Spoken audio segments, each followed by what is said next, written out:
are being built. We have added 70,000 new construction jobs in just a very short period of time. It's getting bigger and bigger and stronger. Nobody can believe what they're watching. American oil production is up by more than 600,000 barrels a day, and we just received from our new friend and partner, Venezuela, more than 80 million barrels of oil.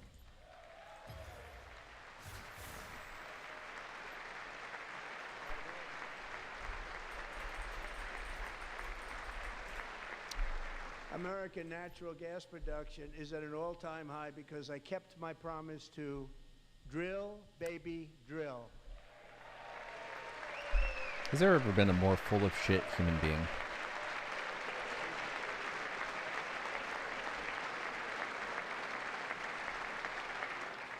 More Americans are working today than at any time in the history of our country. Think about that. Any time in the history of our country, more working today.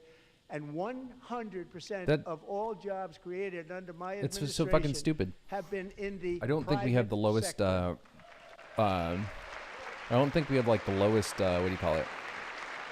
We don't have the lowest unemployment rate ever. And, we ended DEI. The fuck is he? Well, of course, there are going to be more people working now than there used to be. We've ended DEI. Huh?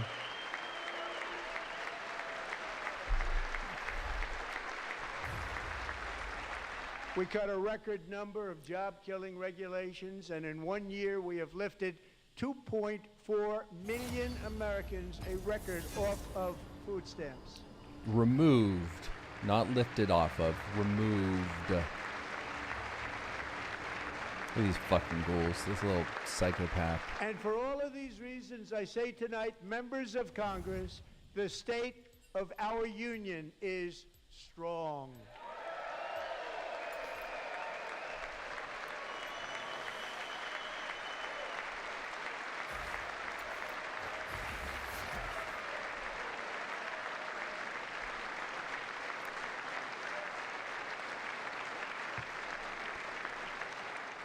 Our country is winning again. In fact, we're winning so much that we really don't know what to do about it. What winning are we doing? People are asking me, please, please, please, Mr. President, we're winning too much. We can't take it anymore. We're not used to winning in our country. Until you came along, we're just always losing, but now we're winning too much. This is the president of the United States, by the way. You're going to win again. You're going to win big. You're going to win bigger than ever. And to prove that point, here with us tonight is a group of winners who just made the entire nation proud. The men's gold medal Olympic hockey team. Come on in. Dude, he's treating it like a fucking campaign rally, and he's shouting and spiking the mic. What is he doing? And what is with people playing Lee Sin again today? What the fuck?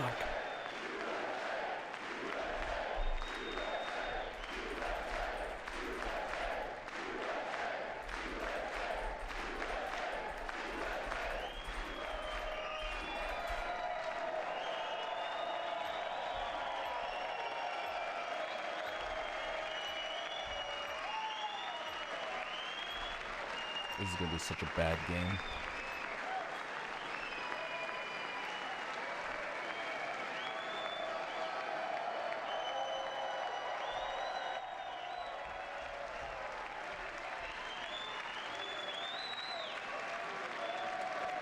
The women's team won gold, and Trump made a joke that was basically like, you know, I guess we got to invite them too, because I'll get in trouble if I don't. Something like that. And so they said, fuck you, we don't care, we're not coming. So good for them.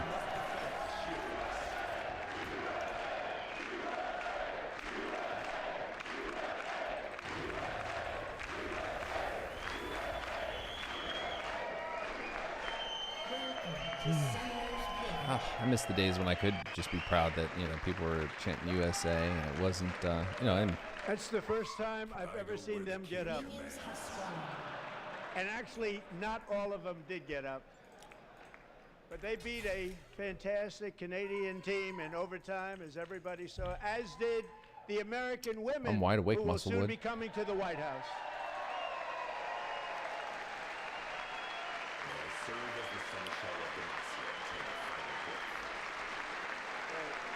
Yep. All these people, it's just blind fucking following of this cretin. He really is just the worst thing that's ever happened.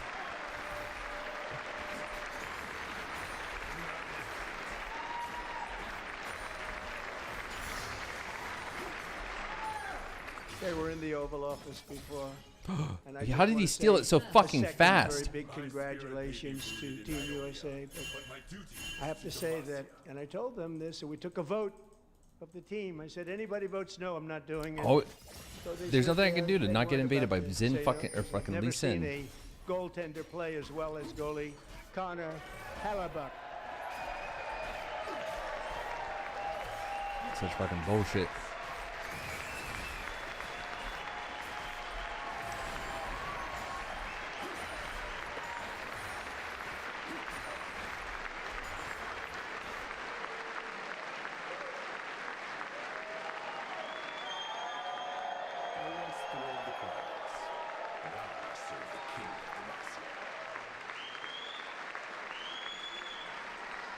I mean, did he really just run to my blue? 46 shots on goal, and I asked him, one shot, the one where you put your stick in the back and it hit the neck of your stick and bounced off.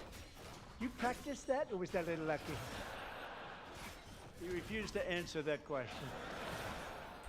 But I just want to tell you that the members of this great hockey squad will be very happy to hear, based on their vote and my vote, and in this case my vote was more important, that I will soon be presenting Connor with our highest civilian honor, which we will be given and which has been given to many athletes over the years. But when I say many, not too many, like 12.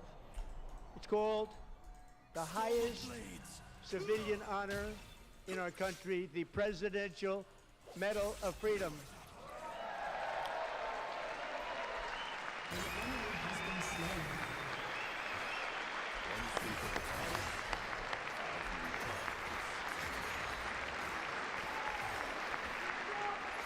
And again, like, I'd be like all happy, but you know, these fuckers out there drinking fucking Patel and shit,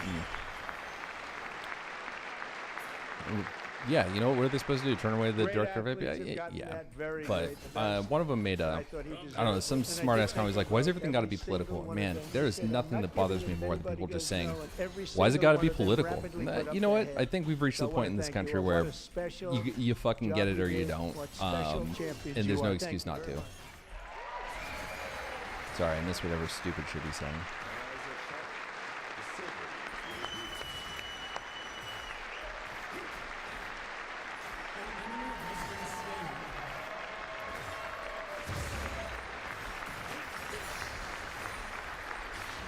This Lee Sin I'm is going to be also a pain. pleased to say that the next time the Olympic torch is lit, it will be here in America for the 2028 Olympics, and it's the summer version right in Los Angeles. We're going to do a good job in Summer Los Angeles. version. God, this man.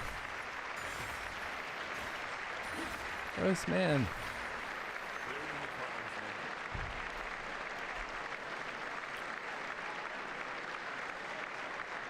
And Los Angeles is going to be safe, just like Washington, D.C. is now one of the safest Damn, I was worried about Lee cities Sin, but in the my country. fucking team is based. Look at them. And this year, and I must say I got them both. I got them in the first term, and I was disappointed because I didn't think I'd be the president when this happened. But strange things took place, and now I've got them because I got the Olympics and I got the 2026 FIFA World Cup. And I wanted to claim the 250th, but I didn't get away with that one. I couldn't claim that one for myself. But we're getting the World Cup, so we have the World Cup and the Olympics coming, and that is exciting news. An enemy has been slain.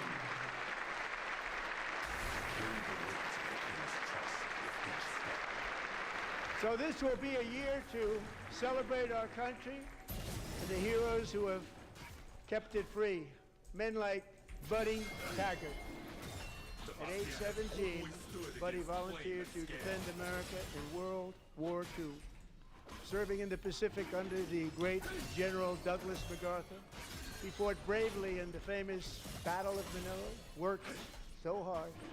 He was badly wounded and almost killed by enemy machine guns in Luzon. And 81 years ago this month, he liberated the largest internment camp in the Philippines, one of the largest anywhere in the world. But he earned many honors, including a Purple Heart and a Bronze Star, came home, started a family, and tonight he is in the gallery looking forward to July 4th, 2026, his 100th birthday.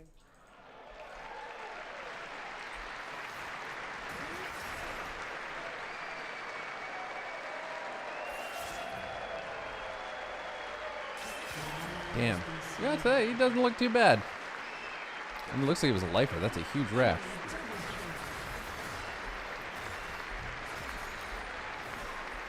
Man, to be honored as you should. But on behalf of this man, so he can look good.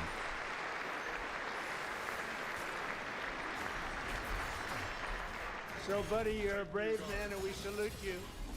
Even in times of challenge, setback, and immense heartache, the spirit of 1776 has always shone through very brightly. It was July 4th of last year when floodwaters tore through a girls' summer camp in Central Texas. One of the worst things I've ever seen. I was there.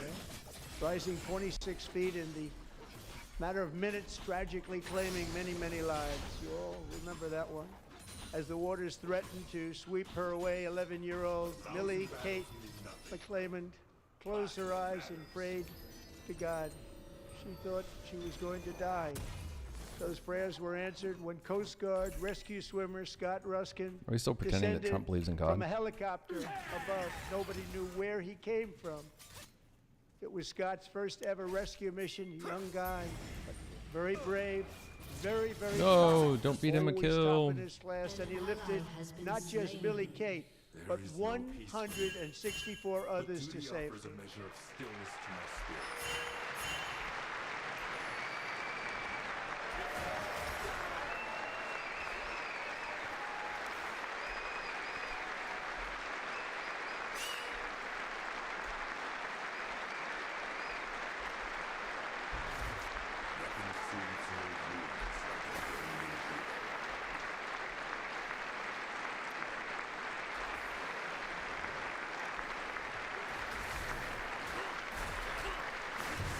People watched Scott from a distance, and they couldn't believe what they were seeing. The winds were blowing, the rain was pouring, everything was going, and that rapid water, nobody's ever seen anything like it. They said, wow, that's something.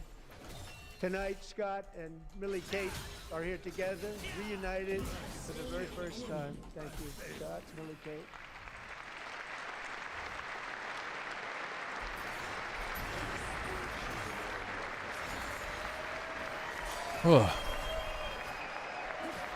Oh, is it on the wrong stream? Oh, motherfucker, thank you.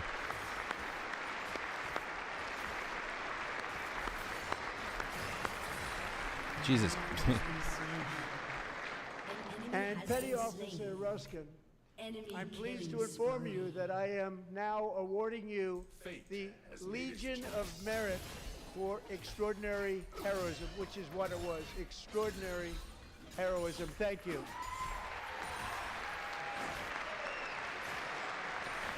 That guy's like, you're a pawn. You're a shill. Here you go. Bye. And I'd like to have the military. So normally it aid is to please an come exciting down thing to give someone a medal, and no one just walks away like that. But he and just take turned to walk care of away, the and I assume it's not to military aid. Thank be you miffed very at this dude, but Take care of that very important ceremony. there's something I missed that I should be upset with him about. I think it was more just like, this is fucking From ridiculous. 1776. Oh, to today, 1776, every America, and generation America's of birthday. Americans It step fucking forward sucks that one of the defend- greatest days that I will ever get to live through, the 250th anniversary of my beloved country, is going to be celebrated under the fucking monster on your screen right now.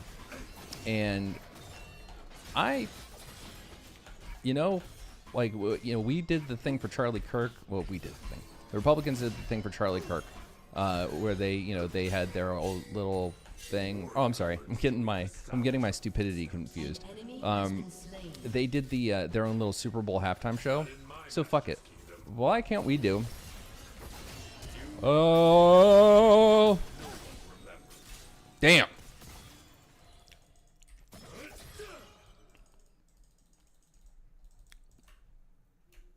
No, I'm not gonna die for this.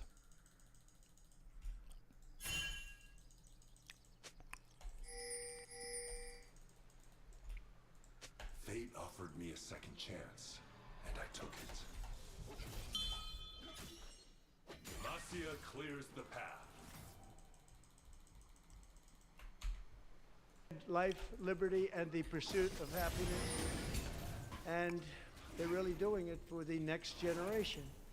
But now it's our turn. Together we're building a nation where every child has the chance to reach higher and go further. Where government answers to the people, not the powerful, and where the interests of hardworking American citizens are always our ultimate concern. That is the debt we owe to the heroes who came before us, and that is the promise we must keep to America for our 250th year. Last year, I urged this Congress to begin the mission by passing the largest tax cuts in American history, and our Republican majority. And spending is just up, up, up. We'll fucking cut the taxes. Cut the taxes.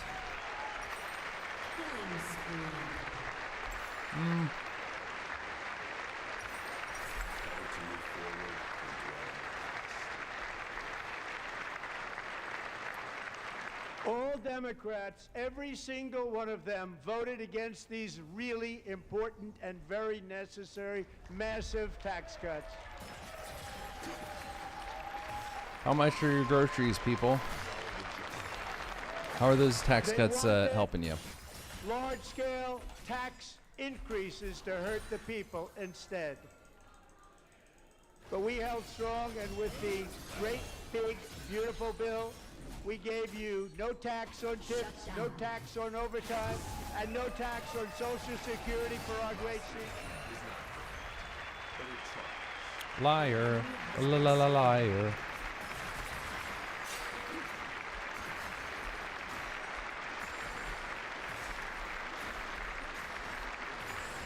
And we also made interest on auto loans tax deductible the first time, but only if the car is made in America. About my days and regrets.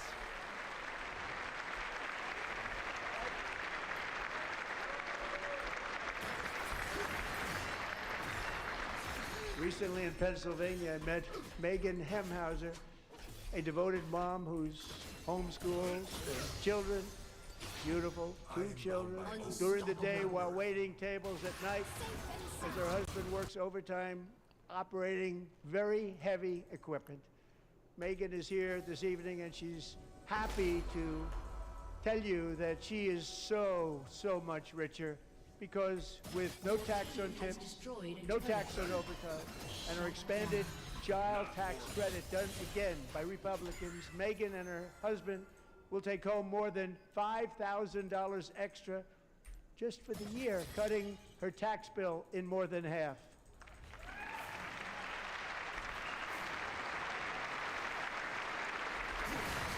Megan, please stand up. We're fighting for you, Megan. He's full of shit. Thank you. He's the people's man. Thank you, Megan. Hi, Mel. We're fighting for you, Megan. Under our bill, parents like Megan can also activate their children's brand new Trump accounts. And I didn't name it. I did not name that. That doesn't work against the turret. Nobody believes me, but I did not name it. It was named by a very tall man sitting right there in the third row. Nice man, a good man. Tax-free investment accounts for every American child. This is something that's so special. Wouldn't I want to stack a tax speed on this guy? Millions will be pre-funded courtesy of the U.S. Treasury and private individuals like Michael and Susan Dell, who have donated $6 billion $250 million to fund the Trump accounts for 25 million American children. I think the Trump account's a pretty interesting idea. They're great people. I do hate that he names everything after himself. Like, Obama didn't name Obamacare Obamacare. I swear that Trump's just been like, no, Obama had Obamacare, I'm going to have Trump everything. When I asked Michael Dell, how do you make all that money? He said, well, I just sat on my dorm and grew, and I made computers and I'd sell them to people. And I just kept selling and selling and selling. And pretty amazing story. What's called the American dream. He sold a lot of computers, a lot of those laptops. So I congratulate him on that, but I really thank him and Susan, as well as others like Brad Gerstner, a very tremendous guy. He was behind it right from the beginning. Brad Gerstner. Thank you, Brad. An enemy has been slain.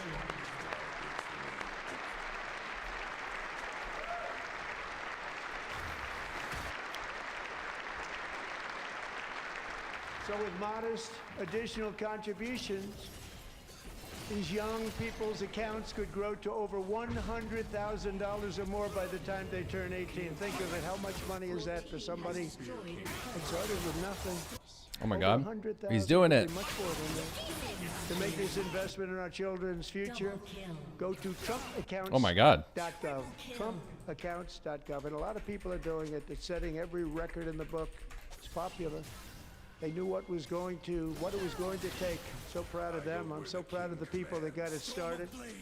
Now it's just taken off. One of the primary reasons for our country's stunning economic turnaround, the biggest in history, where the Dow Jones broke 50,000 4 years ahead of schedule, and the S&P hit 7,000, where it wasn't supposed to do it for many years, were tariffs.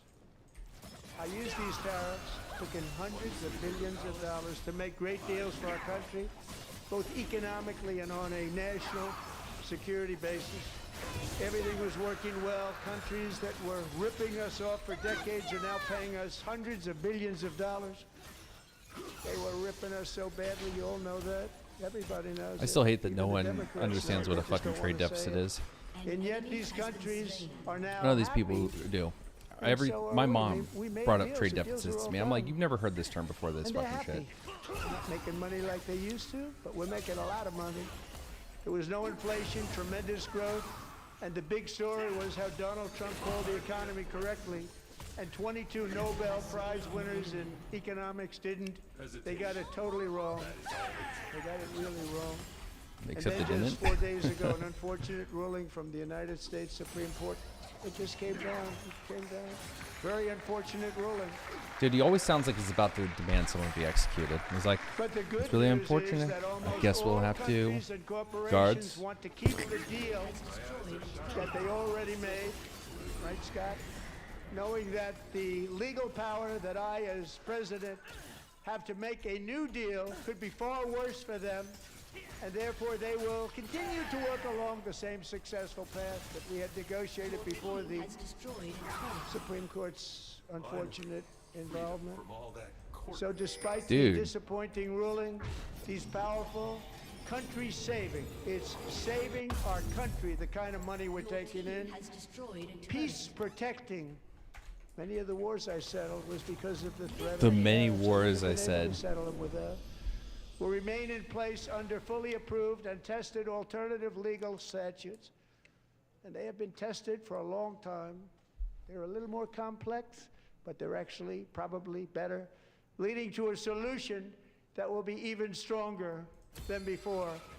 Everyone was so good Congressional this game. action I don't will know not who'd be honor. necessary. It's already time tested and approved. And as time goes by, I believe the tariffs paid for by foreign countries will, like Paid in by, the for past, by the U.S. substantially citizens that have to pay replace the modern tariffs. day system Raise your of hand, income class, if you tax, had to pay a fucking taking tariff when great you ordered financial something. burden off the people that I love.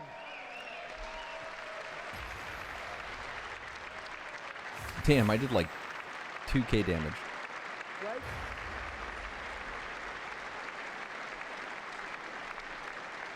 Moving forward, factories, jobs, investment, and trillions of dollars will continue pouring into the United States of America because we finally have a president who puts America first. Put America first.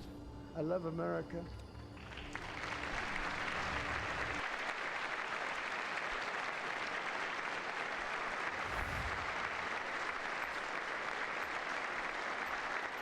For decades before I came along, we had the exact opposite. From trade to healthcare, from energy to immigration, everything was stolen and rigged in order to drain the wealth out of the productive, hardworking people who make our country great, who make our country run. Under Biden and his corrupt partners in Congress and beyond, it reached a breaking point with the Green New Scam, open borders for everyone. They poured in by the millions and millions from prisons, from mental institutions. They were murderers, 11,888 murders. They came into our country. You allowed that to happen. And record-setting inflation that cost the typical family $34,000 in just a speck of time.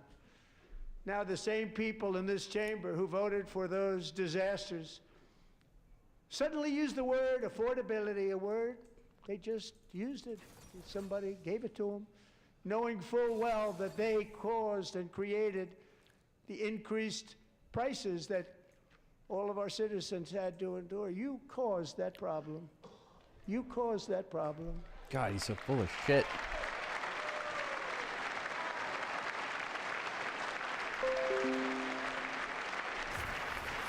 Oh, who dodged?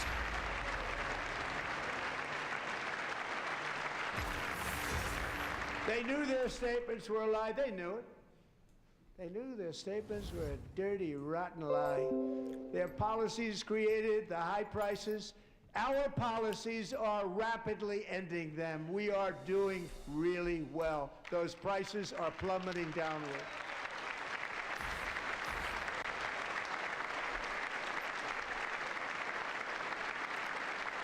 The price of eggs is down 60%, Madam Secretary. Thank you. The cost of chicken, butter, fruit, Is it? hotels, automobiles, rent Because is lower today than when the eggs took I used to office get by that a were lot. And even $8.99 beef, are which now was very $11.99. high, is starting to come down And the price of beef significantly. is Just hold on not. a little while, I saw we'll a get fucking down. 2.9 And pound soon you will see numbers chuck that roast few for people $27. would think were possible to achieve just a short time ago. $27. That is Nobody over can $9 believe a when they see fucking the kind pound. of numbers, and especially energy, when they see energy going down to numbers I used to pay like that, $9 they a pound for cannot believe it. ribeye. Good It's like ribeye. another big tax cut. I'm also confronting one of the biggest ripoffs of our times, the crushing cost of health care caused by you. Since the passage of the Unaffordable Care Act, sometimes referred to as Obamacare, big insurance companies have gotten rich. It was meant for the insurance companies, not for the people. With our government giving them hundreds and hundreds of billions of dollars a year as their stock prices soared 1,000, 1,200, 1,400, and even 1,700%, like nothing else. That's why I introduced the great health care plan. I want to stop all payments to big insurance companies and instead give that money directly to the people so they can buy their own health care, which will be better health care at a much lower cost. What?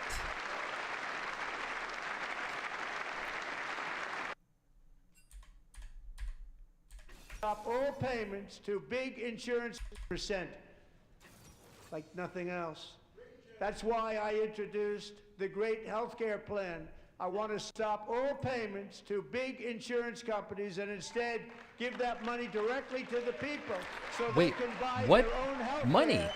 Is he talking about like some sort of federal subsidies? Is he talking about something related to the Affordable Care Act? Is he talking about, I don't know, where the tax, whatever the fucks they were, those were for citizens, right?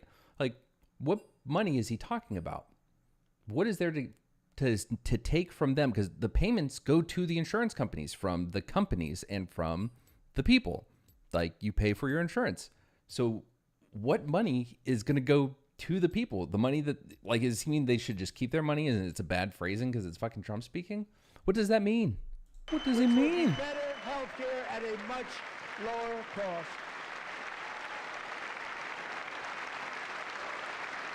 How is that going to lower healthcare?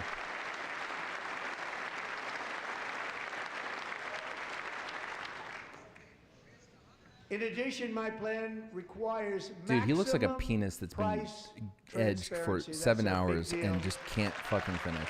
Sounds so simple, so big. And I did that in my first term, and the Democrats immediately terminated it with full knowledge that they were doing a very bad thing for the people. Of course, we're going to go way up, and that's what happened, and now I'm bringing them way down on health care and everything else. I'm also ending the wildly inflated cost of I would love for, prescription like, just one of drugs these- like has never happened before. I would love for one of these congressmen to just fucking punch their fellow senator in the face. Other presidents tried to do it, but they never could. They tried. Most didn't Minions try, have actually. spawned. But they tried. They said they tried. They couldn't do it. They didn't even come close. They were all know talk where the king and no action. commands. But I got it done. Under my just enacted most favored nation agreements, Americans who have for decades paid by far the highest prices of any nation anywhere in the My world spirit for may be rooted prescription in drugs will now pay the lowest price anywhere in the world for drugs. Anywhere. The lowest price. Ah, fuck! What the fuck was that? So in my first year of the Something second went term, wrong. I clicked off or something. in my third term, Spirit but falters. strange things happen. I took prescription drugs, a very big part of healthcare, from the highest price in the entire world to the lowest. That's a big achievement. The result is price differences of 300, 400, 500, 600% and more, all available right now at a new website called TrumpRx.gov. And I didn't Wow. name that one either, by the way.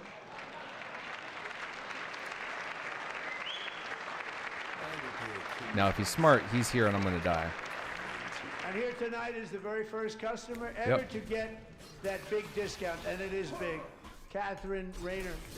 For 5 years, she and her husband have struggled with infertility, and they turned to IVF. One drug has been costing Catherine $4,000 to purchase. It's like an Ionian But a few weeks ago, she logged onto the Trump RX website and got that same drug that cost $4,000, got it for under $500, a reduction of much more, actually, than $3,500. Catherine, we are all praying for you, and you're going to be a great mom. Sorry, I meant to just mute him, but you know, finger slip.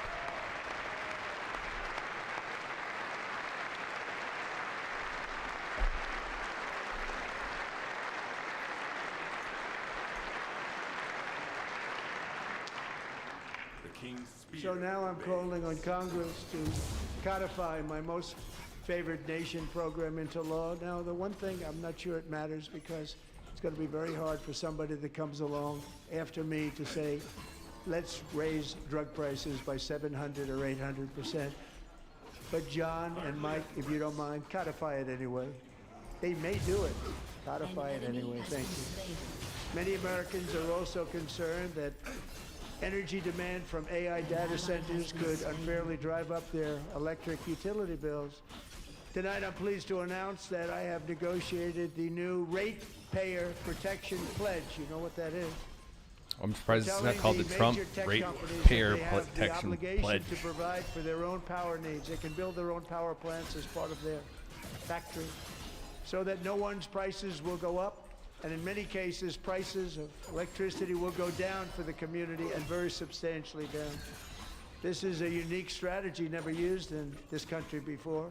We have an old grid. It could never handle the kind of numbers, the amount of electricity that's needed. So I'm telling them they can build their own plant. They're going to produce their own electricity. It will ensure the company's ability to get electricity while at the same time So wait, lowering prices he of calls it the electricity for Ratepayers you and could Protection be Pledge, very but all it is substantial benefiting these for all of the companies so they cities can and build their own towns. power plants, which they're probably We'll see some invested good in. things happen over the next number of years. Another pillar of the American dream that has been under attack is home ownership. With us tonight is Rachel Wiggins, a mom of two from Houston. She placed The war on bids everything, the 20 war on homes Christmas, and the war on lost all of home those bids ownership, to the war on gigantic healthcare. investment firms that bypassed inspection. The war on Paid freedom. all cash and turned those houses into rentals, stealing away her American dream. She was devastated.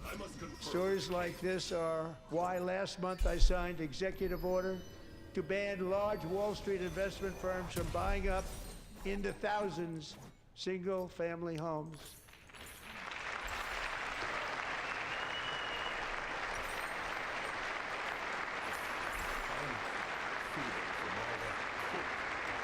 And now I'm asking Congress to make that ban permanent, because homes for people, really, that's what we want. We want homes for people, not for corporations. Corporations are doing just fine. Raysel, thank you very much. Good luck with your home. You'll get one soon. They offered me a second chance. I took it. We're also working to make it easier for Americans to save for retirement. And under this administration, we will always protect Social Security and Medicare. They are not protecting it for our seniors. We will always protect Social Security, Medicare, Medicaid.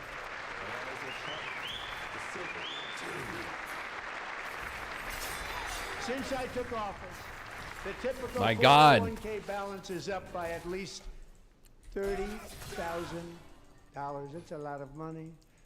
We have millions and millions of people, because the stock market has done so well, setting all those Follow the records. just Your path, 401ks no are matter way how up. narrow. Yet half of all of working Americans still do not have access to a retirement plan with matching contributions from an employer. To remedy this gross disparity, I'm announcing that next year my administration will give these often forgotten American workers, great people, the people that built our country, access to the same type of retirement plan offered to every federal worker. We will match your contribution with up to $1,000 each year. As we ensure that all Americans can profit from a rising stock market, let's also ensure that members of Congress cannot corruptly profit from using insider information. I wonder how significant that is. Like, you know, for a lot of Americans, $1,000 a year would be good. But, like, is that moving the needle for anyone's retirement account?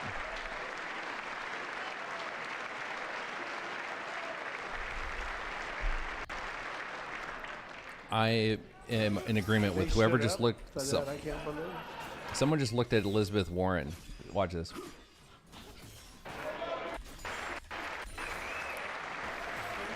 has been slain. Enemy looking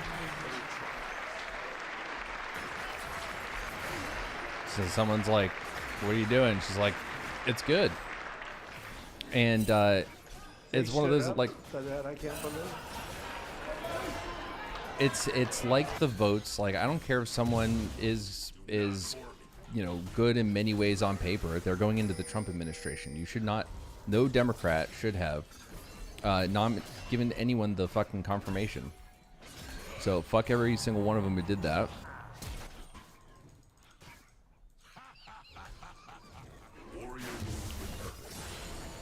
Sorry, I got distracted. I can't believe it.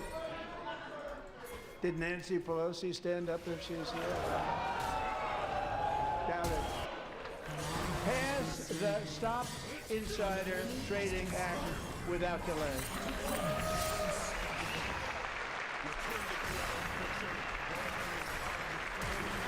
has been slain.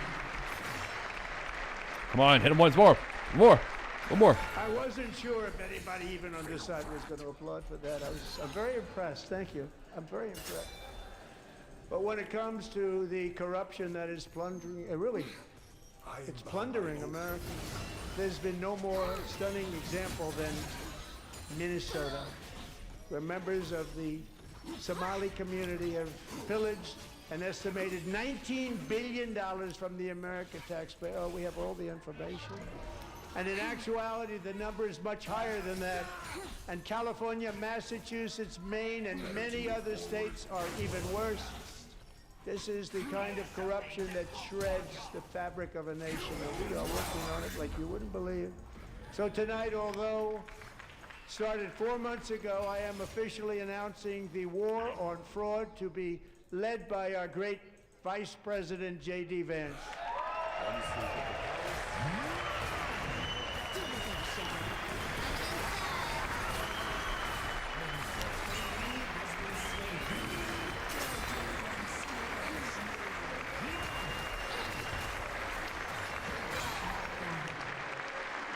He'll get it done. Slow him down. And we're able to find enough of that fraud, we will actually have a balanced budget. Oh, come on. overnight. It'll go very quickly. That's the kind of money you're talking about. We'll balance our budget. The Somali pirates who ransacked Minnesota remind us that there are large parts of the world where bribery, corruption, and lawlessness are the norm, not the exception. Importing these cultures through unrestricted immigration and open borders brings There's us plenty of problems restrictions right on our here to the immigration. USA. And it is the American people who pay the price in higher medical bills, car insurance rates, rent, taxes, and perhaps most importantly, crime. We will take care of this problem. We're going to take care of this Oh my problem. God, We are everyone's not just- playing games. First to avoid Delilah.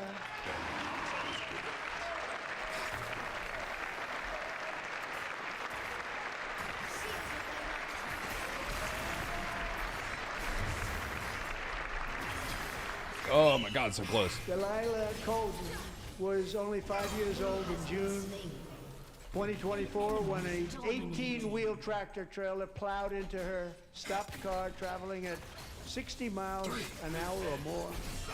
The driver was an illegal alien let in by Joe Biden and given a commercial driver's license by open borders politicians in California. Doctors said Delilah would never be able to walk or talk, have a good life. She wouldn't even be able to eat again. for the dream. But I haven't against seen all Master Yi. odds, Where is she he? is now in the first grade learning There he to is. walk. And she's here this evening with her dad. Oh, you fucking Fantastic kidding me? man. Delilah, please, you are a great inspiration. Please stand up. An enemy has been slain. Enemy double kill.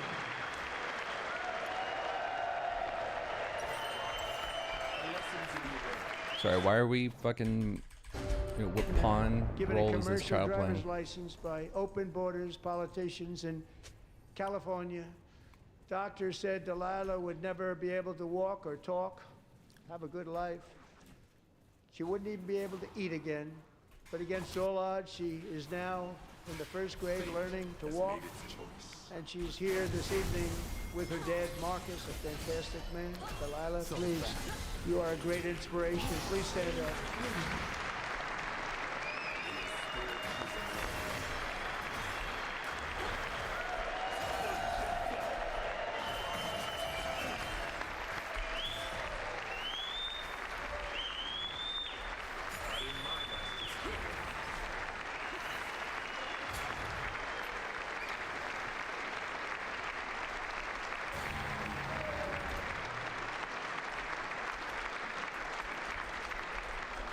Thank you, Delilah. Many, if not most, illegal aliens do not speak English and cannot read even the most basic road signs as to direction, speed, danger, or location. That's why tonight I'm calling on Congress to pass what we will call the Delilah Law, barring any state from granting commercial driver's licenses to illegal aliens. Can they do that? Is that constitutional? Like, aren't driver's licenses mandated by the state?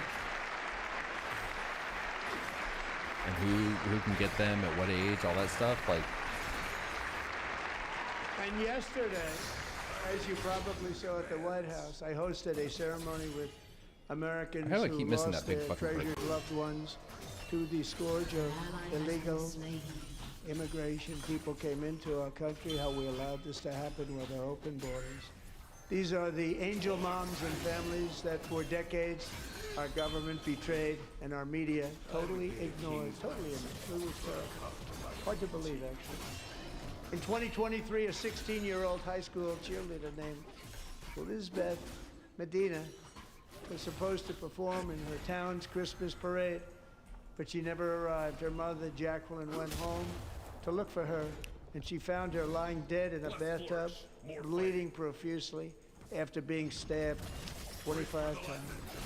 Liz Beth's killer was a previously arrested illegal alien who had broken in and brutally extinguished the brightest light in her family's life. Damn. Violently and viciously. Her heartbroken mother is in the gallery to remind everyone in this chamber exactly why we are deporting illegal alien criminals to our country at record numbers, and we're getting them the hell out of here fast. We don't want them.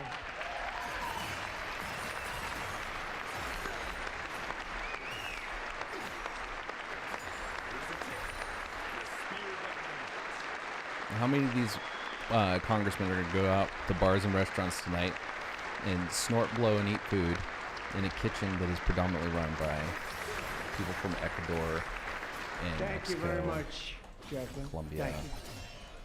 We can never forget that many in this room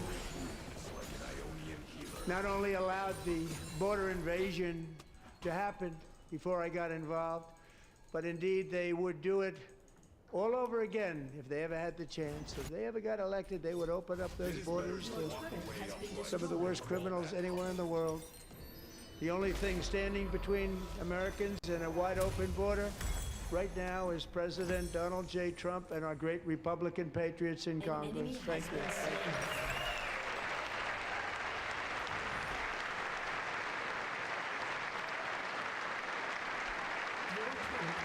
Me.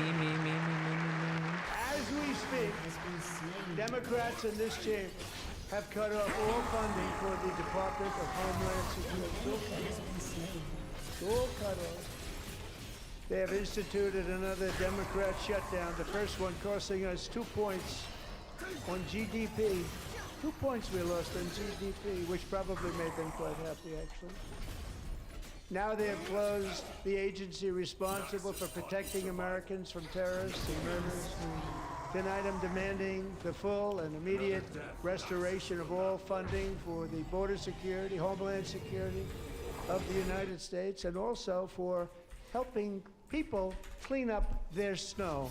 We have no money because of the Democrats, and it would be nice. We'd love to give you a hand at cleaning it up, but you gave no money. Nobody's getting paid. It's a shame. So you have to think about it. We have, in case you didn't know, a pretty large snowstorm out there. One of the great things about the State of the Union is how it gives Americans the chance to see clearly what their representatives really believe. So tonight I'm inviting every legislator to join with my administration in reaffirming a fundamental principle. If you agree with this statement, then stand up and show your support. The first duty of the American government is to protect American citizens, not illegal aliens.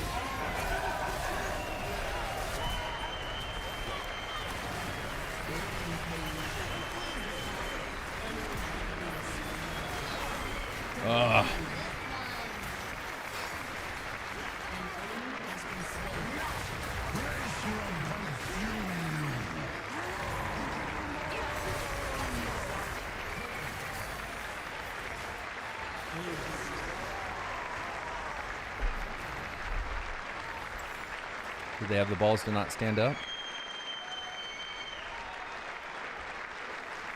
Anyone?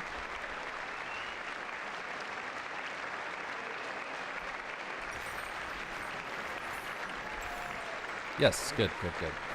Balls. Balls.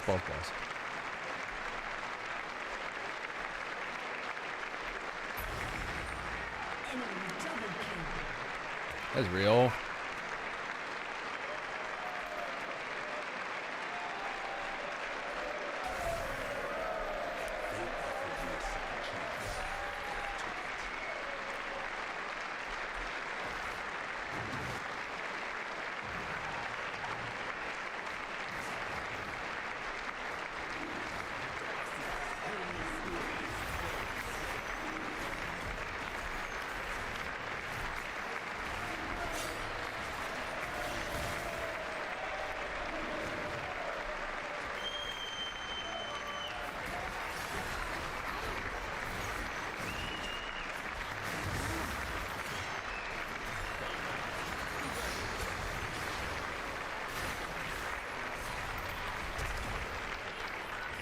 Isn't that a shame? You should be ashamed of yourself not standing up.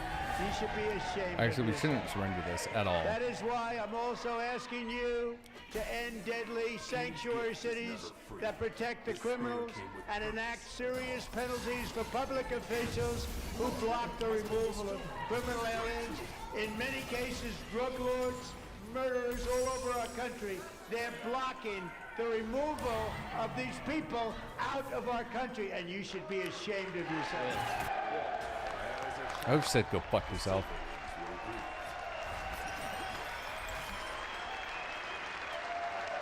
You know they're happy because he's yelling at a fucking Muslim woman, right? Has been destroyed.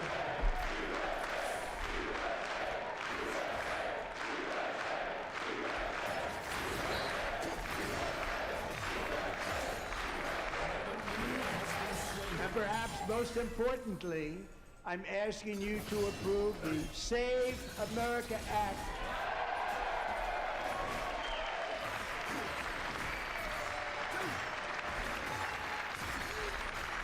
To stop illegal aliens and others who are unpermitted persons from voting in our sacred American elections. The cheating is Oh, so there's a whole rampant YouTube in chat I our was elections. missing. It's Apologize.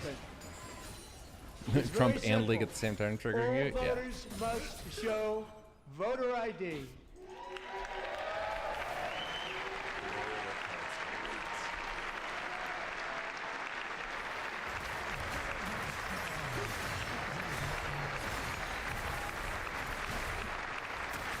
All voters must show proof of citizenship in order to vote.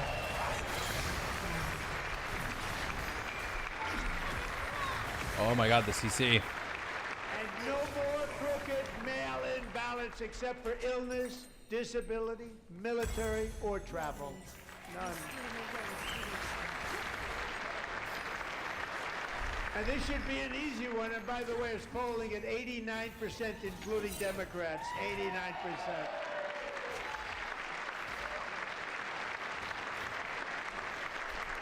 Wait, voter ID? And even the new communist mayor of New York City. I Has think he's a destroyed nice a guy. turret. Speak to Your him a lot. turret has been destroyed. Bad policy, but nice guy. Just said they want people to shovel snow. They got hit hard. Wants them to shovel snow, but if you apply for that job, you need to show 2 original forms of ID and a social security card. Yet they don't want identification for the greatest privilege of them all, voting in America. No, it's no good. Because you can explain how, you know, Both Republicans and voter fraud Democrats doesn't fucking happen. overwhelmingly Wouldn't it agree fucking on happen the by now? policy that You can explain how we just votes are validated. enunciated. And They don't care. Congress should They've unite created their and problem. enact this common sense, country-saving legislation. Country right now, and saving. it should be before I thought we were anything saved else already. happens. I thought things were better than ever. How are things better than ever? But we need this country saving legislation. I thought we were on the upswing.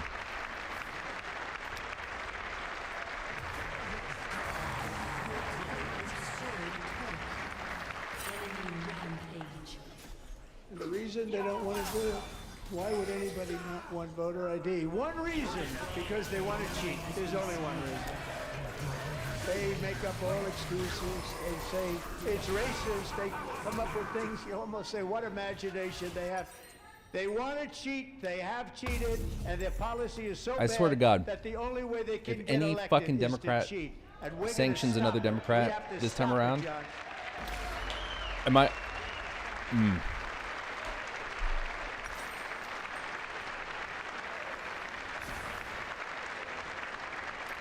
I don't know what the fuck people And thought they here were is one doing. more opportunity to show Was common Joe Green or sense whatever his in name is, like government. sanctioning him? In the gallery tonight are Mind-blowing. Sage Blair and her mother, Michelle. In 2021, Sage ally was has been 14 when slain. school officials in Virginia sought to socially transition her to a new gender, treating her as a boy and hiding it from her parents. Hard to believe, isn't it? Before long, a confused Sage ran away from home after she was found in a horrific situation in Maryland. A left-wing judge refused to return Sage to her parents because they did not immediately state that their daughter was their son. Sage was thrown into an all-boys state home and suffered terribly for a long time. But today, all of that is behind them because Sage is a proud and wonderful young woman with a That was pretty full-ride sick. scholarship to Liberty University. Of course, Liberty University. Sage and Michelle, please stand up.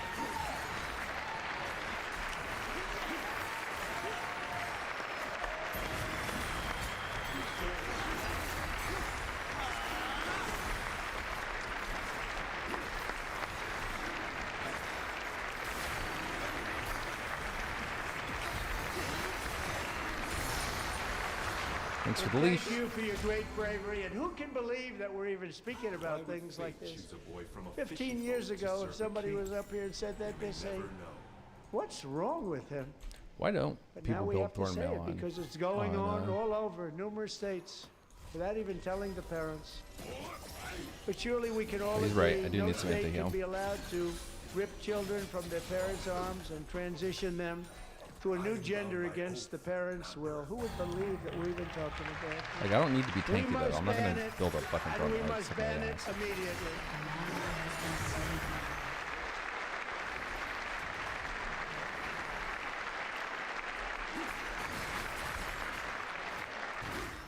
Look, nobody stands up. These people are crazy. I'm telling you, they're crazy.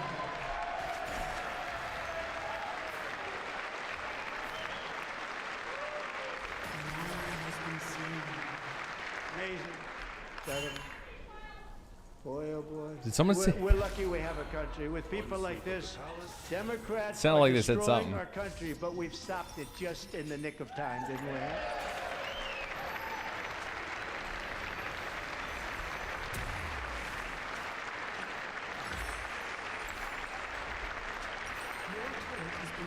No one cares more about protecting America's youth than our wonderful First Lady. Now a movie star. She's a movie star. Can you believe it?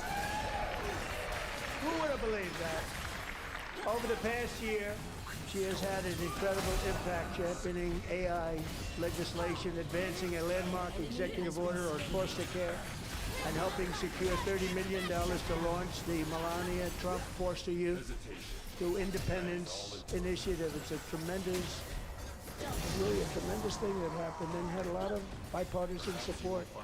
She gets much better bipartisan support than I do. I get none. She gets a lot. Someday you're going to have to tell me how you did that. And students and educators in every state have joined the First Lady's efforts in the presidential AI challenge, keeping America's next generation positioned to succeed and strongly succeed in the future. Tonight we welcome two young people whose lives reflect the First Lady's impact, Sierra Burns and Everest Are they both white? Nevermont. Thank you both, and Melania, thank you. I know how hard you worked on it. Thank you. The Republicans get a little more savvy every year, so.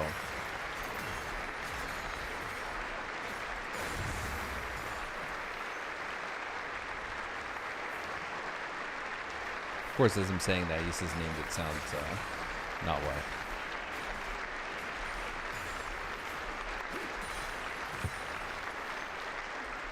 Fate has made its choice. I'm very proud to say that during my time in office, both the first 4 years and in particular this last year, there has been a tremendous renewal in religion, faith, Christianity, and belief in God.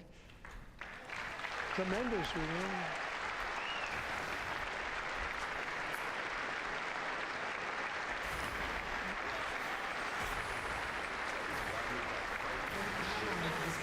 Hit it, hit it. This is especially true among young people, and a big part of that has to do with my great friend, Charlie Kirk. Great guy, great guy. Now we are online.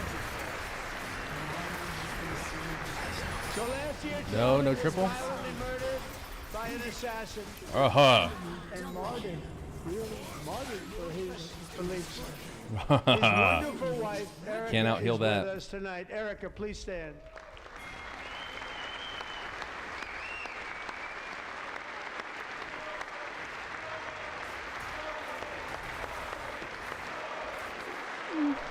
thank you, Charlie. Look at that. You see that little look? Like, thank you, Charlie. All right, she did it again just to make sure people saw. Oh, Thank the you. cow. An Been through a enemy lot. is unstoppable. In Charlie's memory, we must all come together to reaffirm that America is one nation under God, and we must totally reject political violence of any kind. Well, we stood the fires of war.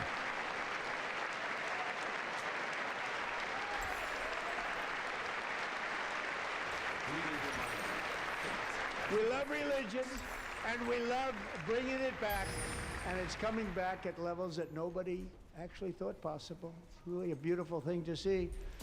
Above all, unleashing America's promise requires keeping our communities safe. We have made incredible strides, yet dangerous repeat offenders continue to be released by pro-crime Democrat politicians again and again. We are honored to be joined tonight by Oh, fuck, that was so close. Zarutska. In 2022, she and her beautiful daughter, so beautiful, what a beautiful young woman. Irina fled war-torn Ukraine to live with relatives near Charlotte, North Carolina. And by the way, what's going on with Charlotte? Last summer, 23-year-old Irina was riding home on the train when a deranged gangster who had been arrested over a dozen times and was released through no cash bail stood up and viciously slashed a knife through her neck and body. No one will ever forget there were people on that train. No one will ever forget the expression of terror on Irina's face. We're gonna as she drag looked out up every at fucking her corpse attacker this in the last seconds of her life. She this died State of the Union. instantly. She had escaped a brutal war only to be slain by a hardened criminal set free to kill in America. Came in through Jungle open Diff. borders. Jungle Diff. Mrs. That he was held Zaretsky, off for tonight quite a I while. promise you we will ensure And I made justice some for pretty your significant plays near the end. magnificent daughter, Irina. The difference between what I just said and Trump saying, I'm not full of shit. Trump is full of shit. Fuck you, Volley. I'm gonna honor that sign-on.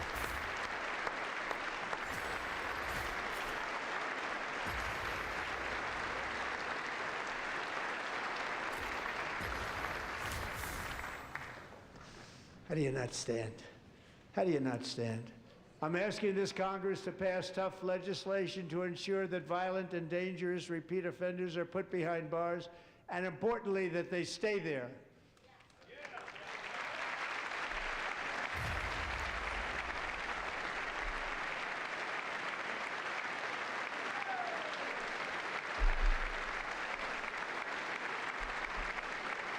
Starting last summer, I deployed our National Guard and federal law enforcement to restore law and That's a lot of order beans, to you our nasty most bitch. dangerous cities, including Memphis, Tennessee, big success, New Orleans, Louisiana, big success, and our nation's capital itself, Washington, D.C., where we have almost no crime anymore in Washington, D.C. How did that happen?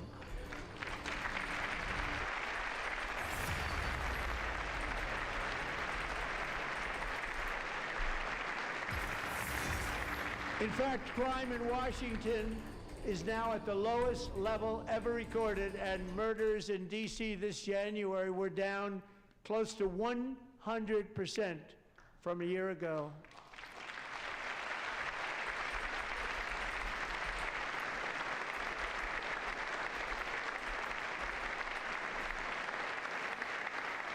I don't like to hear that. Crime trends in U.S. Year-end update. Washington, D.C. So there's the 2019 change. Sorry, you guys can't see this. The 2019 change to 2019 to 2025. Oh, okay. Sorry, I'm just dumb and I can't read this chart. So, oh, okay. I get it now. So Washington, D.C., homicide went down 40%. That is not almost 100%. That's a staggering fucking decline over a year.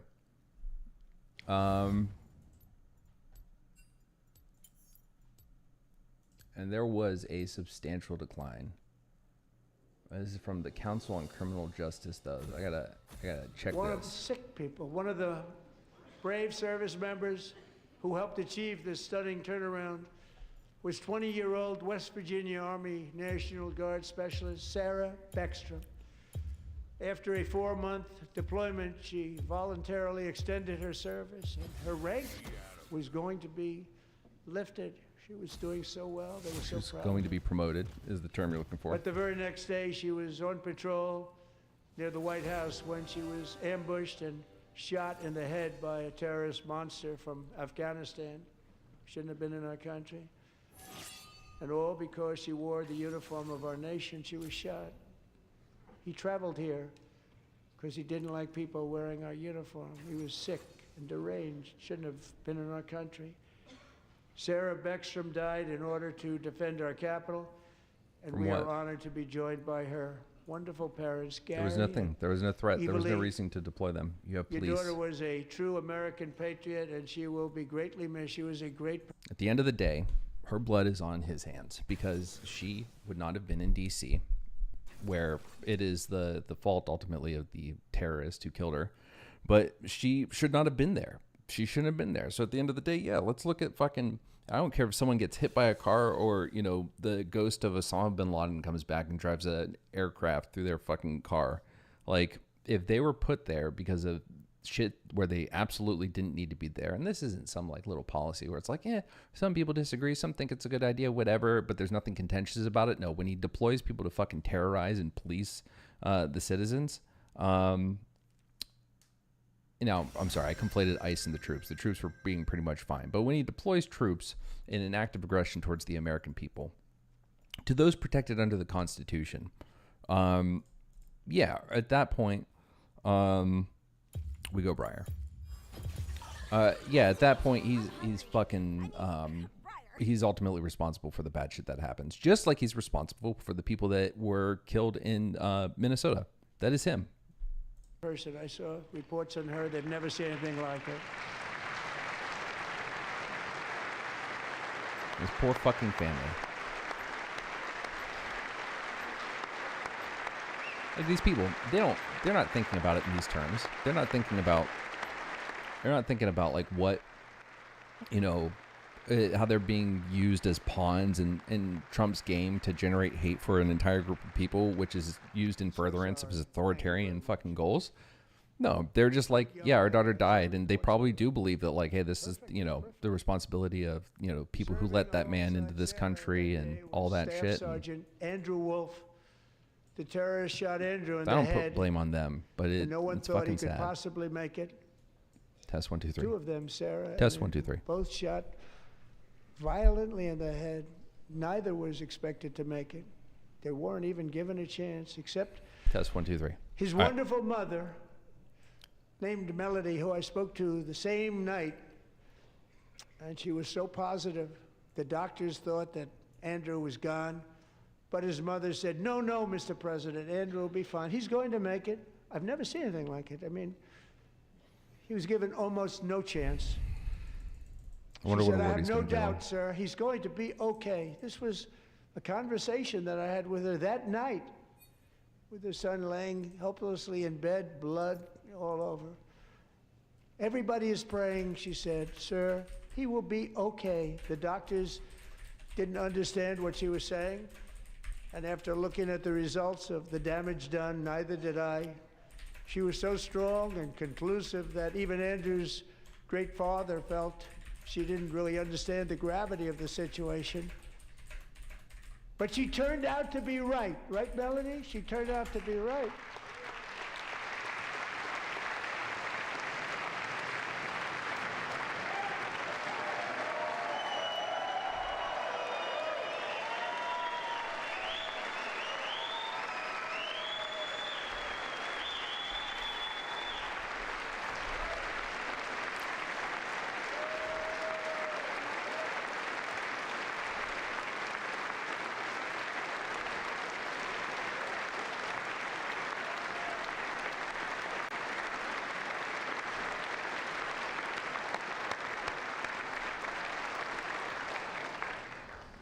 Amazing, actually. I said, where does this Oh, woman thanks. come from? She's the most positive person I've ever met. With God's help, Andrew has battled back from the edge of death, and we're talking about the edge of death, on his way to a I'm on the miraculous edge. recovery. He's got a of little work to glory. do, but he's doing great. Nice to see you. He's a good-looking guy. Nice to see you. Thanks, Andrew. Thank you very much.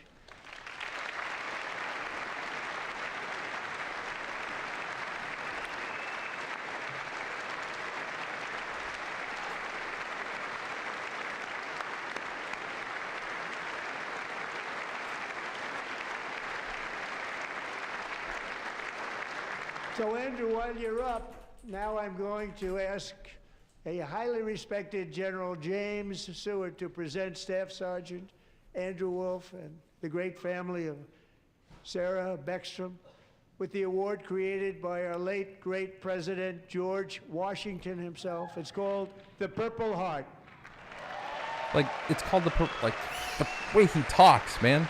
It's called the Purple Heart. We know what the fucking Purple Heart is. Everyone knows what this is. We're with you just say with one of our nation's highest honors, the Purple Heart. There you go. The end. You say something a little more clever, like a reward given to those who were on the brink of making the ultimate sacrifice for the greatest nation in the world. Something like that, you know? I'm okay with a little bit of that.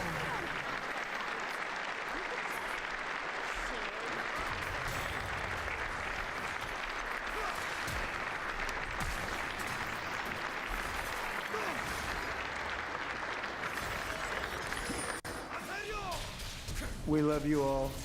Love you.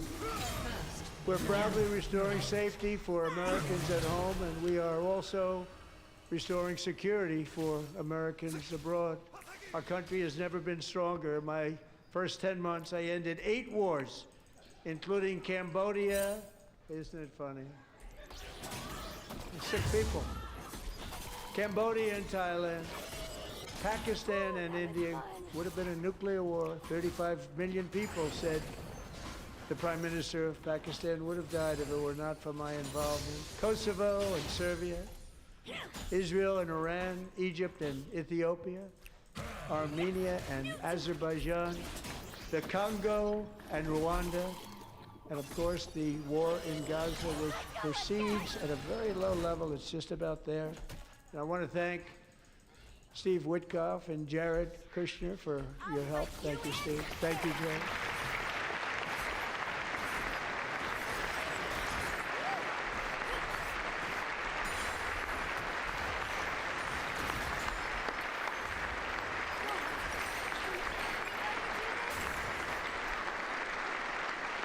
And I also want to thank the man they was report pretty to, Secretary of State Marco Rubio. Thank you, Marco.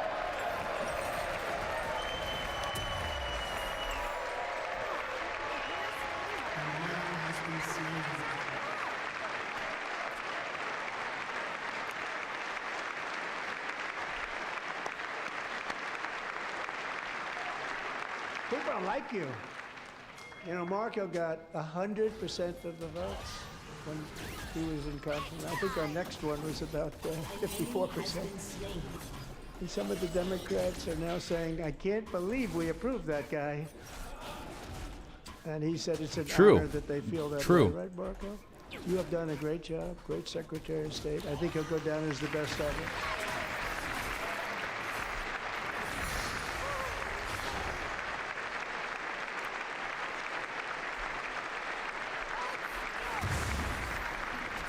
Under the ceasefire I negotiated, every single hostage, both living and dead, has been returned home. Can you believe that?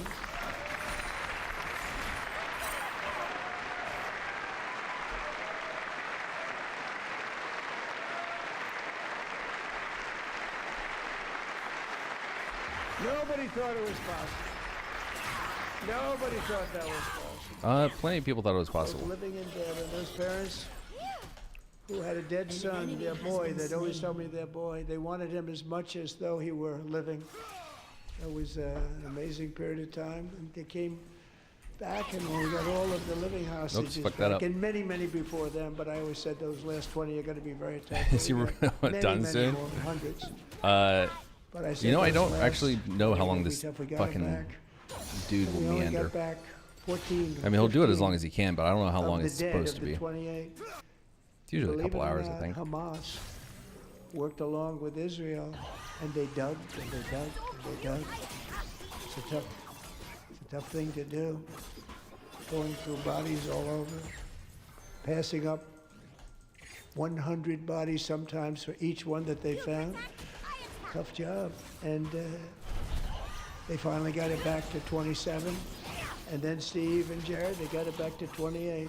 We found all 28. Nobody thought that was possible, but we did it. And I Dude, remember there- the Next State of the Union, family if of the this country still 28 exists, we're doing so a fucking Trump grief that they were bingo. so happy as it's possible to be. They had their boy back. The mother said, "Sir, we have our boy back." What a period of time that was, but we got them all back. So thank you both very much. Great job.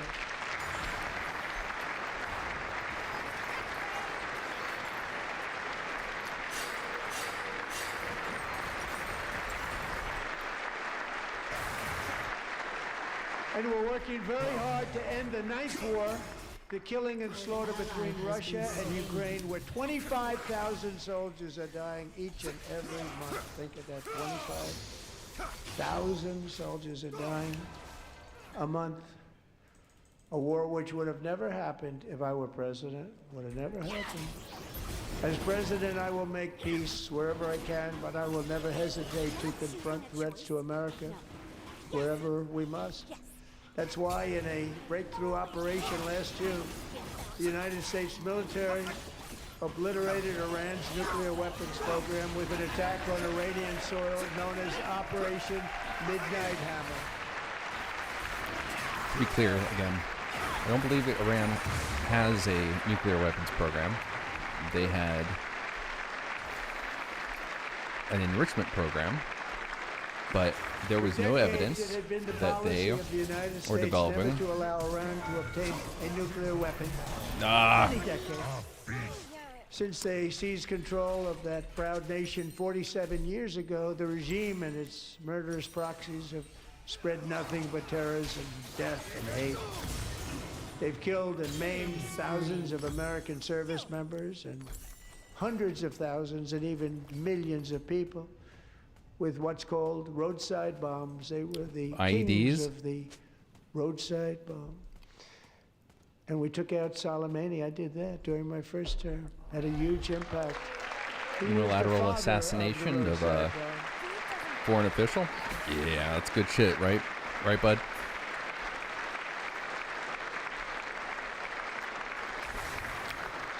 And just over the last couple of months with the protests, they've killed at least, it looks like 32,000 protests. 32,000 protesters in their own country. They shot them and hung them. We stopped them from hanging a lot of them with the threat of serious violence. But this is, I am some fine with that. terrible Like, hey, like quit fucking they've already murdering your developed people. Or missiles that can threaten Europe and our bases I think the numbers overseas, were and they're inflated by working the to build Republicans missiles that tweeting will about it, soon but reach the United States of America. Everyone's got a pillar After of their Midnight own. Hammer, Mine's just on the outside. they were warned to make no future attempts to rebuild their weapons program, and in particular, nuclear weapons. Yet they continue, starting it all over. We wiped it out, and they want to start all over again. no, they don't. And are this They never had a moment nuclear again weapons pursuing program. their Never had a sinister nuclear weapons program. ambition. Never We are in had a nuclear weapons negotiations with them. program. They want to make a deal, but we haven't heard those secret words. We will never have a nuclear weapon. They have said that so many My fucking preference- times. You know how many times that Iran has come to the fucking table and been like, yeah, we're cool with giving all this shit up, like, in the Atomic Energy Commission or whatever, fucking, My preference is to solve this problem through diplomacy. But one thing is certain, I will never allow the world's #1 sponsor of terror, which they are by far, to have a nuclear weapon. Can't let that happen.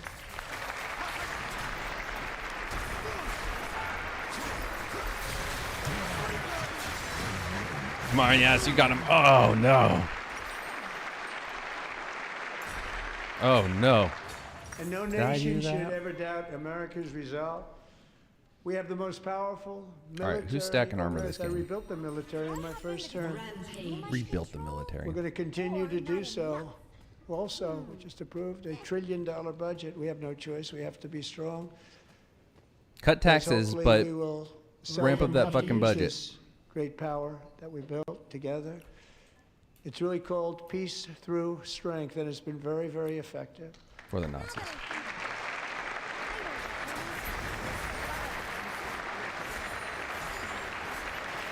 Actually, I don't know if it's a Nazi thing. So thanks to Republicans in Congress for investing that record number of dollars, have no choice, in the United States Armed Forces. Also creating a lot of jobs, but we're not even doing it for that reason. Because as I said, we have more jobs, more people working today than ever before in the history of our country. And NATO countries are friends and allies. They are. They're our friends and they're our allies. Have You don't just treat 'em like agreed at my very strong request to pay 5% of GDP for military defense rather than the 2%, which they weren't paying. We were paying for almost all of NATO. Now they're paying. Hey, 5 as you opposed to threatened not us with paying. no longer protecting us from the threats that you say are super important for your safety. And the reason that we all work together is because our safety is all collectively important. And getting that 5% was something which Nah. everyone said would never be done, could not happen. We got it really easily. One meeting. And big difference between 2% that's not paid. We were paying, afraid of many of them. Very few were paid out.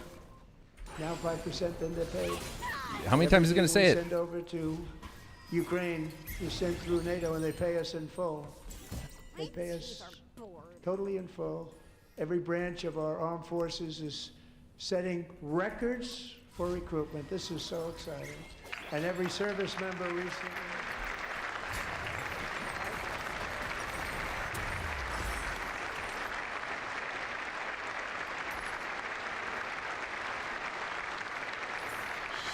And every service member Fuck. recently I didn't mean to buy. received a If I hadn't warrior bought this, I would have dividend my of finished item. $1,776.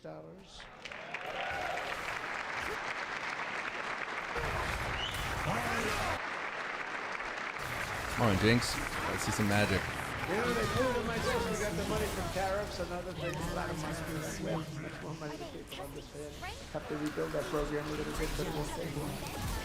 But we got the money, and it was $1,775, and they wanted my approval. And I said, "What's the number?" $1,775. I said, "Wait a minute. For Getting one tired. more dollar, we can have $1,776. Go to it." I said, "We're going to figure that." I never asked anybody if we could afford it. One more dollar. I said $1,776, and I said, "That's good." And I'll tell you what, our military, that was 4 months ago. And yet that I'd never see a money person in the came military from that doesn't thank me for the it. fund So for their we're honored fucking to do housing. it. Like They deserve it. there was no special allocation, and We I quote think 1776. It was great. And I think we it's love our like not military. a We love net our new law payment for them. enforcement. We love our firemen. You know, the firemen don't get mentioned enough. We love our firemen. We're and then also- people are all like, and it's one of those things that like they know, even that one they military stuff like deploying them to those other cities and shit, like that wasn't popular. A lot of people didn't like that shit, and so they're like, okay, well we're gonna go ahead and give them some extra money, and basically it's not to boost morale in the sense of like, hey, troop morale is important, and it was done. No, I'm not touching this guy.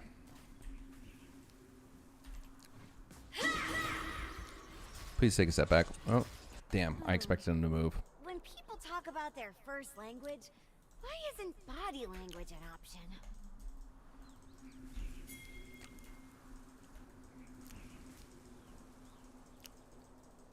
I must dig. Hide and seek.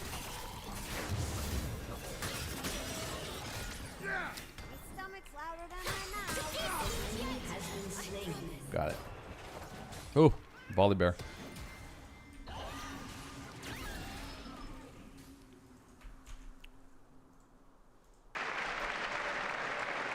An enemy has been slain. Very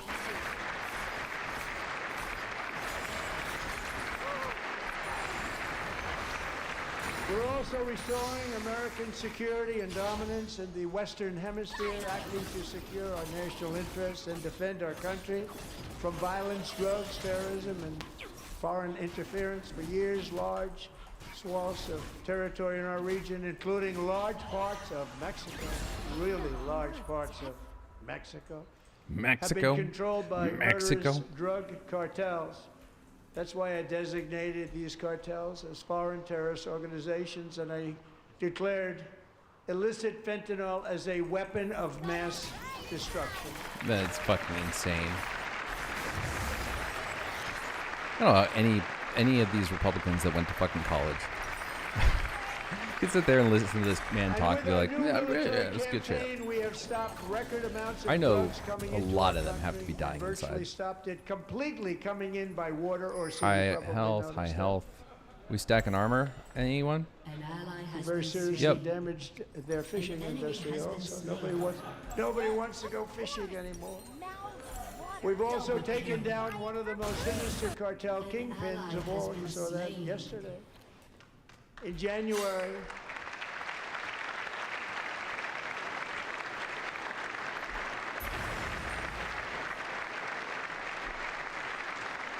Yesterday in January?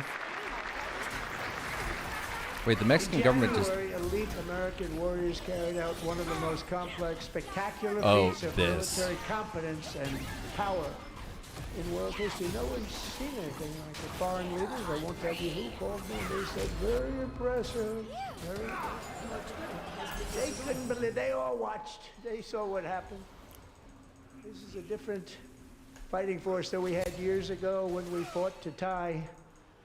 You know, it's a great fighting force. I'm so proud of it. Not Look at choosing a choice. Space Force. Space Force is my baby. We did that. My baby is becoming so important.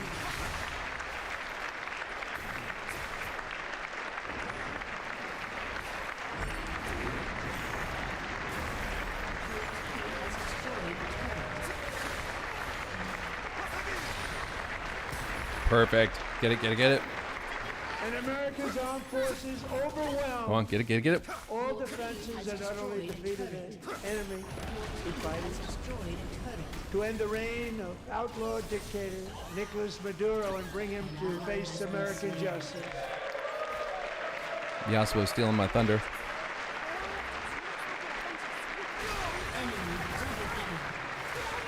And this was an absolutely colossal victory for the security of the United States, and it also opens up a bright new beginning for the people of Venezuela. We're working closely with the new president of Venezuela, Oh, Delcy no. Rodriguez, to unleash extraordinary economic gains for both of our countries and to bring new hope to those who have suffered so terribly. They really did suffer. With us tonight is Alejandro Gonzalez. She grew up in a tight-knit Venezuelan family and was especially close to her beloved uncle Enrique. But after Enrique ran for office and opposed Maduro, he was kidnapped by Maduro's security forces and thrown into the regime's Feels the same way everyone else really does. infamous prison in Caracas. Averagely. Alejandro feared she would never see her uncle again. She feared for her own life also. But since the raid, we have worked with the new leadership, and they have ordered the closure of that vile prison and released hundreds of political prisoners already, with more to come. I don't lose. Alejandro, I'm pleased to inform you that not only has your uncle been released, but he is here tonight. We brought him Did he over to really do his celebrate fucking his freedom surprise with like you in this? person. Enrique, please Really? come down. He fucking held off on it until this? Or did the kid know?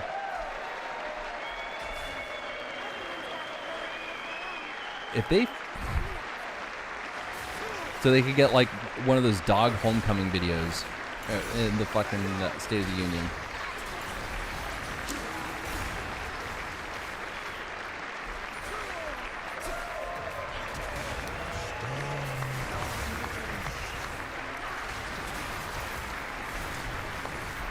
Oh.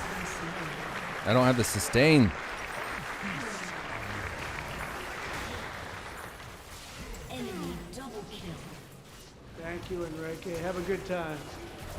Nice to have you back, Enrique. Coward die. There were many heroes on that January raid to capture Your Maduro. team Really has great destroyed heroes. a turret. It was very dangerous. They knew we were coming. They were all set. But the deeds of one warrior that night will live forever in the eternal chronicles of military valor. Chief Warrant Officer 5, Eric Slover, Never understand what it's saying. planned the mission and was the flight lead in the cockpit of the first helicopter.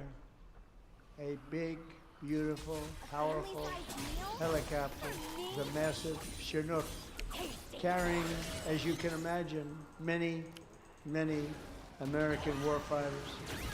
Wearing the dog tags, his wife Amy had blessed with holy water before he left. She knew it was going to be a rough one. Eric steered Did the she know about Chinook this mission? under the cover of night She knew what and this mission descended was? swiftly upon Maduro's heavily protected Did he just military admit fortress. that This was a this major this military chief warrant installation officer protected by thousands of soldiers and disclosed guarded by sensitive Russian data and to Chinese his wife? military technology. I once heard someone How did that say work they're out? Not having too good? friends for dinner. While preparing to land, enemy machine guns fired from every angle, and Eric was hit very badly in the leg and hip. I didn't know we had anyone injured during this raid. Enemy has been He slain. absorbed 4 agonizing An ally shots, has been shredding his slain. leg into numerous pieces. And yet, despite the fact that the use of his legs was vital to successful helicopter flight, legs are the most important part of flying a helicopter. To Of deliver course, they the many fucking move. commandos who would capture and detain Maduro was the only thing. Well, not move. Of course, they went the opposite direction. I thought they would. Then, even as he was gushing blood, which was flowing back down the aisle, helicopter lands at a steep angle. Place. The machine gun stood right in front of him. They were right in front of him, 2 machine gunners who escaped the wrath of the previous planes. Eric maneuvered his helicopter with all of those lives and souls to face the enemy and let Think about it. his gunners eliminate the threat. Turned the helicopter around so the gunners could take care of business, saving the lives of his fellow warriors from what could have been a catastrophic crash deep in enemy territory.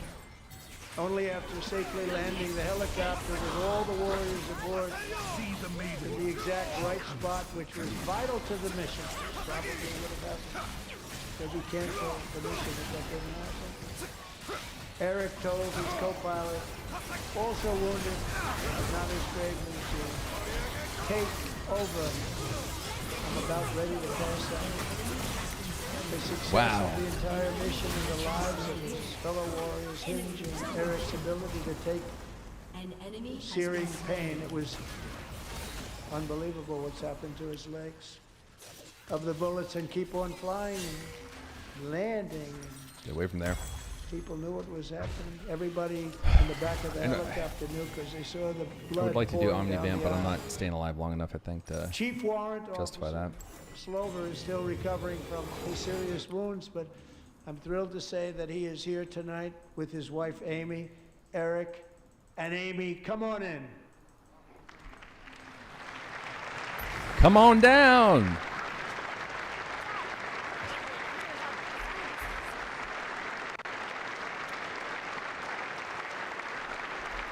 Your team has destroyed a turret.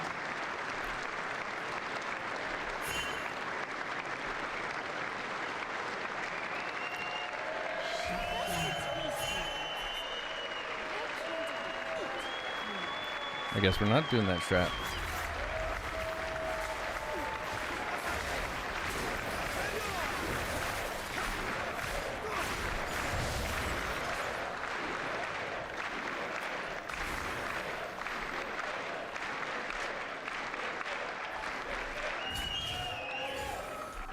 My teeth are So we have a surprise for Eric and Amy.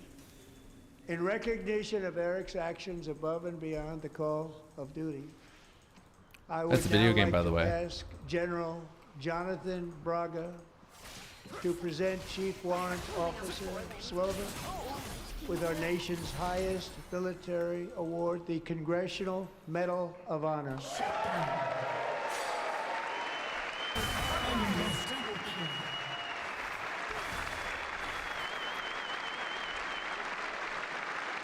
Well, good for him.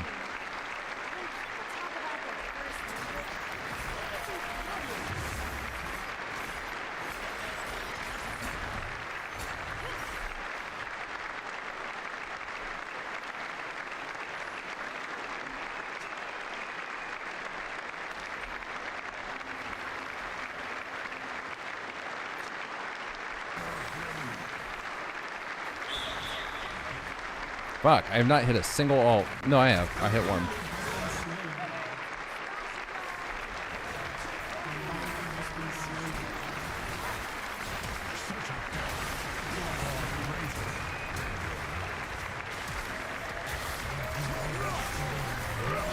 I don't have the healing for this.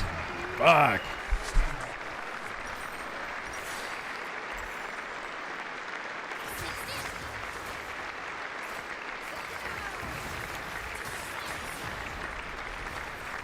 Well, thank you very much, Eric and Amy. Great to get to know you. I met with them and with a lot of their fellow warriors at Fort Bragg recently. You notice the name Fort Bragg. We have it back. We brought it back. We won the First World War with it, the Second World War with it, and then they decided to change the name. So we changed it back.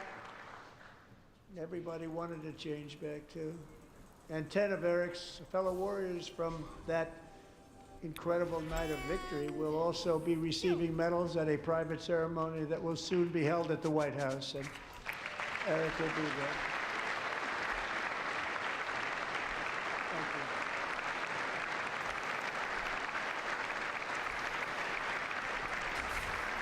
you. Dude, I have not bought my sweeper at all this game.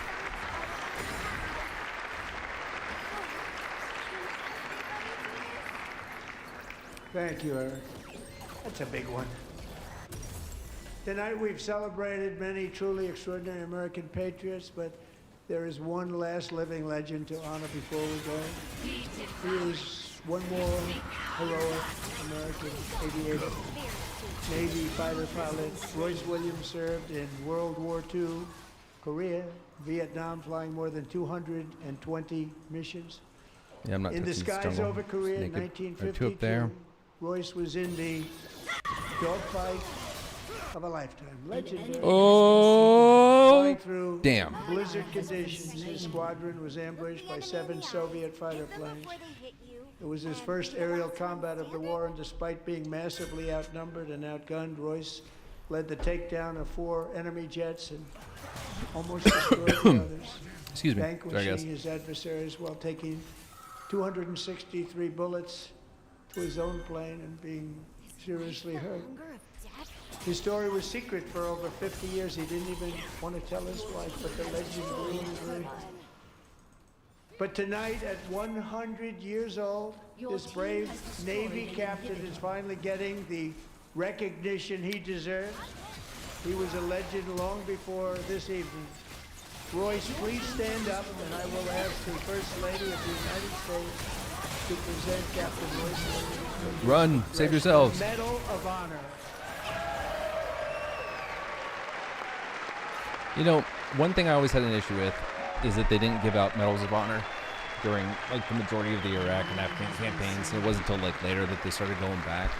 I don't know what exactly it had to do with. I've read some things in the past, something about like legitimizing the war or creating too much negative publicity, even though we're honoring people. I don't know. I'll have to look that up.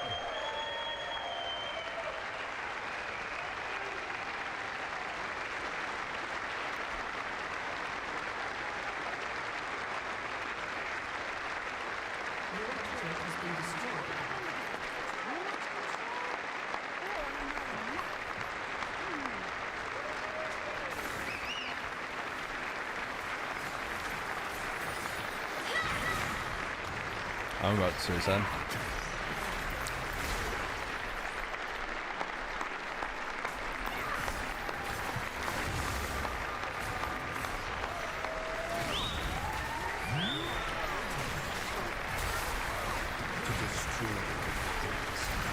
My God, that was suicidal.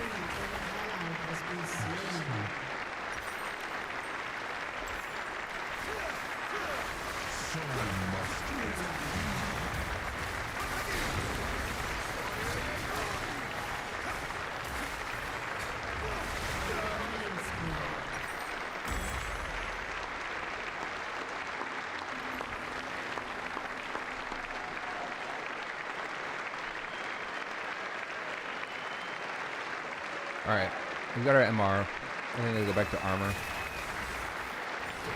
and anti-healing. Is volley really my biggest issue? Oh yeah, I have 2 healers, so.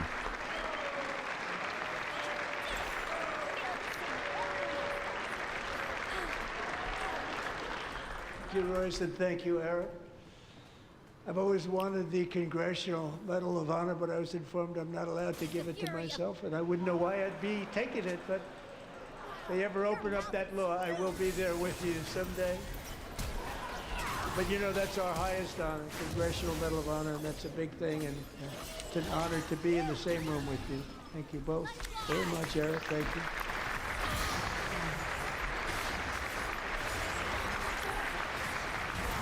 Oh my God, with all of them.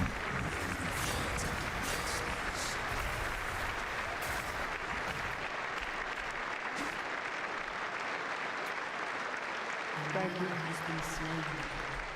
250 years is a long time in the life of a nation, but in another sense, it's really a mere moment in the eye of history.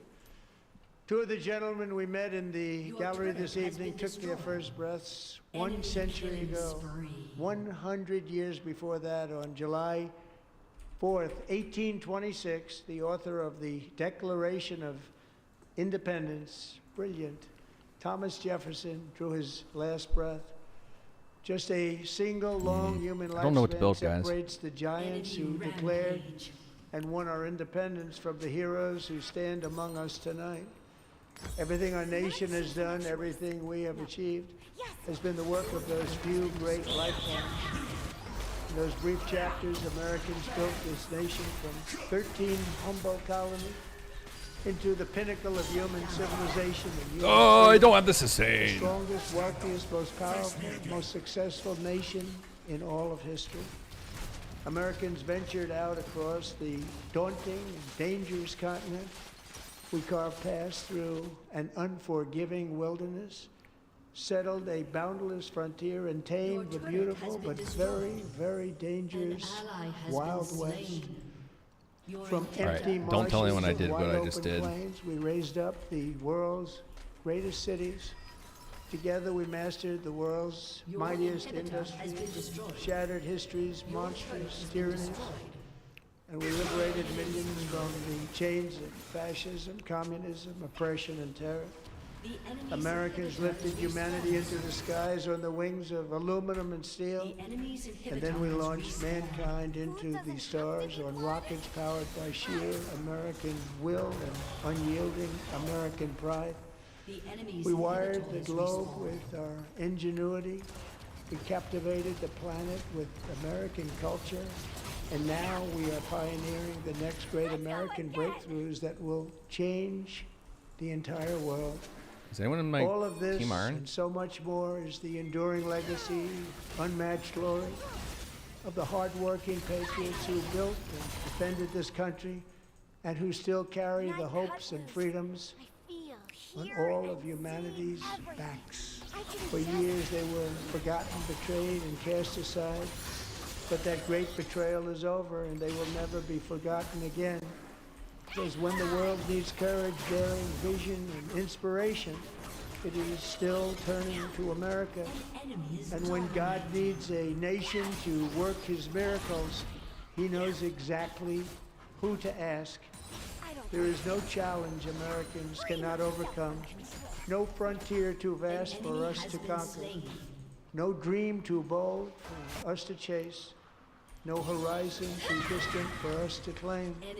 For our destiny is written by the hand of providence, and these first 250 years were just the beginning. From the rugged border towns of Texas to the heartland villages of Michigan, from the sun-kissed shores of Florida to the endless fields of the Dakotas, and from the historic streets of Philadelphia to right here in our nation's capital, Washington, D.C., the golden age of America is upon us. The revolution that began in 1776. Damn, Yasuo, I is think we not could have done ending. that together. It still continues because the flame of liberty and independence I think we could have done that still together. burns in the heart of every American patriot. And our future will be bigger, better, brighter, bolder, and more glorious than ever Who's before. the person that's always Thank missing you, in the God State of bless the you, Union? and God bless America. Oh, it's finally over. Who's the person always missing from the State of the Union?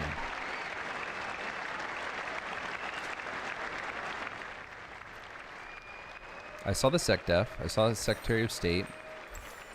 I saw the Vice President. Speaker of the House is there. Oh, the lone survivor or whatever. Yeah, because the whole government is in. God, I can't remember who they said it was. Designated survivor. That's what it, right? Designated survivor.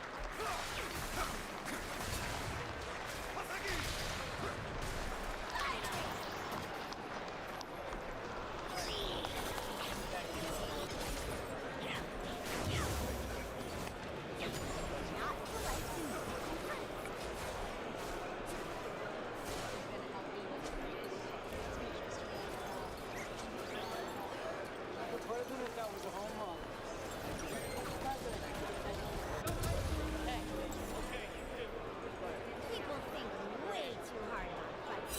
Just point the strongest soldier toward the biggest enemy. Almost worked for me. Good job. Thank you.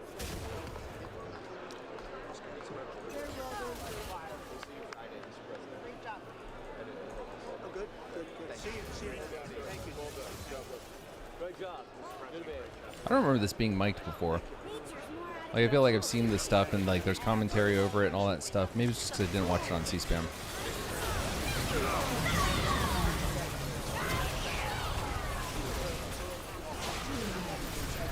Ugh. Maybe that was just not the best way. Oh my god. This chick can cut.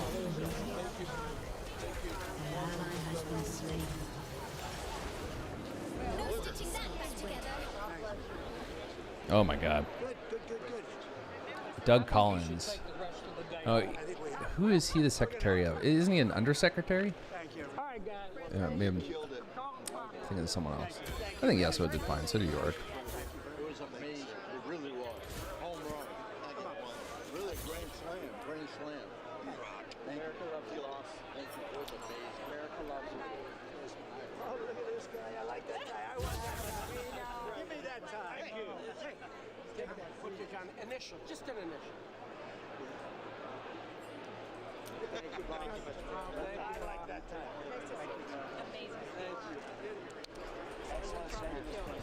Thank you, everybody. Mr. President, outstanding speech, sir. Mr. President. He will. He's getting them all. He's good. Right here. She did good. They love the insider trading stuff. Great guy. How's he doing? He's a young. All right, be right back, guys. Grab my water. He fell asleep a couple times. You did amazing. You really did. Great speech. Proud of him. Great job, Mr. President. Thanks for your leadership. Mr. President, well done. God bless you. God bless you, sir. Thank you, fellas. No best speech yet. Fantastic. That's a big statement coming from you guys. Great job. Yes, sir. Love the finish. Yeah, that is right. Home run hitter. Great job. Thank you, everybody. Great job. Great speech. Thank you. Thank you, everybody. That was the best speech. No, thank you very much. Speech I've ever heard. Really, the best ever? That's a nice. Coming from you, that's a big statement. It's also the longest. Great job on television. Congratulations, Also the Mr. longest. President. Thank you. President. Thank you so much. Take care. Thank you very much. Still need to talk to you. Congratulations, Mr. President. Thank you. Mr. President. That's great. Great. Nice job, sir.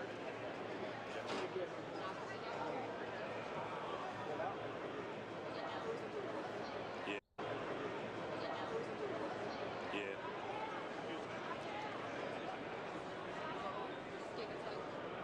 Can we go out?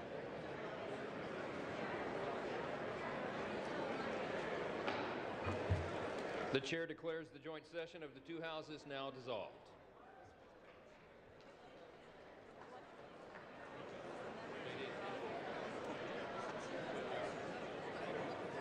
All right, buddy. This is kind of low. On Unofficially, President Trump's speech was an hour and 47 minutes, the longest on record. Now, we've got about 5 minutes before the Democratic response. We're going to show you the numbers. We're going to take your calls a little bit later. You can see the numbers there. We want to get your response to the President's State of the Union address. 202 is the area code for all of the numbers. 748-8921 for Republicans, 748-8920 for Democrats, 202-748-8922 for independents. Now, if you want to send a text message and you can't get through on the phone lines, 202-748-8903. Again, that's for text messages only. Please include your first name and your city if you would, and we'll try to get to some of those as well. Well, we are here on the set to take your calls and to have a conversation with our two reporter guests. We have Marissa Schultz of the New York Post and Diana Nerozzi of Politico joining us on the set.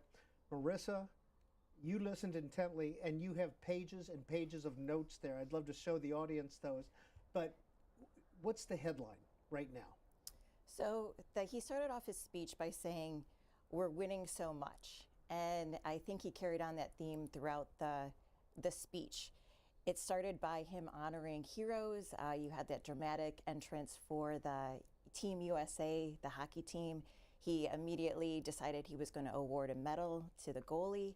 And then these medals just continued all throughout the night, from like a 100-year-old veteran to a daring pilot to the wounded National Guard soldier Andrew Wolf, and then he honored the family of Sarah Beckstrom, the National Guard soldier who was shot and killed in Washington, D.C.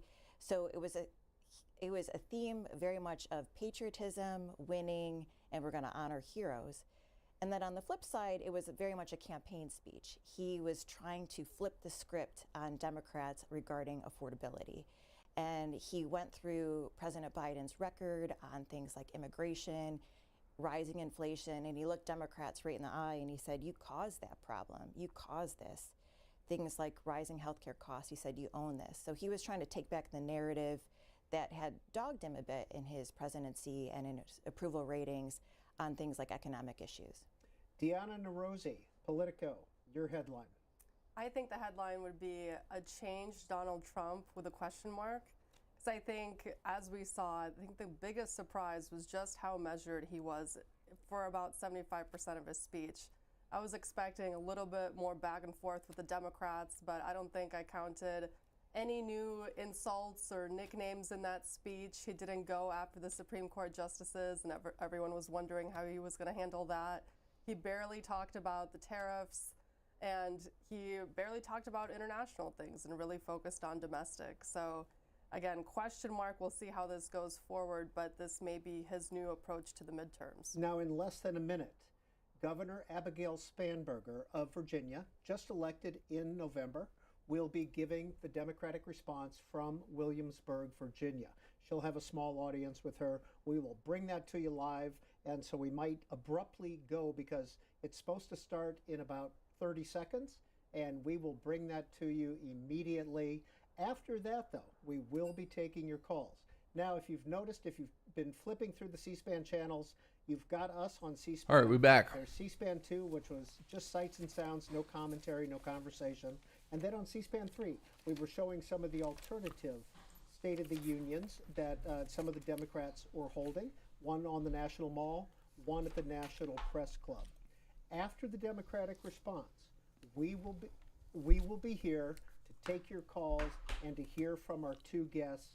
Now, beginning now from Williamsburg, in just a second, you're going to hear Abigail Spanberger, former CIA agent, former member of Congress, just elected to the governorship of Virginia, first woman governor.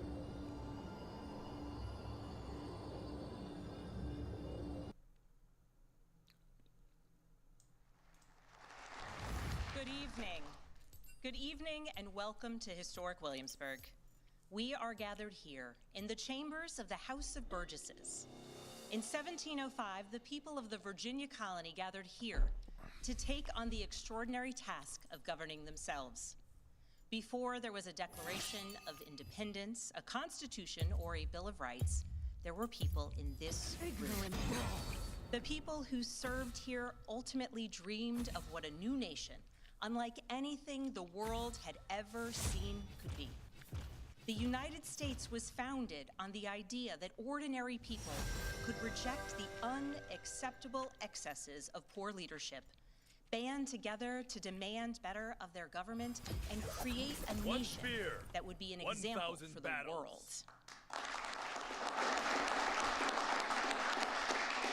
And this year, as we celebrate 250 years since America declared our independence from tyranny, I can think of no better place to speak to you as we reflect on the current state of our union. Tonight, as we watched our nation's lawmakers gather for a joint session of Congress, we did not hear the truth from our president. So let's speak plainly and honestly. And let me ask you, the American people watching at home, 3 questions. Is the president working to make life more affordable for you and your family? Is the president working to keep Americans safe both at home and abroad? Is the president working for you? As I campaigned for governor last year, I traveled to every corner of Virginia, and I heard the same pressing concern everywhere. Costs are too high in housing, healthcare, energy, and childcare. And I know these same conversations are being had all across this country. Because since this president took office last year, his reckless trade policies have forced American families to pay more than $1,700 each in tariff costs. Small businesses have suffered, farmers have suffered, some losing entire markets. Everyday Americans are paying the price. And even though the Supreme Court struck these tariffs down 4 days ago, the damage to us, the American people, has already been done. Meanwhile, the president is planning for new tariffs, another massive tax hike on you and your family. And Republicans in Congress, they remain unwilling to assert their constitutional authority to stop him. They're making your life harder. They're making your life more expensive. They're even making it more difficult to see a doctor. Rural health clinics in Virginia and across the country are already closing their doors thanks to the so-called One Big Beautiful Bill, championed by the president and Republicans in Congress. And tonight, the president celebrated this law, the one threatening rural hospitals, stripping health care from millions of Americans and driving up costs in energy and housing, all while cutting food programs for hungry kids. But here in Virginia, I am working with our state legislature to lower costs and make the Commonwealth more affordable. And it's not just me. Democrats across the country are laser focused on affordability in our nation's capital and in state capitals and communities across America. In the most innovative and exceptional nation in the history of the world, Americans deserve to know that their leaders are focused on addressing the problems that keep them up at night. Problems that dictate where you live, whether you can afford to start a business, or whether you have to skip a prescription in order to buy groceries. So I'll ask again, is the president working to make life more affordable for you and your family? We all know the answer is no.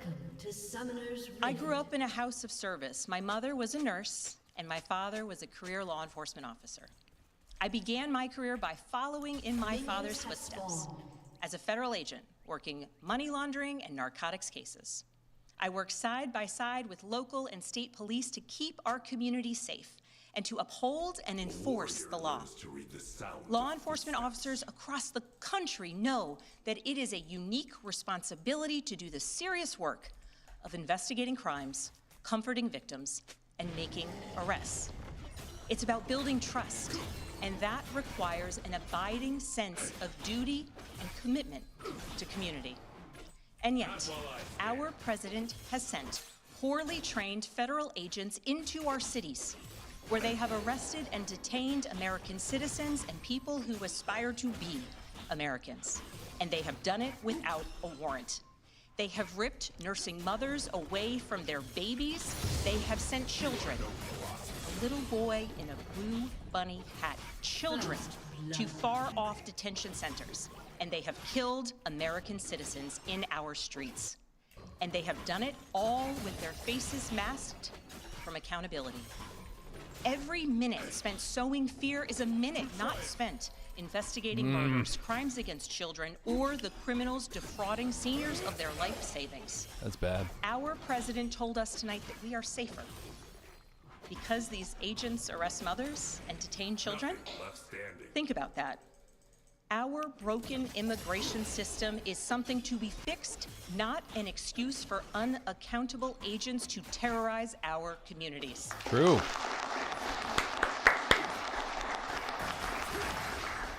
After working in law enforcement, I continued my career of service as a CIA officer, working undercover to protect the United States and our allies from global threats, terrorism, nuclear weapons, and the aggression of adversarial nations around the globe.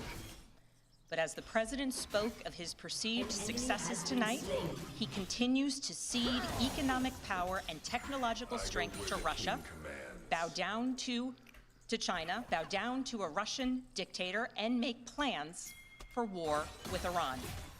Here's the truth. Over the last year, through DOGE, mass firings, and the appointment of deeply unserious people to our nation's most serious positions, our president has endangered the long, I assumed that homegirl was up storied there. I history wasn't fucking of with the it. United States of America being a force for good. So I'll ask again. Is the president working to keep Americans safe, both at home and abroad? We all know the answer is no. In his speech tonight, the president did what he always does. Lied. He lied, he scapegoated, and he distracted. And he True. offered no real solutions to our nation's pressing challenges, so many of which he is actively making worse. He tries to divide us. He tries to enrage us, to pit us against one another, neighbor against neighbor. And sometimes Brother he against brother. succeeds. And so you have to ask, I assume they who were trying to not benefits from his rhetoric, invoke his the policies, Civil War his actions, the short shit. list of laws he's pushed What's through up, this Republican Congress. Somebody must be benefiting. He's enriching himself, his family, his friends. The scale of the corruption is unprecedented. There's the cover-up of the Epstein files, the crypto scams, cozying up to foreign princes for airplanes and billionaires for ballrooms, putting his name and face on buildings all over our nation's capital. This is not what our founders envisioned, not by a long shot.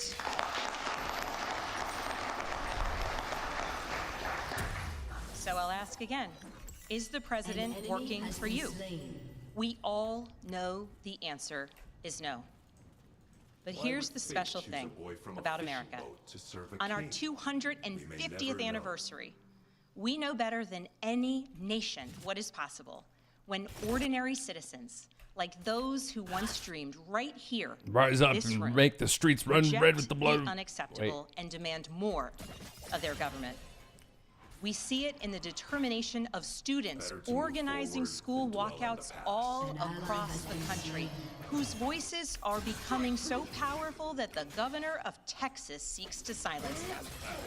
We see it in the bravery of Americans in Minnesota standing up for their communities, from peacefully protesting in sub-zero temperatures to carpooling children to school so that their immigrant parents are not ripped away from them in the parking lot.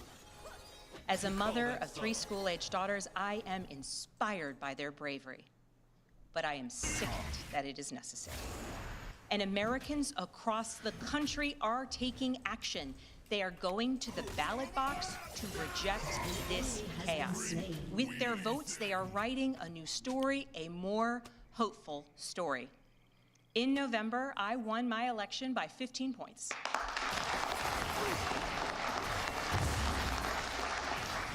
And we won 13 new seats in our state legislature. because voters decided they wanted something different.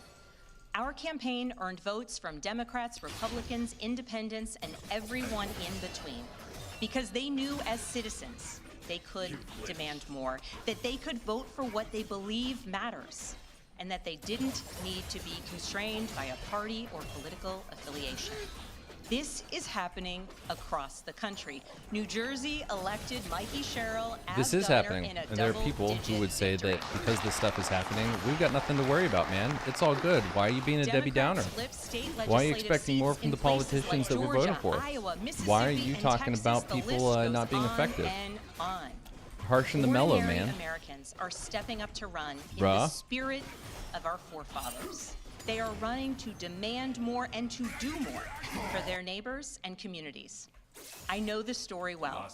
I first ran for office in 2018 alongside dozens of other Democrats who did the seemingly impossible, flipping 41 seats in Congress. In my case, I was the first Democrat elected in 50 years, swinging our district 17 points. Those who are stepping up now to run will win in November because Americans, you at home, know you can demand more and that we are working to lower costs. We are working to keep our communities and our country safe, and we are working for you.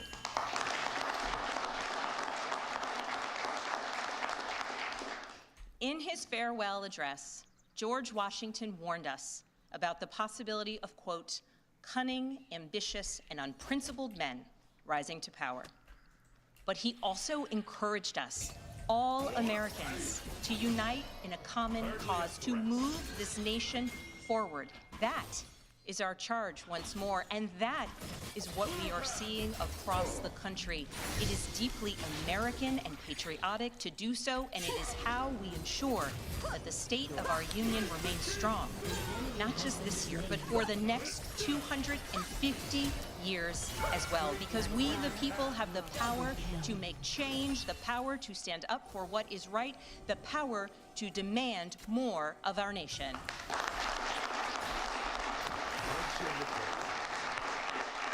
May God bless the Commonwealth of Virginia, and may God bless the United States of America.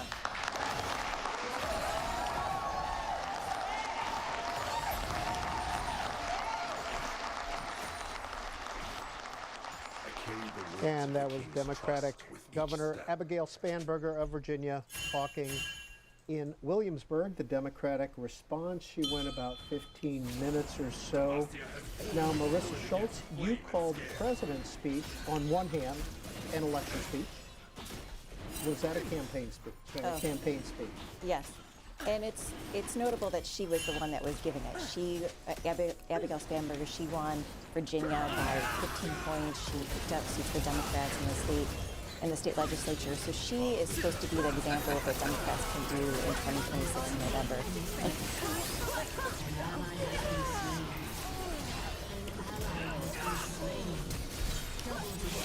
Oh yeah, get it, go.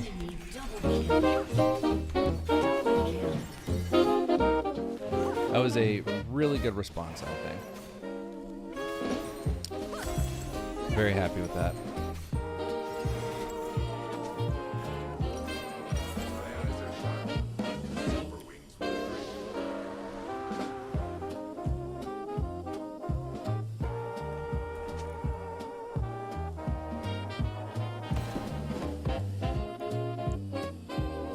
Nasus.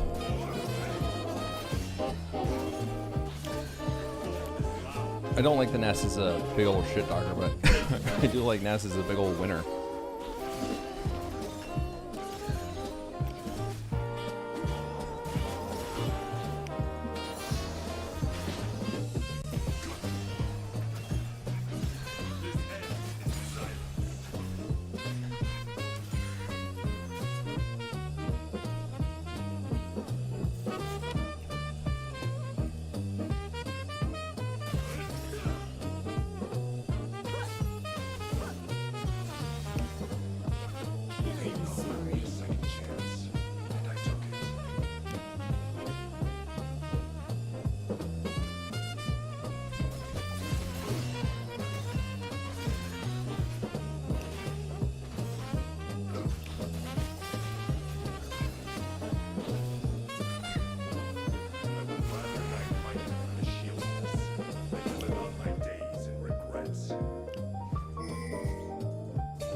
was feeling really down about my play on this character because I'm used to playing like Warwick or Briar, being able to do some real fucking damage. And I can.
I'm a Q from death.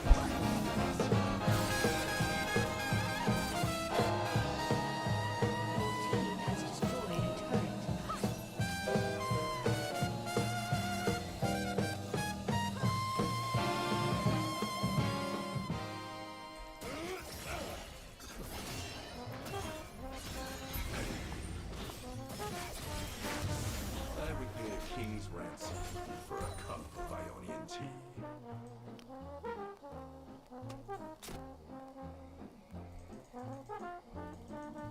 An ally has been slain. An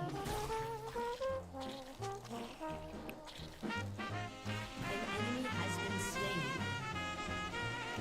The pits broke everything but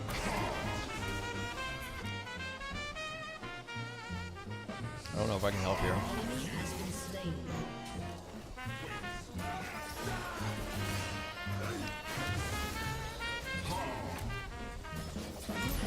Oh, strike without warning!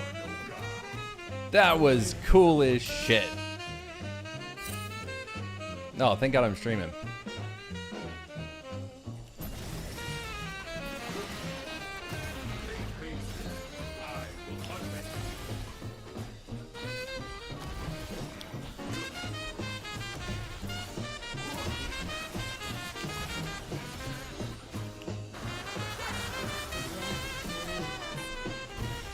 Hi, baby. Hi. Hi. Yes, yes, yes.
Is it over? Is this just what NPR plays?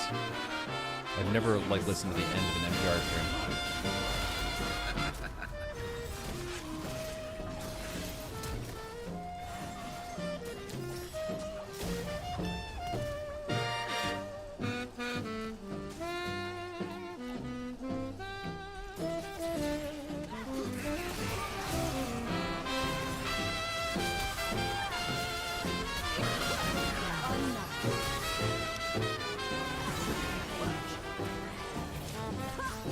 Oh, come on, Diana. Oh.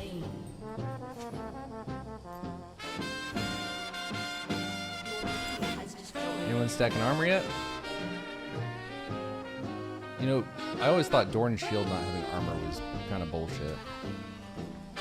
Got a little armor from this guy, but I don't want to build a whole item around that.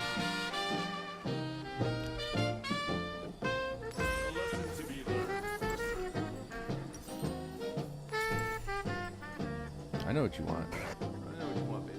I know. You gotta wait till this game ends. Damn, everyone's up there. It's a party.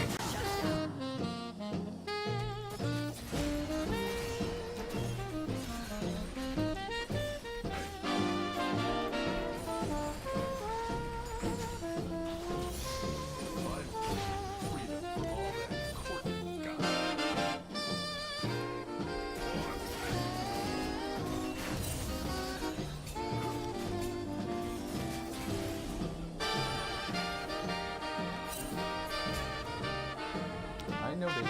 Well, you gotta wait. You gotta wait.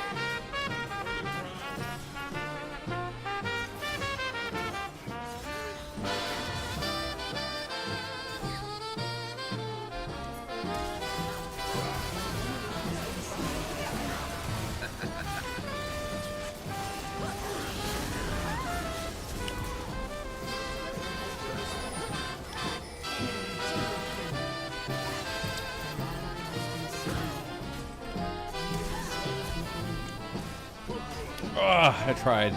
I tried.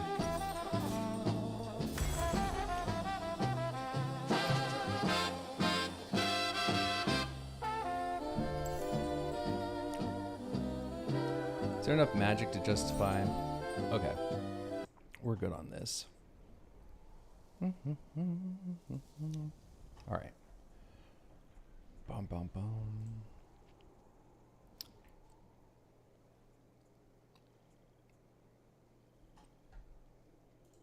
I don't know what to build, ladies and gentlemen. Your turret has been destroyed.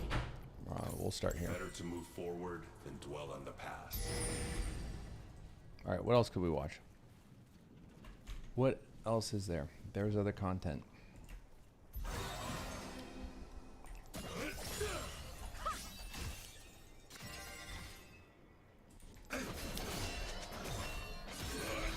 King's spear obeys.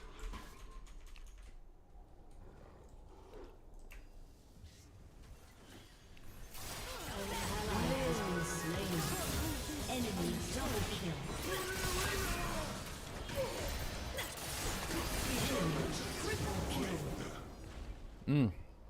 All right, Akali. I think.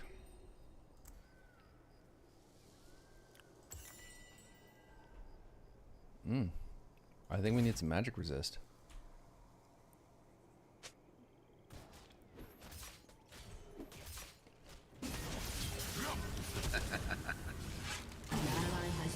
Damn, that heal.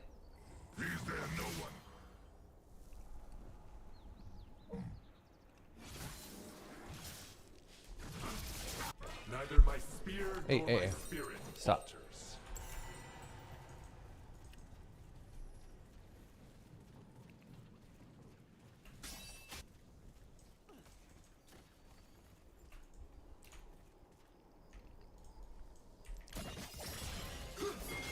Oh, that Kayn is bodying me.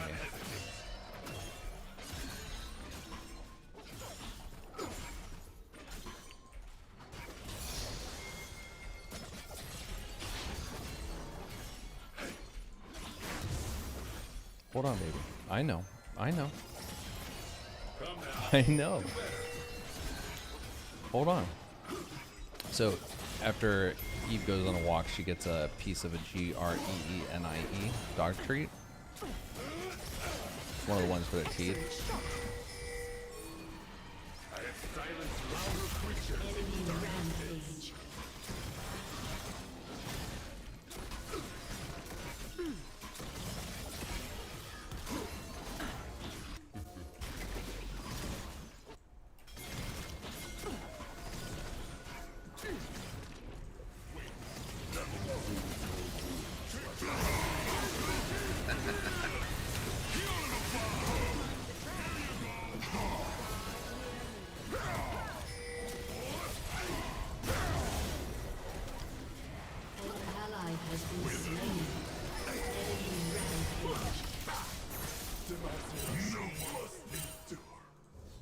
The fuck is happening? An enemy is unstoppable.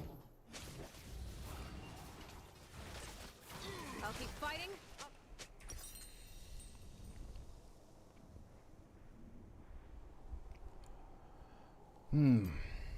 How do we deal?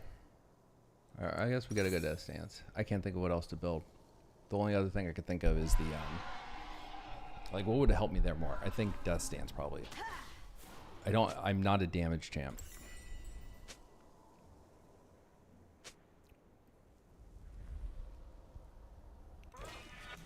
King's gift is never free.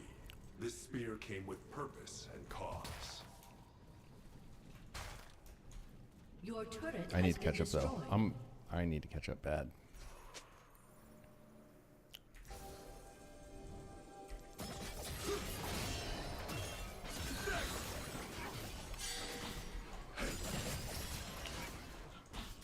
I carry the weight of the king's trust with each step.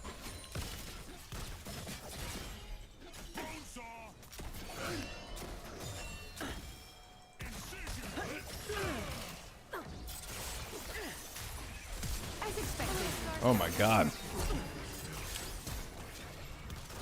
Calibrating. I never miss. Hey, I got no assist. Well, I guess I didn't hit her with anything. I hit Mundo. But damn.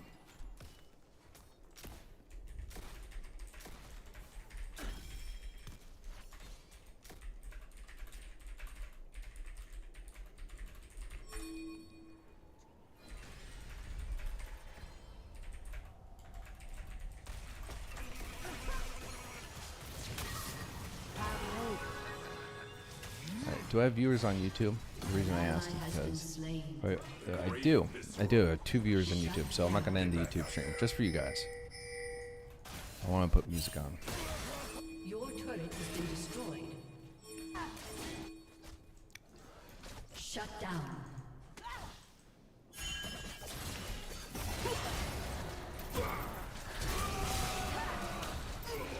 My god. Bane is not free for me.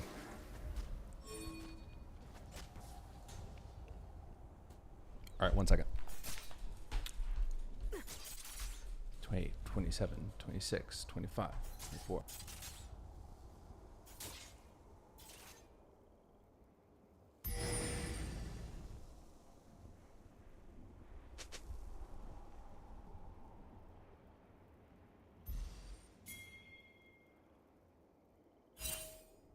Ooh, I just ran.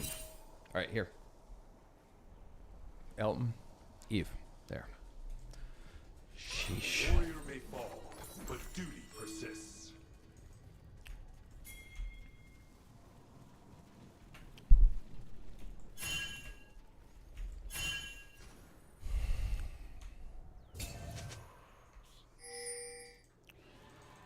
Target marked. Immaculate. Follow the just path. Nasus, please. An enemy is dominated. Boom. Headshot.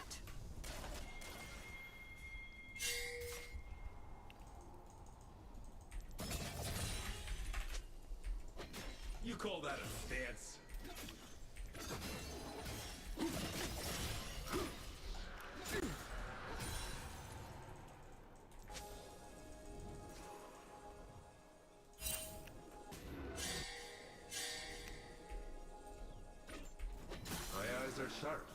The silver wing. Your team has destroyed a turret. An enemy is godlike. This Nasus talked so much shit and then just ran it down. Demacia clears the path. Your turret has been destroyed.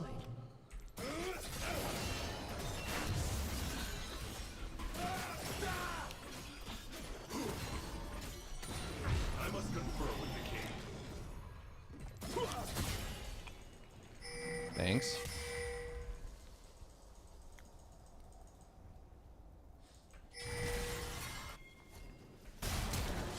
Not so close. Fate offered me a second chance. I took Your it. turret has been destroyed. An enemy has been slain.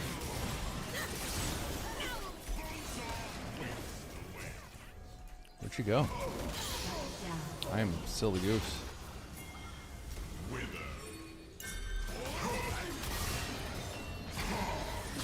have slain an enemy. Hesitation. That is all it took.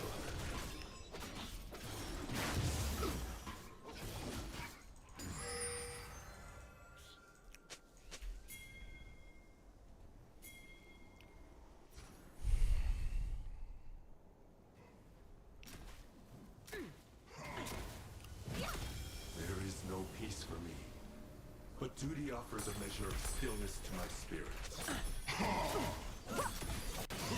Your team has destroyed a turret. Your team has destroyed an inhibitor.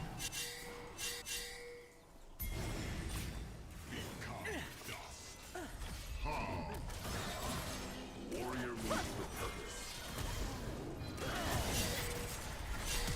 An enemy is legendary.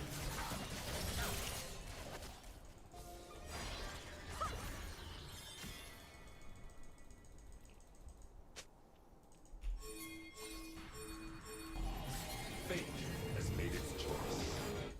Your turret has been destroyed. An enemy is legendary.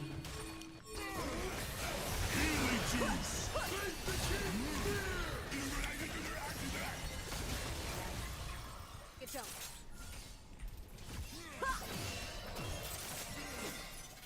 Oh my god.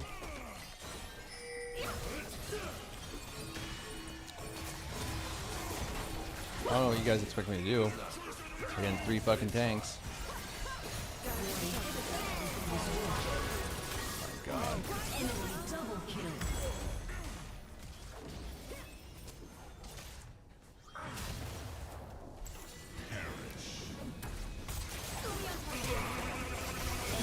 Enemy killing spree. You threaten my... You die.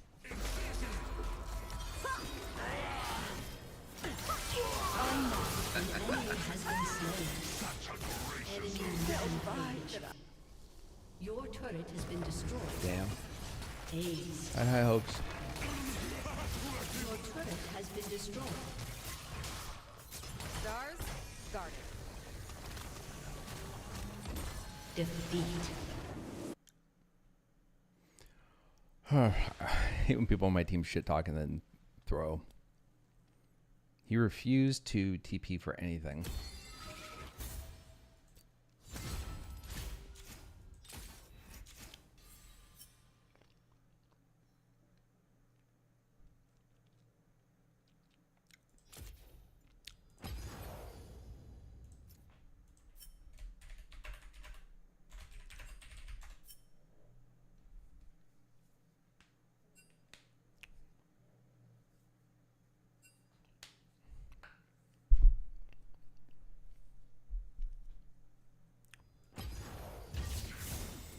Yeah, it was just the wrong champ, I think, to play in that tanky. Then again, we were fine. Nasus would not.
Does no one make videos for the Live and Learn channel anymore? I see that when I click on videos. All right. The only podcast where Rashad can't remember which hosts that he knows and which ones he doesn't. I swear that debate turned into like a fucking like Roman legal civil law duel between Pisco and fucking Rob Nor. So technically I wasn't even there. If we're really being honest, like technically I wasn't even in the debate. I was a spectator if we're being real. You had some good moments. You had some good moments. In my defense. So. In Rashad's defense, Pisco, you are very forgettable. Oh God. Okay. So forgettable. That is not my lawyer. That is not my lawyer. No, listen. In a bad way. It was Oh, you think I'm forgettable, Hutch? I don't think there's a good way. In a good way? I'm fucking with you. Hi, everyone. Welcome to No, but like it was a good time, and we love Rashad, and it's good to have him. We're here with the usual cast I'm gonna regret and doing this. our esteemed guest, Rashad Crenshaw. Some of you may know him, and if you don't, you should go check him out. He's hilarious. We love him. Rashad Crenshaw, hi. Hello. How are all of you doing today? Fan. We're well. So well. Snowed in. It's like so much snow. An absurd amount of snow. Yeah, how bad is it? Because you're in the New York area, right? 2 feet. And isn't Yeah. it supposed to- 2 feet. How many inches is it supposed to be? Like 38 or something like that? I don't know. 2 feet is 24 inches. Is that right? Yeah. My girlfriend said that 4 inches is a lot, so 28 inches sounds like a lot of snow. Oh, zinger. It's beautiful the first night, though, Pisco, right? It is beautiful the first night. I have to say, very beautiful the first night. I'll give you 1 second. I have to go. I think Pisco needs to turn off his camera and turn it back on again. Yeah. Yeah, he's got a little lag going on. Oh, I lived in New York City for 12 years. It was so nice when it snowed. And the next couple of days, it sucked with all the slush and shit. But the first night, beautiful. Why did you move? I got old and decided I don't want to be some dude wearing all black riding the subway at like 35, angry at everybody. Yeah, Rashad, if you couldn't tell, because you can't, Guy is actually technically old, but he still looks the same as he did when he was like 18. So, you know, but he was fleeing. He was fleeing the liberal politics of New York City. That's why he went to California. Oh, well, I'm not aging well. I guess on sick leave or something. I don't know. She channeled the spirit of Maximus Decimus Meridius in that from Gladiator in that speech that she gave Pisco. Yeah. Like what we do in this life echoes in eternity, and it's all about like avenging his murdered wife.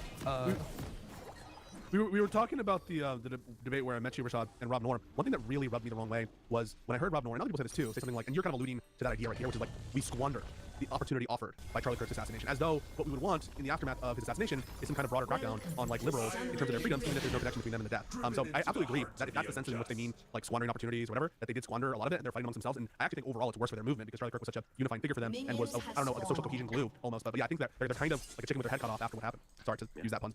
Why is it always Jesus Pisco? Why is it always the children of like conservative families, bro? It keeps fucking happening. The would-be assassin from Mar-a-Lago yesterday, who apparently jumped a fence at Mar-a-Lago and got like he drove for 20 to 40 yards. Yeah, right. Isn't it weird you haven't heard about it, Pisco? Like, this used to be a thing, and now it's happening so frequently that we're just kind of like, it's Monday. He made it 20 to 40 yards. There was another assassination attempt? Yeah, I was like, yeah, it was like, you didn't know about it. You didn't hear about it? Yeah, like he was at Mar-a-Lago. He pulled up to Mar-a-Lago, was like, let's have a showdown, and they killed him.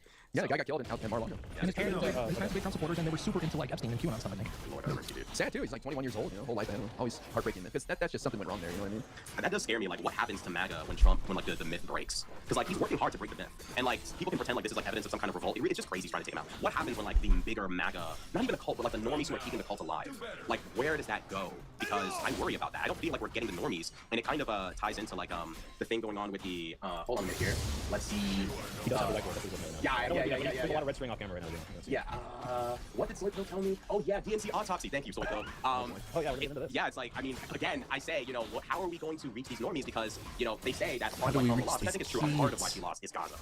A part. Well, when you say a part, what you mean is it's exclusively that topic in this article headline confirms all of my Oh, cool, we got right into it. Yeah, no nuance required. No nuance or analysis required. Conversation over, and I think, great stream, guys. That's what I'm seeing. All the comments are just retweets with no analysis of what's actually in the article. But sorry, go ahead, guys. How high on the list do you think Gaza was, though, when it comes to why Kamala lost? Because for me, it's like 5, 6, maybe. I think it's, you know, economy, inflation, immigration. So I'm curious, Rashad, how high on the list do you think it is for why I was going to say 6, 7, but that's fucked up to say about like a genocide. So we're not going to go in 6, 7. I was Trumpism, Rashad. I'm not going to call him Little Rocket Man. Oh yeah, like, yeah.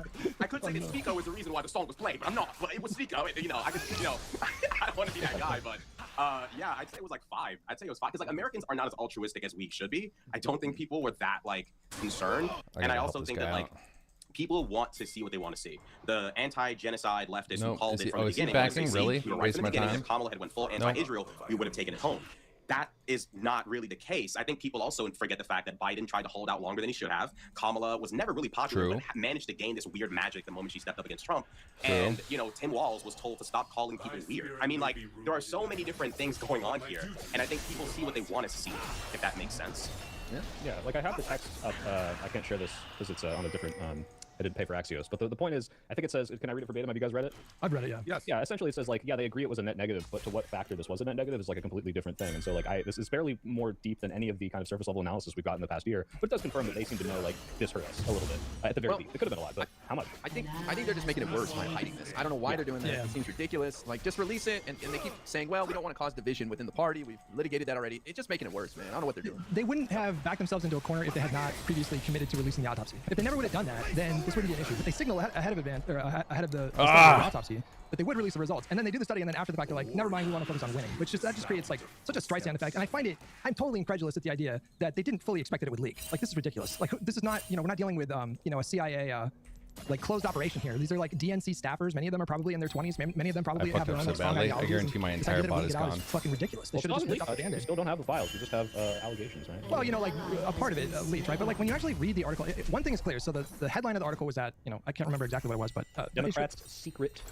Democrats working on secret report found Gaza cost Harris votes. Right. So that is the most uncontroversial headline I've ever read in my life. Everybody knew this, like, during the election. And then you read the article, and basically the substance is that they spoke with hundreds of different activists and advocacy groups. And one of those groups was this group called IMEU, which is, Advocacy for Middle Eastern stuff, and a very pro-Palestine group, I think. And, they say that the DNC shared with them that the Gaza issue was a net negative for Harris, meaning that it lost her vote. Firmly in nothing in that bronze article, like, there was nothing new in that article whatsoever. But a lot of people were quote retweeting the article saying, like, this proves everything we were saying the whole time. And, like, at no point in the article does it say it cost her the election. It doesn't explore, like, potentially, which I think is a relevant question of, how many votes would she have lost if they would have endorsed a policy of, like, alienating Israel or doing an arms embargo. Like, that's never factored into the analysis, but people drew their own conclusions from this headline for sure. Yeah, it's basically the younger voters who were hesitant to vote for Kamala or didn't go to turn out because of Gaza, which we already knew.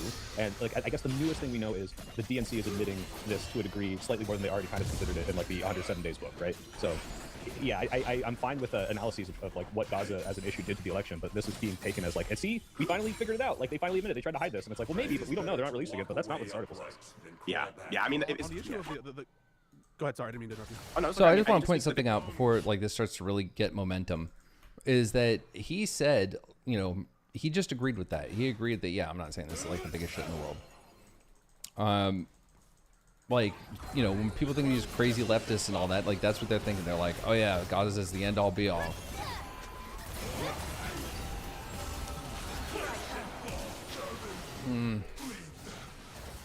Damn. That was dumb.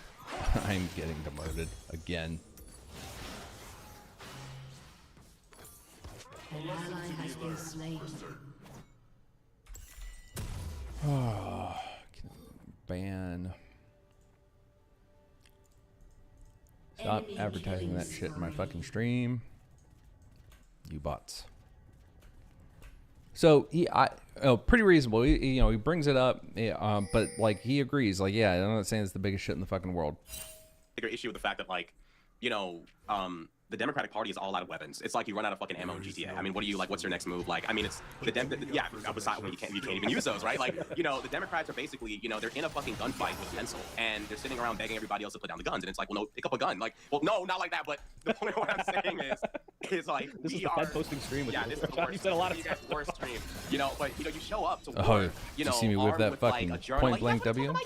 Like, no, they're trying to kill you. NPC? So the Democrats, like, I'm seeing like Gavin Newsom interviewing Ben Shapiro, and he's like, so like, tell me about when you learned how to play the violin. Like, what was that like? You're asking him about playing the violin after 10 years of building up Trump. That's your question. And then Ben grabs Gavin Newsom's conversation and steers it toward Renee Good and is like, well, you don't believe ICE are, domestic terrorists. You didn't mean what you said on your press secretary account, did you? That was wrong, right? Yeah, that was just, that really just wasn't a reflection. Yeah, and it's like, oh my God. It's like, we're cooked. We're totally cooked because between Kamala, who's probably going through it mentally after losing to, I mean, the delinquent Diaper Don, and then Gavin, who's just trying to hope that his good looks can get into the fucking White House. I don't know what the fuck we're doing. Honest to God, you know? And it allows articles like this to seep in and say, you know, well, if we had just, you know, thrown caution to the wind, That is we a would've won. perfectly fine point. What's going on? What do you want help with, huh? What do you want help with?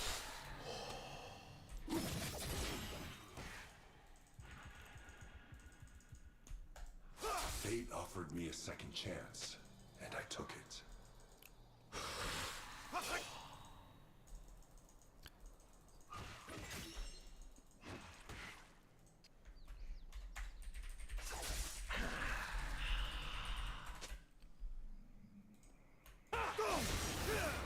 Hardly a threat.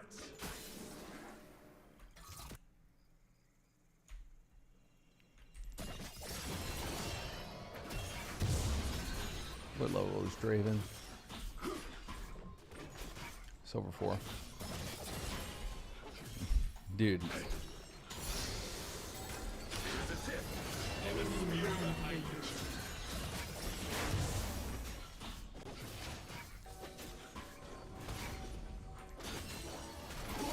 Draven, by the way, this Draven that's bitching has a 37% win rate. Of the many masters I have served, there is only one I would call friend.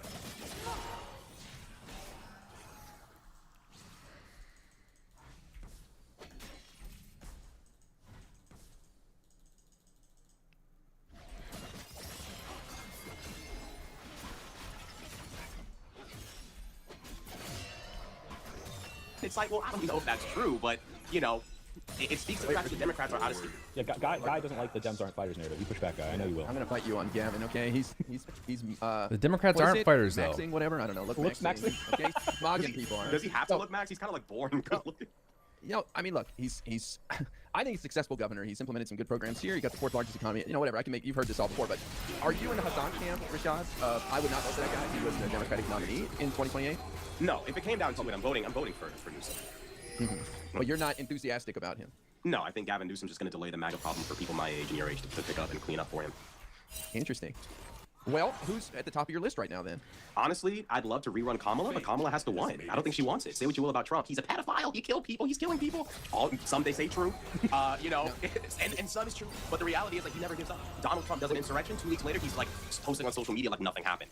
Kamala's, you know, not trying. She doesn't want to be back, in my opinion. Wait, I this guy a little bit there. I think the purpose of her writing the book and doing this book tour and extending the book tour, I think she's very clearly signaling that she's going to run again. This is what I'm talking about, though. Like, the book's meaning the moment, right? Yeah. So just, I want to point this out. Like, Homeboy just said, yeah, I want fucking Kamala. That's all I need to tell you. Just, he said, I want Kamala.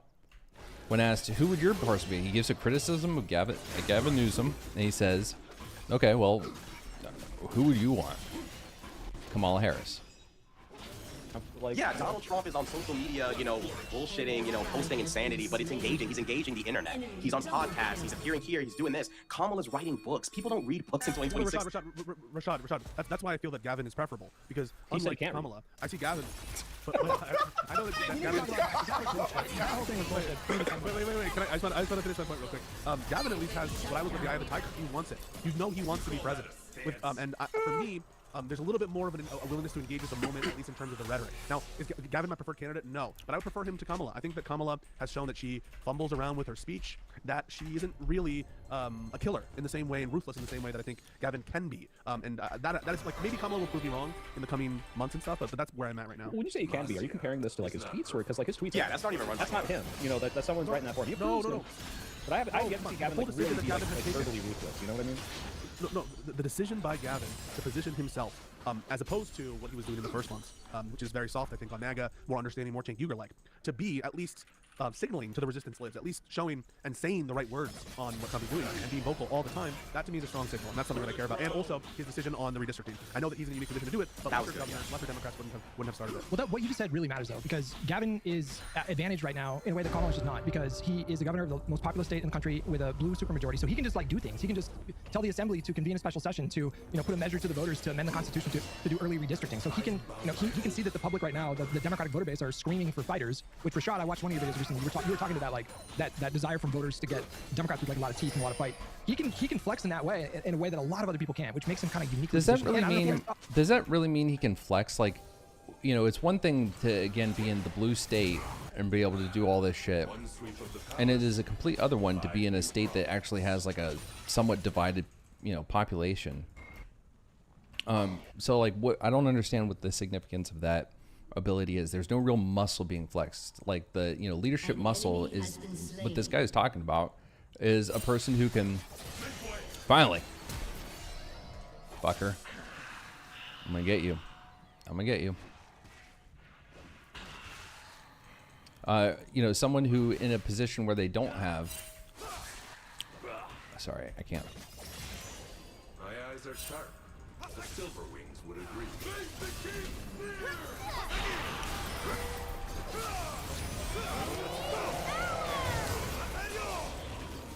Oh, I missed when it burned. Your turret has been destroyed. Oh, nice. Slain.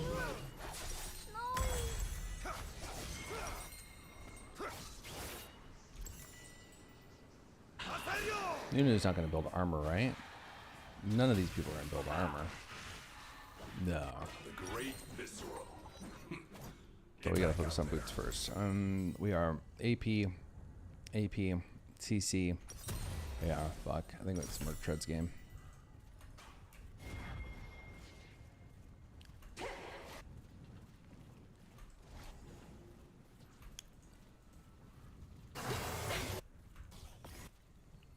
Every step carries the weight of two lives. The one I lost and the one I chose.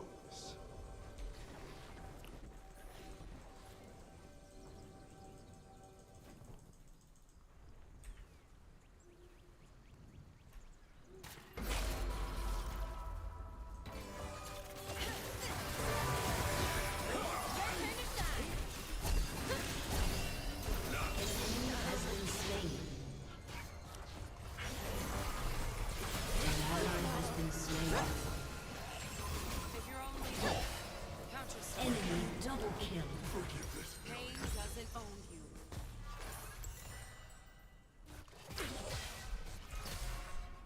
you. But Pelosi is reportedly like backing him for president, which that for me makes his stock like skyrocket because she is a kingmaker. Really? Yeah, I mean, maybe terms of odds. Sorry, I go mean, maybe in terms of like, I don't know, like amongst like people like us, maybe we care about Pelosi's endorsement, but like my thing with Gavin, and the only reason why I kind of lean toward Kamala, even though like Gavin. Like the big challenge right now is that we have to capture apathetic voters, you know, people that didn't feel the need to go out. We're not going to really capture, you know, we're capturing people from, you know, anti-Trump disillusionment and shit, but we're not capturing like a ton. We cannot rely on that. What we need is our base, our people, those in the giant big fat fuck tent. We need them to go out and vote. And so who is going to galvanize that? Who is going to be the person that, you know, is going to lead us and actually show leadership instead of, you know, what's going on now? Now, I'm not a wise enough political analyst to say it's X, Y, or Z, but like, why is there nothing being done? Like, you know, where are the appeals to Republicans? Do they just give up and say, you know, because IRI later is going to say something that like these Republicans, the people, citizens, are, you know, they're just like us, and they're, you know, there's nothing inherently wrong with them, which is, I think, a discussion we need to have about the history of the Republican Party and who occupies it. But I say that as a former occupant of the Republican Party. An ally has been slain. Enemy double kill. An enemy is unstoppable. Your turret has been destroyed.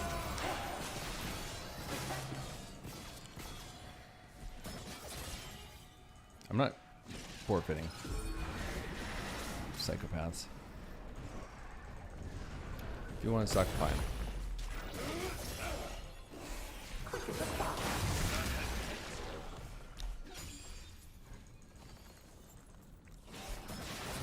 Oh, that would have been so cool. Like, for instance, here's something. Any Republican or Democrat that in any way I think might not fucking prosecute, I'm not going to be happy about. Am I voting blue no matter who? Yes. I can't say always have been, always will, because I was a Republican before the last election. That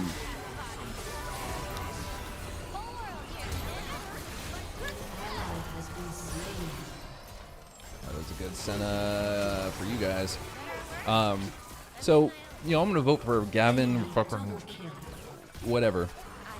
But I really can't stand this, never mind. We'll go into that later. The point is that we need someone that is going to actually be able to get out there and do some shit and show some gumption. And so, for instance, someone who was like, yeah, we're not going to prosecute people who have tried to undermine our democracy over the last X number of years. Yeah, that's someone I'm not going to be excited about. So, and this guy, I don't think is saying he won't vote for Newsom. He's just saying we're cooked. Why he's not happy with where this is going. Oh, are we building armor?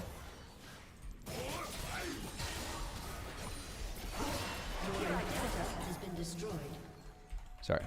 It's very hard to do political commentary. I mean, let's be real. He's a white guy who's good looking. That right there automatically ups him like above Kamala by a bunch of points in America, if we're being honest. However, what bothers me about Gavin is that his vision isn't strong. Like, I'm seeing you like humanize and cleanse these, fascist kingmakers on your show, and it's like, how do you watch Renee Good get executed? And Ben Shapiro is in front of you, and you have no ability to stand down. We're talking about Donald Trump, who will gaslight you about Epstein's Island. He will gaslight you about insurrections. All right, this is he will really gaslight you about his insulting involvement with that. Donald Trump will make an entire new reality. I mean, yeah, don't get me wrong. Like, as soon as I 25% of the country stole with him. those Gavin fucking, Newsom can't even box with a political refugee. Ben Shapiro's a refugee. He ran away from the neo-Nazi right. He's trying to go to normal people podcasts to get a taste of sanity because he's been run out of his own party by Fuentes. Why can't Gavin be strong on a podcast? Because I was ready to die when I saw Walz fold to fucking Vance. That was unbelievable. I mean, watching Newsom fold to Vance would be, if he does that, I'm literally moving to a different planet. Oh, we say that. We say that. No way. I don't think Newsom did so well. People talk about Newsom on DeSantis. I didn't think Newsom did so well in that debate against DeSantis. I honestly think that it was over.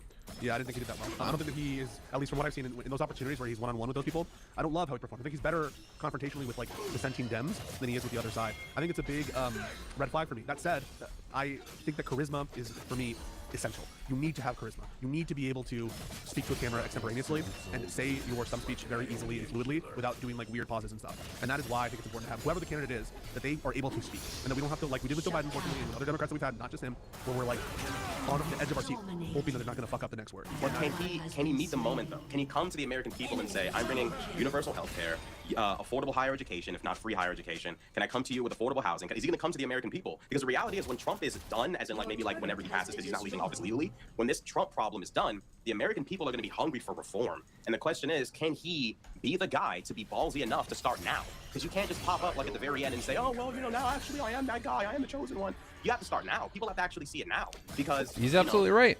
When you said that the American people are going to be hungry for reforms, you mean major reforms like single payer, these kinds of things? Yeah, and they're going to be really hungry for these motherfuckers to go to prison. And I don't get that energy from Gavin. I do get that energy from Kamala, although she probably won't rant and rave about it. Gavin seems like he wants these people to like him or something. I think they did psychological damage to him over the past 10 years of Gavin New scum. I think he's got PTSD, dude. He interviews these conservatives, and you can see in his eyes. I have no mana, by the way. Well, it's going to be the American voters themselves who decide if they really do want these massive structural reforms, and the only way they can do that is by we need to do a clean sweep on these toss-up Senate races this year, and then we would somehow have to get to 60 votes in the Senate in 2028, which seems unlikely. Or the third option, which looks like there's a little glimmer of hope, enough Democrats to vote to get rid of the filibuster, as was endorsed by a policy that was endorsed by Obama just last week when he talked to Bryce and so they're the ones that are going to determine. By Econoboy, friend of the show, Econoboy as well. Yes, yeah. So, anyways, I mean, I don't know. I'm dubious at the prospect of getting 60 votes in 2028, but with the way things are going right now, I don't know if you guys saw polls that came out today. Some really brutal polls for Trump. He is dipping down into the mid-30s. But his big benefit, though, is he's the only king in the game. He's the only king. He's the only guy with a cult. He's the only guy with a movement. Say what you will. He's dubious. He's a liar. He's dishonest. He's defrauding his supporters, all true. No one on the left is we're tired of this guy. This is our plan. This is our movement. We don't have a mainstream non-New York Mamdani, somebody who's not busy serving as mayor, but has that kind of momentum to say, help is on the way, salvation is near, we have to start building up the momentum now. And maybe, you know what, I'm open to it being Gavin, but Gavin has to actually, I don't get the vibe from him that he has a vision and that he genuinely wants this, not just for himself, but I'm a guy representing an idea, representing a vision, like Trump. Trump doesn't believe in the vision, but the way he talks, you would think he does. That's basically what I'm saying. How familiar? Can I jump? I just want to challenge you because Mamdani and Trump got along chummy, but yet you're critical of Gavin getting along with Ben Shapiro. Why is it okay for Mamdani to get along with Trump and Gavin not to get along with Ben Shapiro? Trump has to work with perception, right? It's like when Trump condemned the white. Because Mamdani has to work with Trump. there is no option. And he, I'm sorry, again, if you remember that conversation, he fucking dog walked Trump.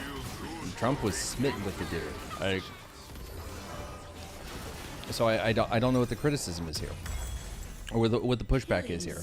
Like Mamdani, or why that? Yeah, why that's an example. Mamdani did great. It's nothing like what he's talking about.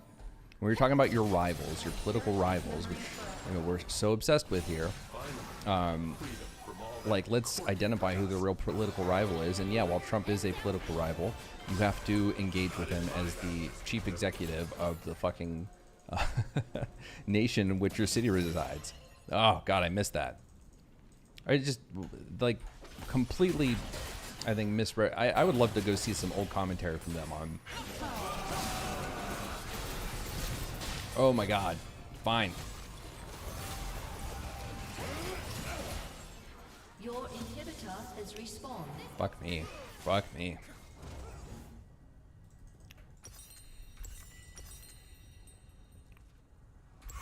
I would pay a king's ransom for a cup of Ionian tea. Nationalists in Charlottesville. The white nationalists didn't believe it because it was the circumstances. They understood, like, he doesn't do this. In the same sense that, like, when Mamdani goes to D.C. to talk to Trump, he can't go there and say, F you, you're a pedo. Everybody wants to see that. Everybody wants that to happen because it would be the ultimate vindication of reality. But obviously, like, he'd probably get, like, shipped to, like, a gulag on another planet. So he can't do that.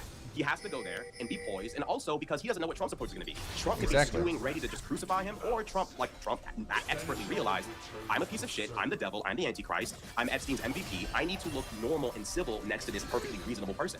That is different from Gavin on his own podcast, not needing to talk to Ben Shapiro, bringing Shapiro on, asking him about his early life like he's some kind of fucking, like, I don't know, like, credit to the community, and then letting Ben wrestle the first political conversation and being like, so Renee Good totally deserved it, right? It's like, dog. Wait, so yeah, I want to press you a little bit on this. I have two questions. So, like, first, did you actually watch, like, the whole episode with Ben Shapiro? And then the second. So this is what's going to bother me. This whole conversation is just the ardent defense, like, of Newsom. Like, there's no engagement really with the criticism. That, like, it was immediate defense. Hey, I don't like the way he was communicating with Ben Shapiro on the podcast. Behold this example.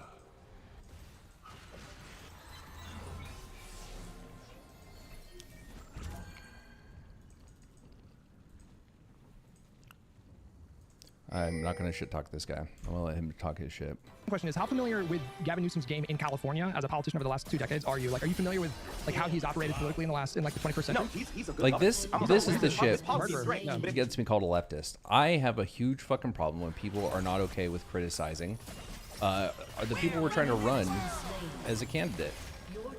And, like, the criticism he made was not like, hey, Newsom is a useless, feckless dipshit. Gavin Newsom has never done anything of substance. He didn't say that at all. He's saying, like, Gavin is showing me that he's going to be as feckless as a lot of the other people. And he's saying that doesn't include Kamala Harris, because he's saying, I wish Kamala Harris would run. She just has to want it. So what's wrong with that?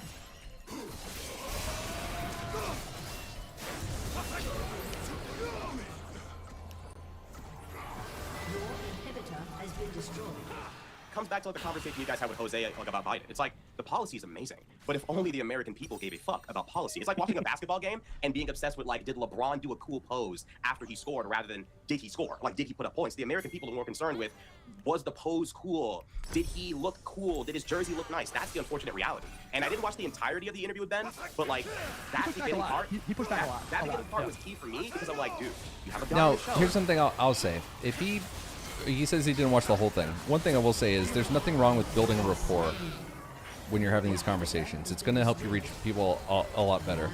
So, well, before even hearing about I heard about this podcast through this. Before even hearing about it,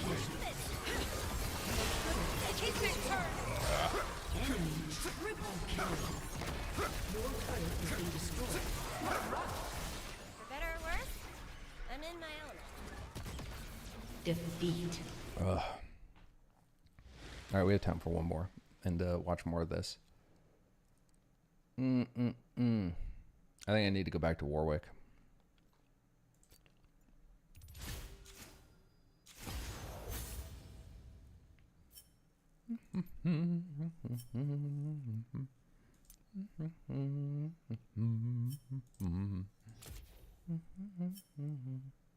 I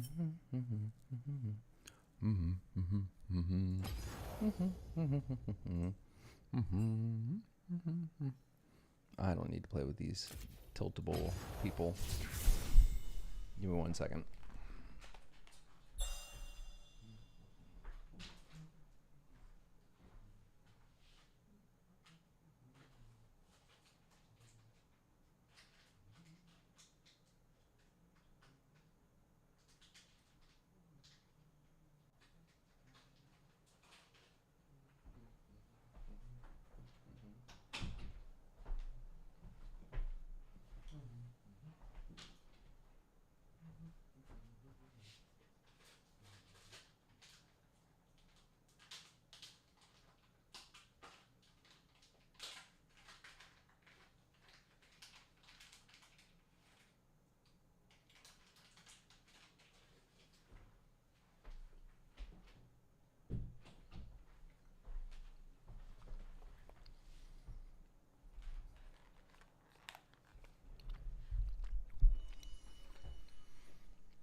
You know what? Let's save the ranked for maybe tomorrow. I'll try Mayhem. So, my apartment complex the other day, or today, I slid a note in my door. It said, it was like a warning for smoking, but I don't smoke. Aaron doesn't smoke.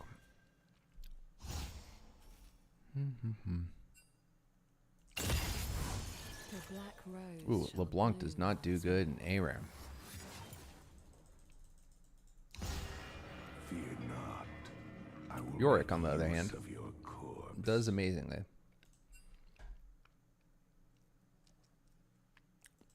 Do I want to go Heartsteel? Oh, I could play my Warwick, though. Do I want to play my Warwick? And Tom Kench? Oh. I don't know. But we need a front line, so I think we'll be going with this build. Anyway. So they put this warning out, and I'm like, I don't smoke, what the fuck? But then I'm reading it, and it says, this has been given to you and everyone else in the building. Consider we have logged it for everyone, this warning. And so I know there's like some dude down stairs by the door that smokes pot. And his porch reeks of it when you're walking to the door.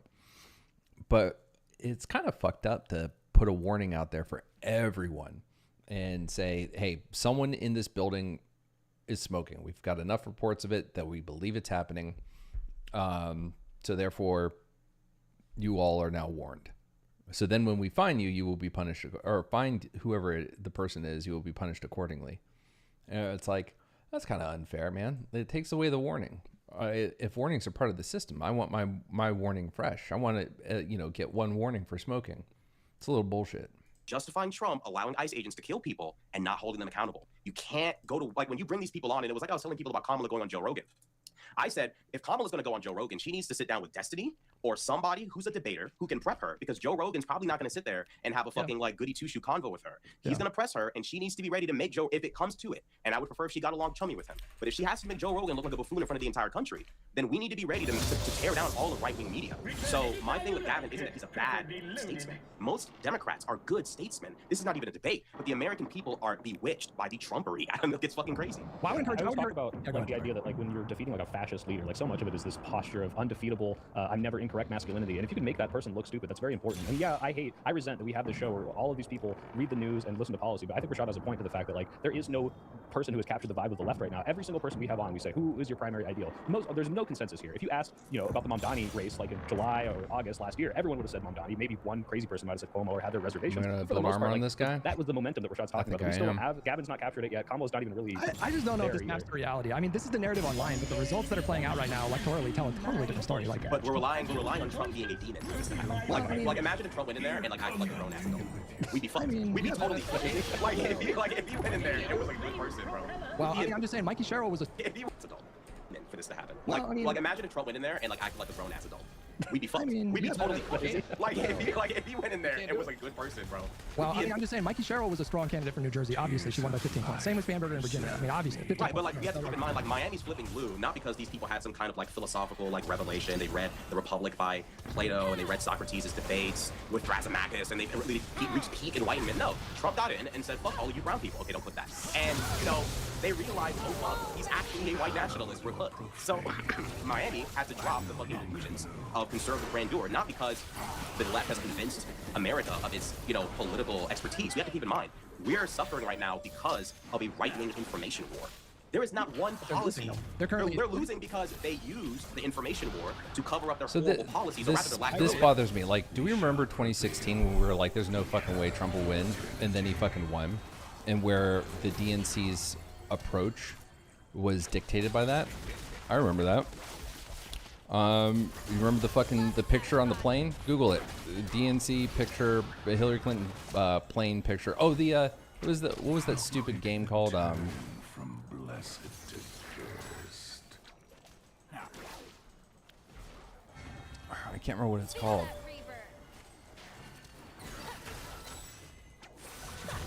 Oh, not planking. What was that stupid meme? The something challenge. The mannequin challenge. That stupid thing. Anyway, like that just was super indicative of how fucked up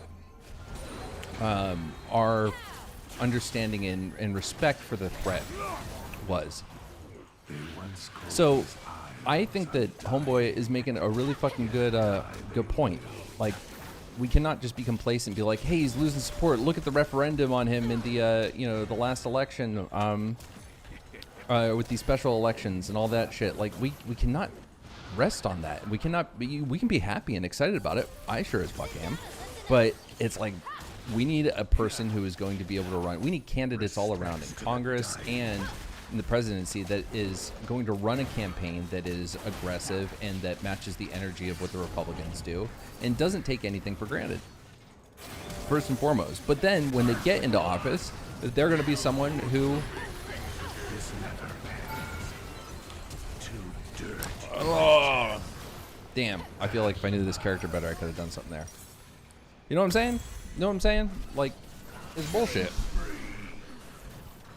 Everything's got to policy at all. But what we have to keep in mind is that the strategy can't just be, I'm not Donald Trump. No, Look I mean, at how that is. but that's not what Cheryl ran on, and that's not what Spanberger ran on, and that's not what it, like. Yeah, but these are like low-level politicians that most No, people wait, don't hold know on. about. That's not low level. It's the governor of Virginia and the governor of New Jersey. Yeah, but like A mini shield. Do I have a the shield? American public, But is these are Mamdani? people- Is the Mamdani American- low level? The American public say those names and they'll look at you like, Span what? But you're focused, right? But you're focused on the online narrative. But I'm saying that online It's narrative. not just online. It's not just online narrative. Well, here's the problem: is like this is part of the reason. And why that's like the we thing were about the harassed online by narrative Charlie right Kirk. there. So like And that, I think, is a quiet invocation before it gets explicit of the leftists.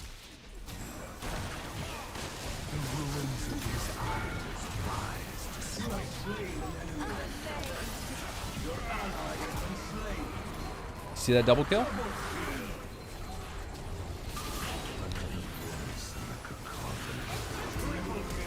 Oh my god, what am I doing?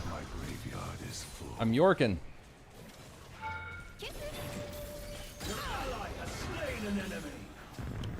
Where's my baby girl? Oh, I released her. I can't resummon her.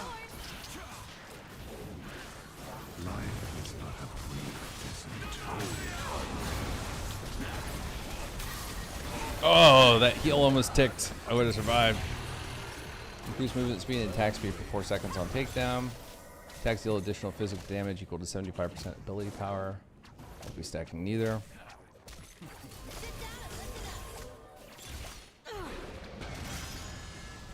I am going to be a tanky boy. I will no longer awaken. Sorry, I haven't gotten around to drying that off. Where were we? It's like Span what? But you're focused, right? But you're focused on the online narrative. But I'm saying that online. Oh yeah, narrative- that thing. So like the online narrative, like this isn't just an online narrative. Like this is what if the people online are the only ones criticizing the fecklessness of Democrats, then God bless the internet. But that's not what's happening. Thank you for the assist, whoever just fucking pushed me or grabbed me. What are we doing? Do you guys see the tics I have? Am I constantly doing this with my mouth? I'm playing this fucking game. Your allies done work. I was gonna try to get a snowball kill, but she got it. Your ally scored a triple. God damn. Your ally got a quadra kill. They're gonna GG, and I hate when that happens. But if they do, you know what? Maybe we'll York jungle. Your ally has slain an enemy. The online narrative. Well, here's the problem: is like this is part of the reason why we were getting our asses whooped by Charlie Kirk. And there's this kind of like thing with like, what about this great policy and like what we're doing for the American people and this like win here? And it's like, well, like why are we winning? Do people know who that is? Where is the momentum? Where is the majority of alternative media? Because we can say like, oh, this is online, but like, how the fuck do you think Trump and all of these people managed to gain the momentum they did? It was online. Like this is, you can't run from this. You can't run from this. But it's already happening. Is my point. Like they're already. So what's happening? It's happening is what I'm trying to tell No, you. wait, hold on.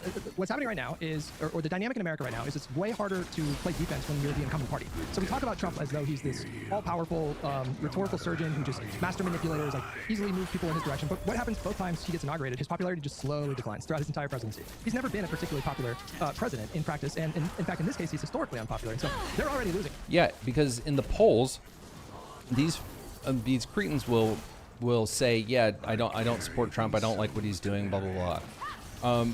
But then when it comes time to elect the fucker, they get out and vote, or they will vote consistently for him. Like there is such a huge divide where, you know, the ability to swing candidates like we could in the 2000s and 2010s, that's gone.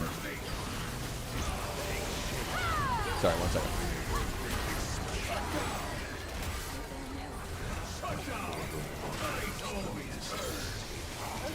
Your ally has slain an enemy. You have slain an enemy. It is necessary. Won't you join them? Does this heal me? It does.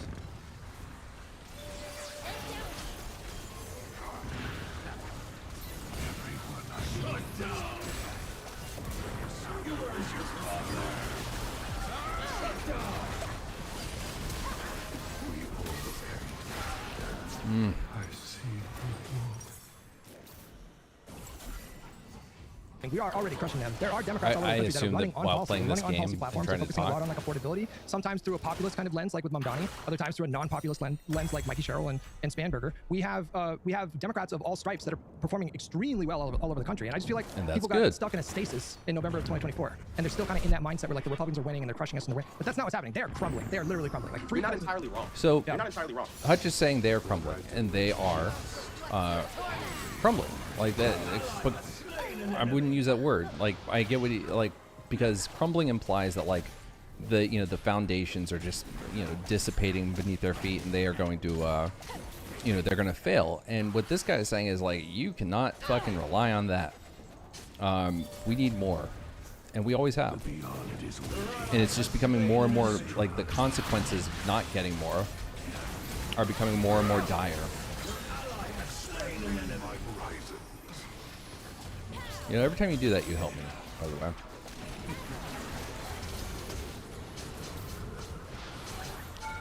All things fade. But This is true. Trump wins, and he shows that he's, of course, the spawn of Satan, and everybody realizes we made a mistake. The problem is, like, Donald Trump's a slippery motherfucker. Donald Trump will show his true form, and everybody will say, oh my God. And then, he'll hopefully, he will, be drug out of the White House and screaming. And then he goes back to Mar-a-Lago, rage posts, shit posts, learns to catch up on the wall, you know how it is. And the American, but here's the problem. The American people have the memory of a goldfish, and Donald Trump and his entire cacophony of fucking, cocksuckers, they have a plan. They may be, in terms of policy, conservatives are probably maybe the genetic scum of humanity. But in terms of, convincing people that if you just gave us a chance, we'll make America great again.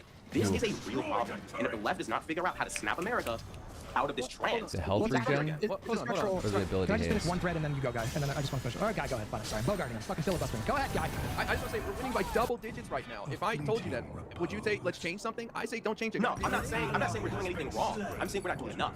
I'm saying that we're not covering every Rashad, this is unprecedented. We flipped Miami by 70 points from 20. What's unprecedented is how evil Trump is. I know, but that's not gonna change. But what I'm telling you is that that's where our momentum is coming from.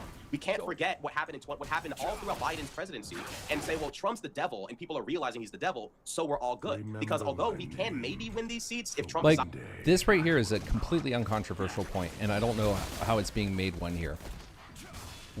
Have we not said for the last, I don't know, hell, since 2020?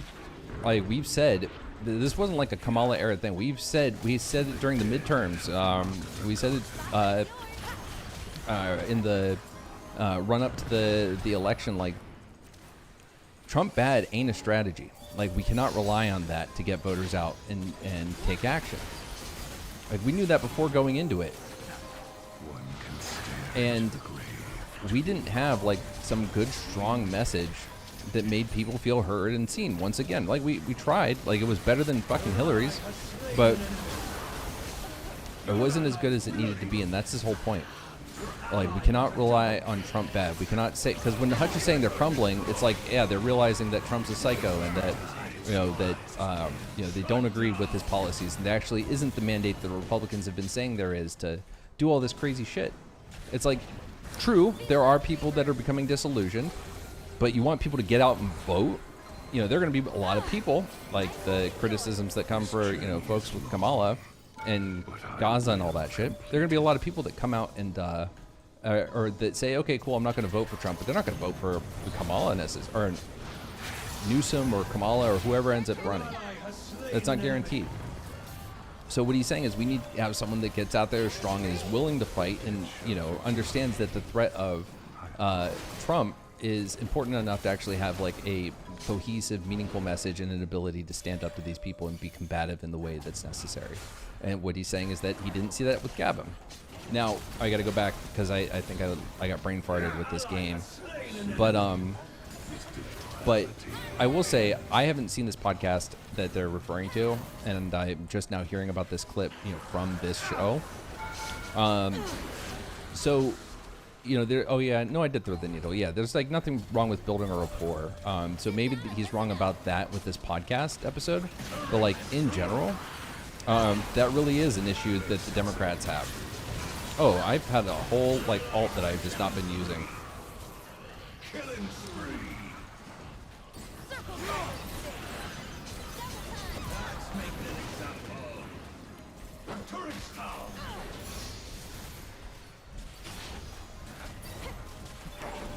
Flesh torn asunder, flesh reborn. Victory! That was fun. He's fun. He's going to allow democracy to exist. Let's just say he does, and we do win. That's great. But like again, we need to keep in mind we're not just playing a game of like, can we win this seat? Can we win that seat? We're talking about multiple variables here. One, the consistency of our parties.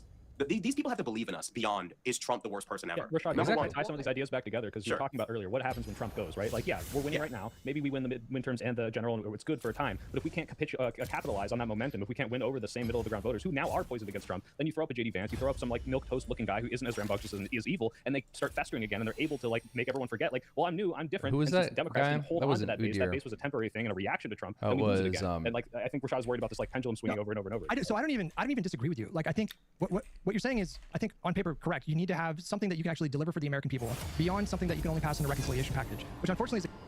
See, okay, so he doesn't necessarily disagree, but then there's going to be the but that comes after. Okay, so you need 60 votes to do that, or enough votes to get rid of the filibuster, which is what Obama spoke to in the interview, which I think everybody should watch because it's a really good interview.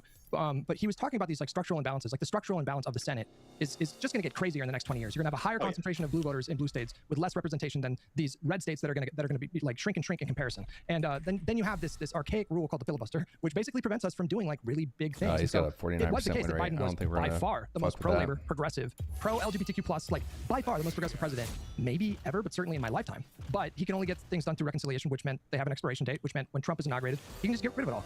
But even when you have the votes to do big stuff, and then I'll shut up, like Obama did, he did swing really big with the ACA. That was a really difficult bill to get passed. I know, Guy, Soypil, you read that book that I was telling you about, the 10-Year War. So it was a crazy process getting that bill over the finish line. And then what happened? It was fucking unpopular for like 7 years. And it took Republicans coming along and threatening to get rid of it before that policy finally became popular. So it's actually not even as simple as like, LBJ, he passes his big, bold agenda, fair housing, clean water, clean air, civil rights, voting act. Like, he did the most transformative, second most transformative legislation package in the last 100 years, apart from like FDR. And what followed him immediately was like fucking 3 decades of Republican dominance in politics. And so, I don't know, I don't think it's like really all that straightforward or simple or easy, but I don't necessarily disagree with you, Rashad. Well, I think this isn't, Rashad, tell me if I'm wrong, but this is what Rashad is saying, is like, yeah, you could do all that policy, but unless you find a way to market this to people in the same way that MAGA and Charlie Kirk and all these people are able to like take the worst ideas ever and somehow make a good chunk of the population on board, it won't matter that Biden passes all this amazing legislation, because if everyone just remembers, oh, he had dementia, he was old, oops, oh, we lost them all. Like, all that good policy. But also what Rashad is saying is really important, and it's kind of like, watch your hubris.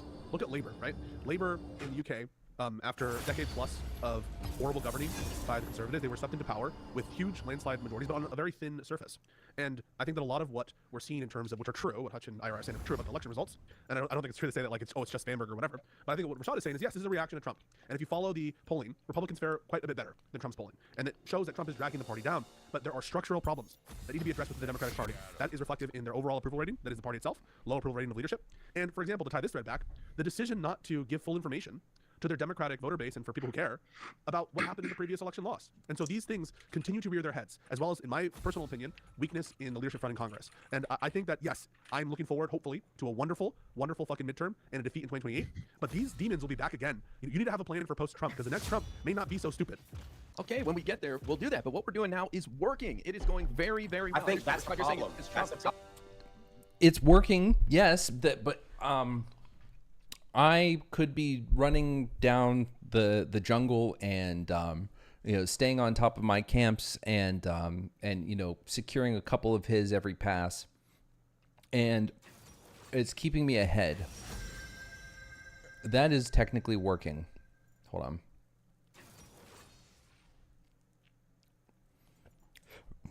Excuse me, for fuck's sake.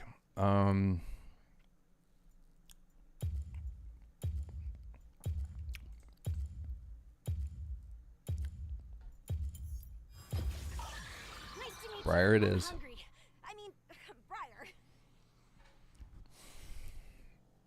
Like, that is, sorry, to get back to it, that is working, right? But that doesn't mean that I don't need to also be like ganking lanes, because like fucking bot is always pushed in up against their turret and I am not down there taking care of it. Top is constantly getting camped by the fucking Nunu and I'm not doing anything about it.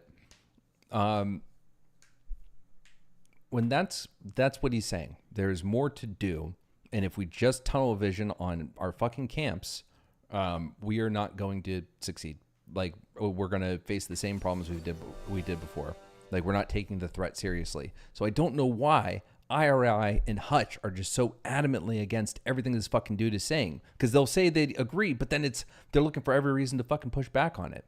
All he is saying is, we need more.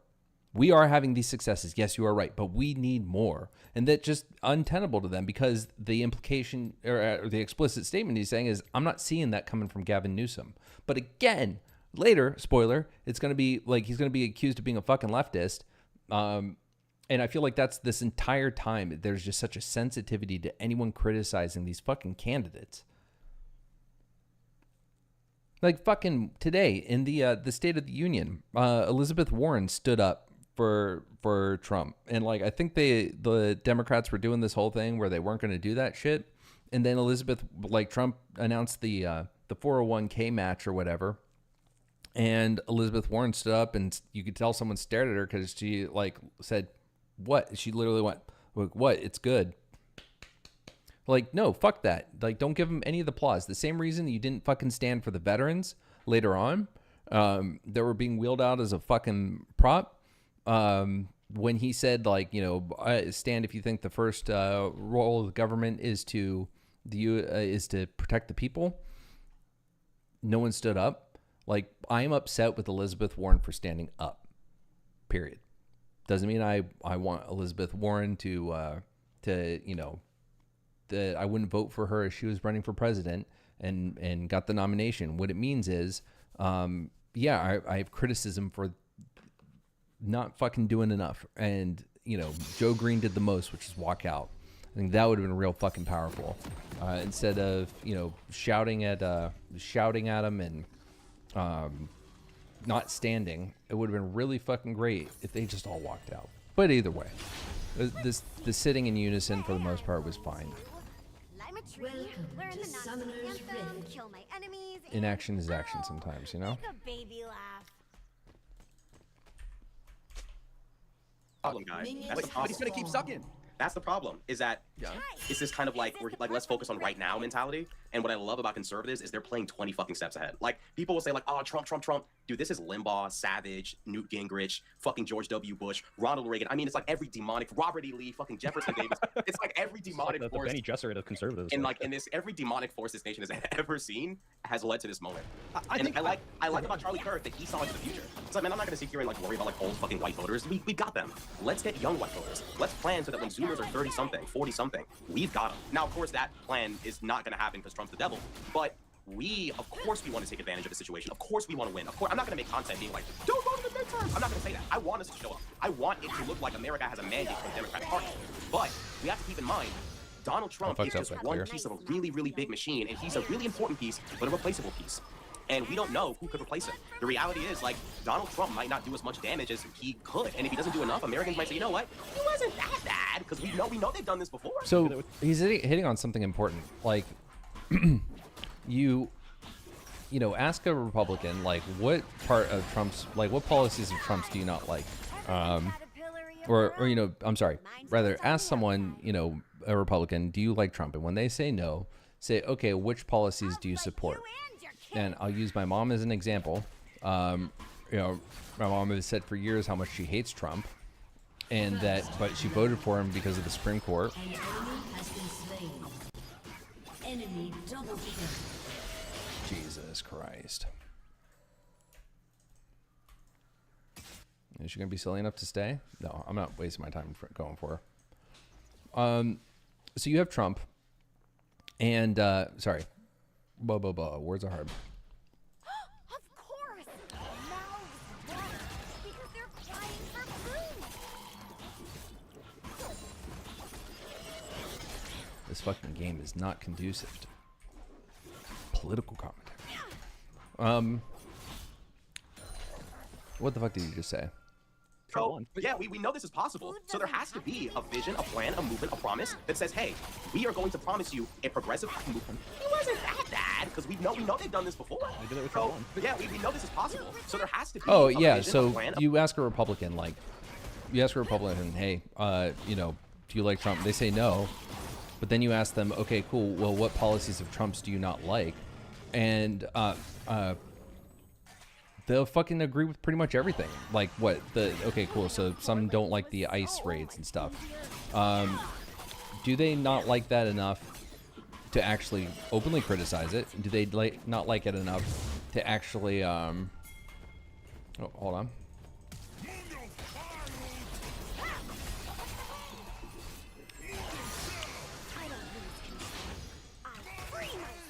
Control.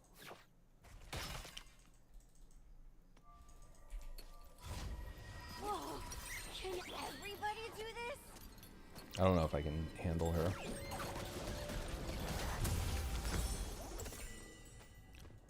I'm back because I'm gonna go get this shit. So if she wants to do her crazy stuff up there, fine. I'm gonna go get her Gromp.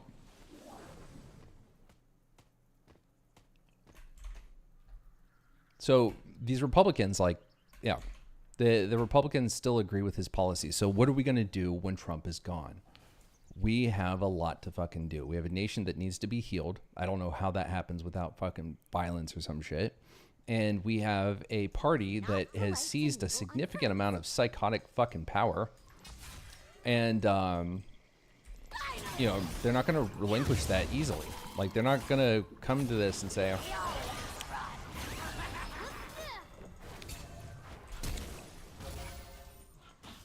I might be a weapon, but now only I oh, you're out of mana? As expected. Enemy killing spree. slain.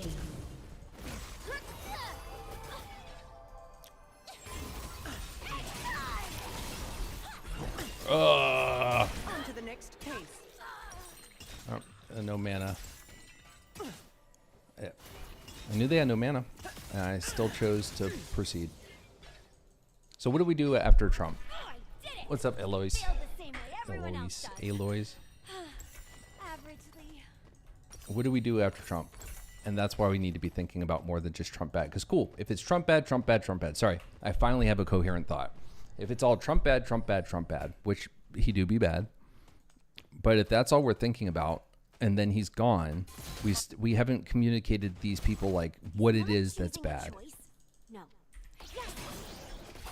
And then we're setting ourselves up to deal with the same shit again, because then it's like, well, because like they're talking about, him polishing it up and realizing he may be realizing that he can't be this little psychopath that he is. I don't know where that's coming from though, because did you guys watch the State of the Union? I did. So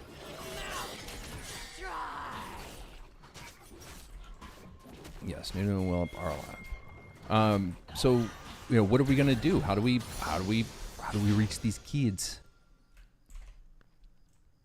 A movement, a promise that says, hey, we are going to promise you a progressive policy, a plan that leaves behind the old order of, well, maybe I can afford my medicine this month. I don't know. Maybe I'll die. Maybe I'll live. Leaving behind that era of American politics and promising Americans that is over. If you want it to be over, come here. This is our future. This is our plan. That has to exist. And I'm not saying that we have bad policy. I don't. I firmly believe that the left is the future of America's policy, undeniably so. But the left seems to live in this reality where it's like, well, look at this good thing we did for your life. Don't you care? No. The American people don't care about the tangible shit you did for their life, not until their life is directly threatened. He's 100% right. The Peace Code philosophy, because Peace Code thinks that, and I'm not saying exclude me. I'm a rock hard right now. No, Peace Code's philosophy is that you need to have hybrid politicians moving forward in the new social media landscape. You could articulate better than I could, Peace Code, but it seems like you guys are speaking on the same frequency here. Well, I think the nature of the job has changed. The nature of, in some sense, well, obviously politicians always had to schmooze, always had to be putting forward charismatic and positive messaging. At least I feel that a lot of politicians in recent years have lacked that, and maybe there's something going back that is unifying all of this. But in general, I think where I think the Democratic Party is lacking is the social media engagement and is a new way of speaking to the voter that Republicans, at least on some level, have. They're able to communicate like real people, as opposed to, I don't know, like when I see Hakeem Jeffries giving his speech, sometimes he's quite good to like educate a liberal audience, but then other times it just feels very fake. I can't put my finger on it. It just feels like very inauthentic. And there's some X factor that I am looking for politicians. I see it in AOC sometimes, I see it in Gavin Newsom and some appearances he makes, of just the ability to communicate. I think it's lacking. It's found in people, even though I didn't like him as president, Bill Clinton, Obama, these kinds of people. So I don't know if I made that totally coherent, but in general, I want the politicians to be worried a lot more about public comms and communication. Hey, Soiko, can you turn up Peace Code? I sent you a text. I sent you a private message. I turned it up. Use 100. Wow, I don't know if I've ever killed a fucking. That's better. Yeah. Is that any better? That's number 3. Okay. Guy, sorry. Go ahead. I don't remember what I was going to say, so I'll come back to it. Well, what I want to say is that I get really frustrated in these conversations because it feels like so many people overstate Republican Party strength in the last. I think it's relevant to look at in the past several decades. Oh, I'm so fucked. Democratic strength. And obviously the opinion polls are where they are right now, and we've talked about that ad nauseum. But I don't think that opinion polls matter more than electoral results. And to Guy's point, we are fucking literally murdering the Republican Party right now by devastating margins. And when you that's where Guy's point is. I do not have the brain power to remember what the fuck I said earlier about it. There's a reason I brought up the polls earlier, and unless there's data out there, which there should be, did Republicans just not show up? What gave us the victories that we had, and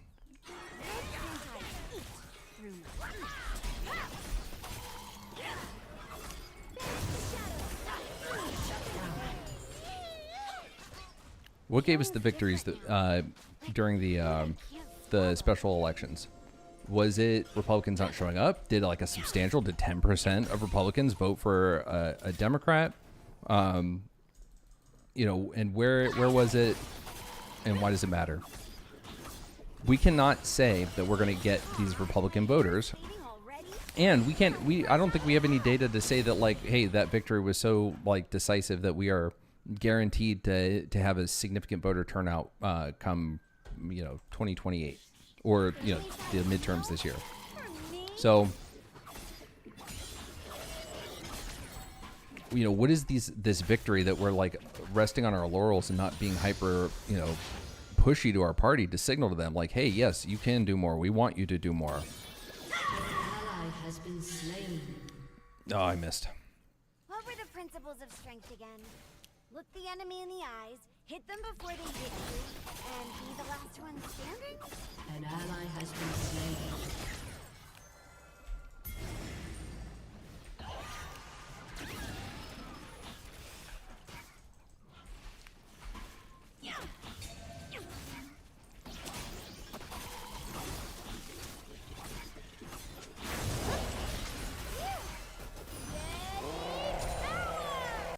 Go, speed boost.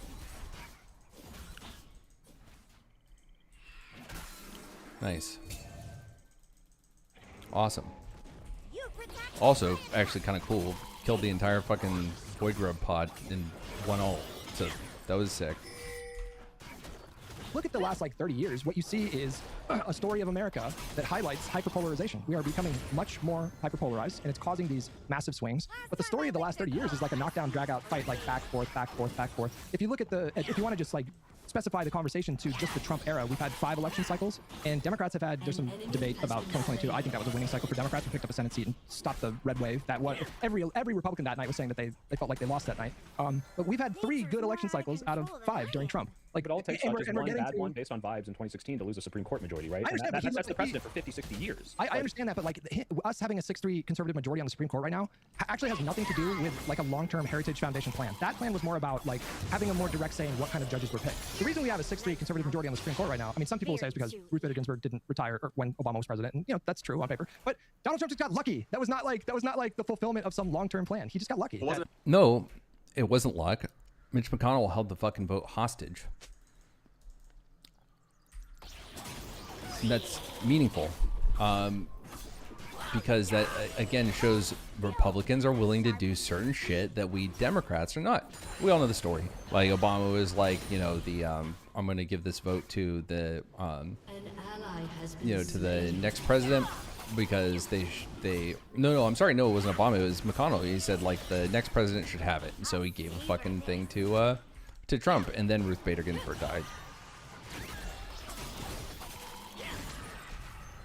And also impacted by McConnell. Yeah, he held the seat open for a year. You know, it was dirty politics. Yeah, I mean, I was gonna say I don't disagree with like your encapsulation of the last. Nuclear bomb. Oh, all right, we're done. I don't disagree with your encapsulation of a lot of like the recent elections, but yeah, I mean, I agree with that, and I agree that like 2022 was an overperformance. I don't know if you want to call it a win, but I'm fine with you calling it that. But they lost the ones that mattered. We lost the elections that mattered in 2016 and 2024. And the last decade of your life has been dominated by the Trumpian politics. It just has been, and the next 10 years will be spent cleaning up. The rest of our lives will be spent cleaning up Trumpian's mess. And so I think that we ought to not be planning to win by the scruff of our neck and the kind of style that we do in 2022, or win by the scruff of our neck even in 2020. Right? That was a very, very close election. Even though Biden won the popular vote by many millions, it was a very, very close election. Yeah, I mean, so it really is important for Democrats to be in a position to have single-party rule for 10 years. That's what we need to detoxify our politics. And I'm concerned. I'm so happy that you guys are right. I don't think anyone on this panel is disputing the enormous wins. We are very optimistic, though. Never underestimate your enemy. We're very optimistic for this election cycle, but we need to be strong for 4 or 5 election cycles. We're gonna slaughter them. Just to add to what Pisco's saying, right? Like, Guy wants to jump in on. Last point, guy, and then I just want to add to this because like this is like both sides of the mouse sort of thing, where it's like, yes, we are fucking killing Rail, like Pisco said, no one's disagreeing. But if we don't solidify this as a consistent block of like, you know, I want to say Democratic regime, but you know, like 4, 5, 6, 7 elections winning, then it takes one Trump win, and then like you said, now it's USA's fault, right? You can put that back, but we can't undo the millions of people that are dead, right? Like that needs to be like we don't have room for those mistakes. We don't have room to like go back and okay, we have to undo this corruption, we have to undo the Doge cut, we have to undo, like this is like important stuff that we're killing it now, but this needs to be like 20 years cleaning this shit up. I mean, that's easier said than done, but I know. I'm just saying, like, I'm not happy with we're winning the midterms. I'm happy with like these people don't have a crumb of power for the rest of their lives. Hold on. Only the Democratic Party would sit here and win by double digits and say we're fucking up and we need to do something drastically different. I mean, what the fuck, man? We're not saying Again, we are fucking up because we are not, well, like we are too excited about this and not thinking about what the next steps are, what the future is with this. That is where we are fucking up. That's it. It's not that deep, bro. Really clears up the sinuses. It's not that deep. I really feel like I magic damage right now. And then we'll go with no one's building armor, right? Fuck it. We'll go with. We're playing Briar. We're gonna go with. We'll go with this. Of course! Mouths water because they're crying for food! Here, Okay, let him no, have hold on. No, like you guys are saying we need a vision for the future. We will get there. We will be able to rebuild on Trump. I mean, I'm not worried about us having some vision. Like we have the policy, we just need the salesman. We need the cheerleader, which is essentially what Trump is for shitty policy. And we will get there. To Rashad's point, I agree with you. That's actually true. Well, but hold on. I agree with you. We're steps behind these guys, years behind. And we will have some stumbles out the gate as we do our podcast. And Gavin Newsom's going to have some bad moments and stuff. But we'll catch up. And I think we're better, we're more talented, we have better ideas, and we're tethered to the truth, which I think is something that is respectable among us. The Republicans are liars. So I agree, like Pisco brought up a point. This is the Trumpian era. If you want us to lie, we could talk to the Republicans right now, but I don't think a lot of people want us to lie. You know, these are bullshit. So the guy, I think you're agreeing with each other. Oh, come on, guys. Like, you're not saying we're fucking up. Oh. You're saying we're doing really well in a missed opportunity. What you're saying, we need those cheerleaders to capture those people to solidify the numbers. Yeah, I mean, what I envision, and part of the reason why, I'm not too big on Gavin, although I'll vote for him, is because I need somebody who says enough is enough. Enough of this fucking, excuse my language, enough of this fucking like Civil War, neo-Confederacy shit. Enough. We can't survive this. I'm sorry, like, I don't want to spend the rest of my life swinging back and forth with retarded maggots. Thank you very much. I want my normal America back that I was born into, kind of. Okay? Like, can I please have normalcy back? But in order to have it back, we have to keep in mind, we're not just fighting a battle of policy, because we have to keep in mind that normal people can be compelled to support absolute buffoonery. You have this guy, after he says kids and dogs, he then says we have concepts of a plan. So basically, I don't give a shit about you or your death, your inevitable death. And these people are like, that's my guy. And we haven't taken into account the fact that we will win off of Trump's, stupidity and absolute dereliction of duty and just delinquency. But there has to be an acknowledgement of the fact that Donald Trump is their avatar, their champion. However, they will move on to a new champion, like the Elder Scrolls. Every new, game is a new champion. You got to have a new champion, and they're going to find a new champion. And right now, we don't have one. We have to play the game of the normie, the normal person who's not really left, not really right, but whoever sounds the best, that's who I'm vibing with. And I'm not saying that we don't do good things or we're not going to be able to win. We'll win. But, like, I just don't want to let my guard down with MAGA, because the reality is, although conservatives are horrible at policy, the one school of politics they are amazing at is rhetoric, propaganda, imagery. This stuff is no, that is, you're blaspheming right now. This is heresy. This is heresy. You are heretical. Wait, let me put this in terms so you can understand. Hutch, in season 4 of Game of Thrones, when Oberyn Martell is kicking the mountain's ass, and he's pole vaulting off of him with a spear, and he's like, this is done deal. Tyrion's won, right? That's what Rashad's afraid of us being right now. No, we all know what happened to him after that. I think there is utility in hypervigilance, and so I'm not going to fucking criticize you too harshly for worrying about the bad things that could happen if the Democrats fail to capitalize on this moment. I think that's useful, and I think that guards against complacency and apathy, and there's a place for that, and that's fine. But I get frustrated because I feel like all the time when I have these conversations with people, they are massively overstating Republican Party strength and massively understating Democrats. Democrats are bad at messaging. You got to look at the last, again, I think it's relevant to look at the last several decades. In the last several decades, we've had Bill Clinton, who's the first two-term Democratic president in I don't even know how long, decades before he came around. One of the most popular presidents at the time. Followed by Barack Obama, followed by Joe Biden. We won't talk about that, but he was really good on politics. Yeah, by Bush, No, but the point is we're going back and forth here. Like, the George W. Bush certainly was not a very particularly skilled messenger. He just got really lucky, which sounds morbid, but that 9/11 happened, and there was a big rally around the flag effect with him, and that really artificially boosted his numbers. But he was not a particularly gifted. I mean, Donald Trump, whatever. I mean, to us he sounds like an idiot, but he's Anyways, my point is I feel like focusing on this, what I consider to be a false narrative. It's like a superficial false narrative. This idea that Democrats have this horrible track record on messaging, whereas Republicans have just been dominant. I don't really know what that's based on. And when Pisco, when you say stuff like, we lost the elections that mattered, it's like, I don't know how to make sense of that. 2018 really mattered. The fact that we had a blue wave election that night prevented us from losing the House. I'm sorry, but wasn't it just a Democratic consensus? I say as a fucking Democrat that, yeah, they beat us on the messaging. We were going Trump bad. They were going, your prices are too low. These illegal immigrants are destroying our country. Grotesque though it was a fucking message. And it was a message that resonated with his base and got his people out to vote. So how do we get our people out to vote?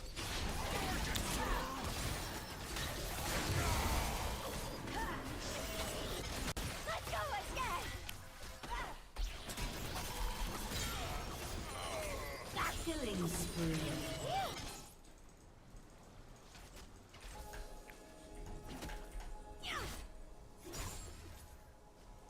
Killing spree.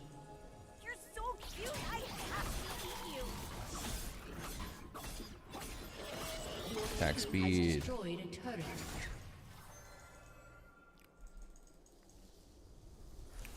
Fuck off.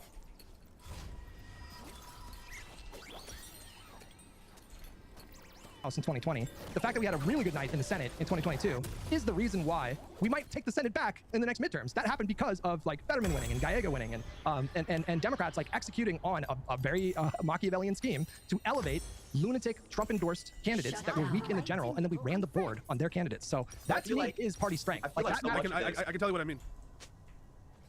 Go ahead, Rashad. Oh, I mean, I just feel like so much of this is reliant upon Trump and his fuck-ups. Like, I really do feel like if Trump actually acted like a child of God for like 10 seconds in his life, a lot of this would be harder. Like, so much of this is really dependent upon him fucking up, and there's no guarantee that Vance is going to be as incompetent. He's not going to be as charismatic. There's not going to be as big of a cult. Like, it's one of the terrifying things of you know, if Stephen Miller and Vance were in Trump's position, right? Like, what's going to happen is going to be someone who's got a little bit of you know, smarts and an ability to like put a clamp down on the psychosis. Now, Miller is all for the shit that's happening right now, and I question to what degree like he's willing to rein himself in. Actually, I'm gonna walk it back because I have heard some shit about like 1 second. Are they testing strength? No. Maybe marking each other's sense?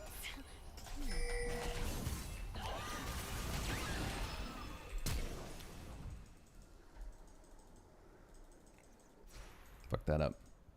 All right, I think I have heard the Miller, so take that part out. But like, imagine JD Vance if he supports all the same shit that Trump does, and all he does is like not kill some people in Minnesota, doesn't, you know, like still does the mass crackdown, but doesn't do it in such a terroristic way, but is still, you know, like undermining the constitutional protections of the undocumented immigrants. Like, if that shit is happening under him, it's going to go a lot better than it did for Trump. Trump may be getting a lot more done immediately. Vance won't have to wait that much longer to do it right. And so he's absolutely right. If Trump acted like a man of God and didn't act like a psychopath, you know, we'd be fucked more so than we are. Ziggs. Oh.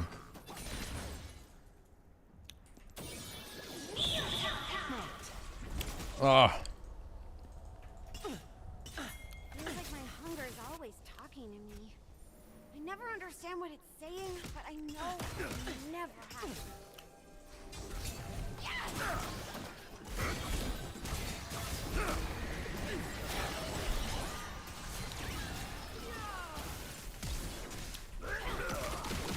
Oh no! That was dumb.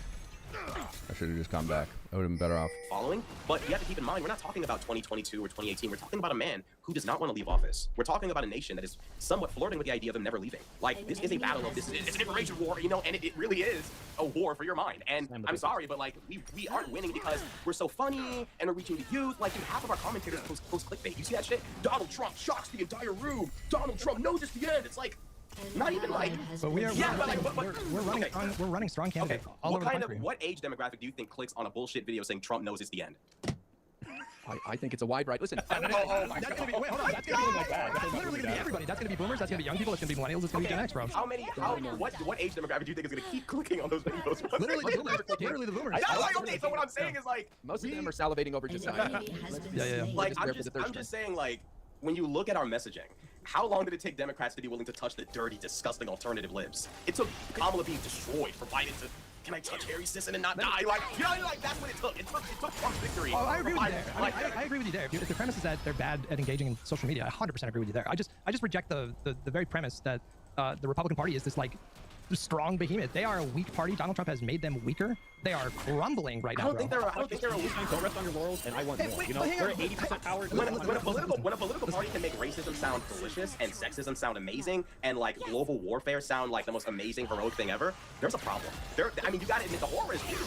Okay. You know, can I just here? I want you to answer. That's a good transition into Iran. Okay, we can switch. I want you to respond to what Hutch said though. Okay, I just want to ask one question. Spoiler: they never get to Iran. With the current leadership of Donald Trump is so powerful and so strong, why did we pick up the Senate seat in 2022, and why did they only get like a 5-seat majority? That's the most satisfying kill I've ever had. 80s. Fuck How do you explain Nunu. that if they're a strong political party? You said in 2022? Yeah. Off the back burner of an insurrection? that indicates to me that they're not very strong, right? Yeah, and then he came back and then became the president again. By real, no, hang on, but by tiny margins. Yeah, And this was also in a climate where, hold on, I'm gonna say what I have to say. Hold on. This was also in a climate where incumbent parties all over the world were getting fucking demolished. Okay, Donald Trump should have won by more than what he won after the inflation. Like, that is, I think, an indictment against the argument that Hutch is making, is that he won, he came back and won again. You know, that where's the referendum on it, right? Yes, immediately after, fine, people accept this is bad. But think of every commentator from Ben Shapiro to whoever the fuck else that was willing to actually say, like, part with him and say, like, hey, this is bad.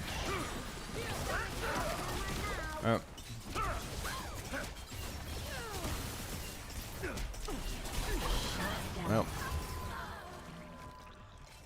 Guilty as calibrating. Oh, I'm gonna have to build a thingamajigger, aren't I?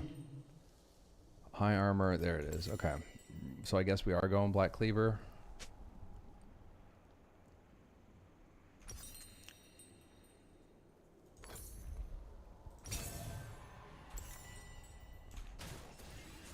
That we had. That's what's happening. All the parties, like the whole world. Trump wasn't on the ballot. Hold on, you have to keep in mind though, like Donald Trump, okay, so Donald Trump, he's able to kind of make people forget. Like, we have to keep in mind, like, when I say they're strong, there is strength in. I will say this is, again, another piece that I don't think is just a part of Trump. Don't get me wrong.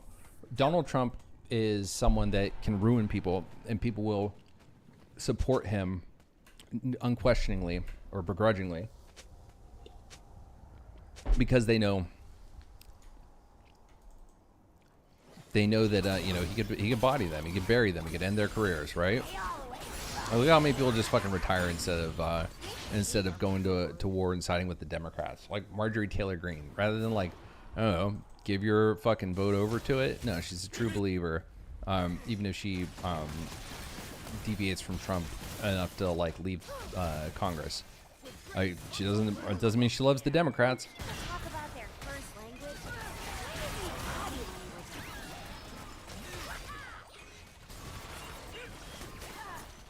Oh, it's a party mid.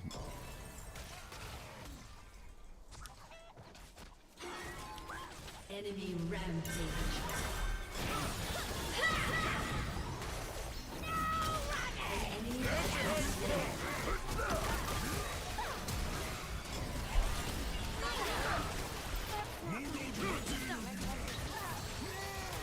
Fucking Ziggs.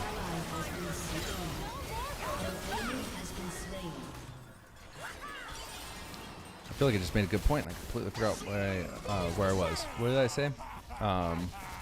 Something to the effect of. An ally has been slain. An enemy has Oh yeah, been slain. the Republicans learned after January 6th that what they seemed to known for the most part, but January 6th was really the big test, right? Is that after a little bit of time for something that big, fine. But, like, in general, all we need to do is circle the wagons and just say, no, fuck you. No, you. And just completely pretend like none of it happened. And it works. It worked for them. No question whatsoever. That is how he's back in office. And that, again, speaks to the, aside from the goldfish brain of the fucking population, like the dogmatic adherence to all this Trump bullshit, that is going to live on past Trump. Like, this isn't going away. You know, the Republicans are not that stupid. Like, a lot of these people know they're full of shit. Like, maybe Randy Fine is genuinely fucking insane, but all these other Republicans, they know when Trump's saying a lot of stupid fucking shit, but they don't care because they're in the seat of power. The leopards are not going to eat their face, right? That's what's going on.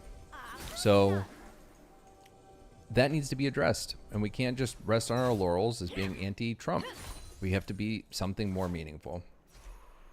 Ziggs, you are a terrorist.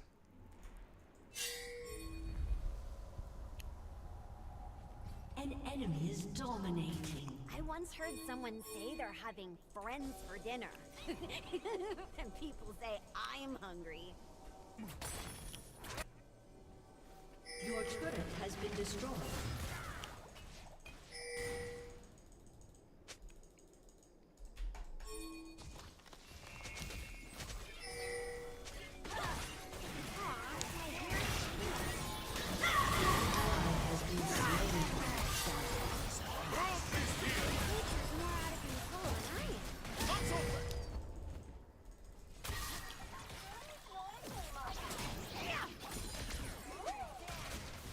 Good job.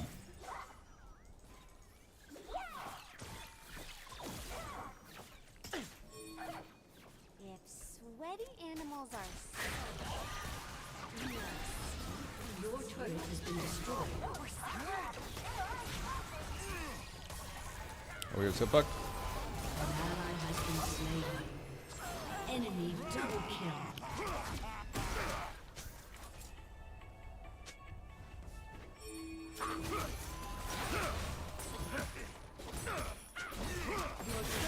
Being able to gaslight like 300 million people, or at least get them to lower their guard.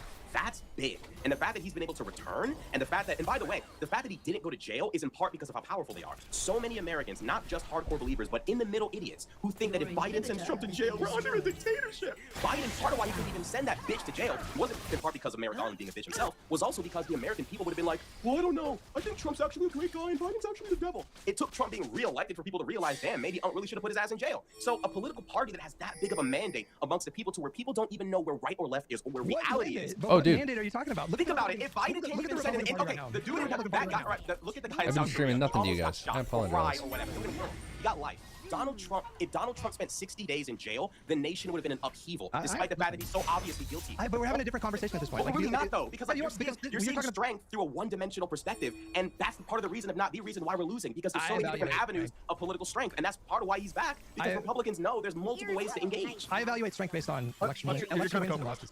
No, I'm not. You guys are the ones that are committed to this. Hold on. Raise your hand, everybody on the panel. Who here thinks that the Republican Party right now is in a strong position?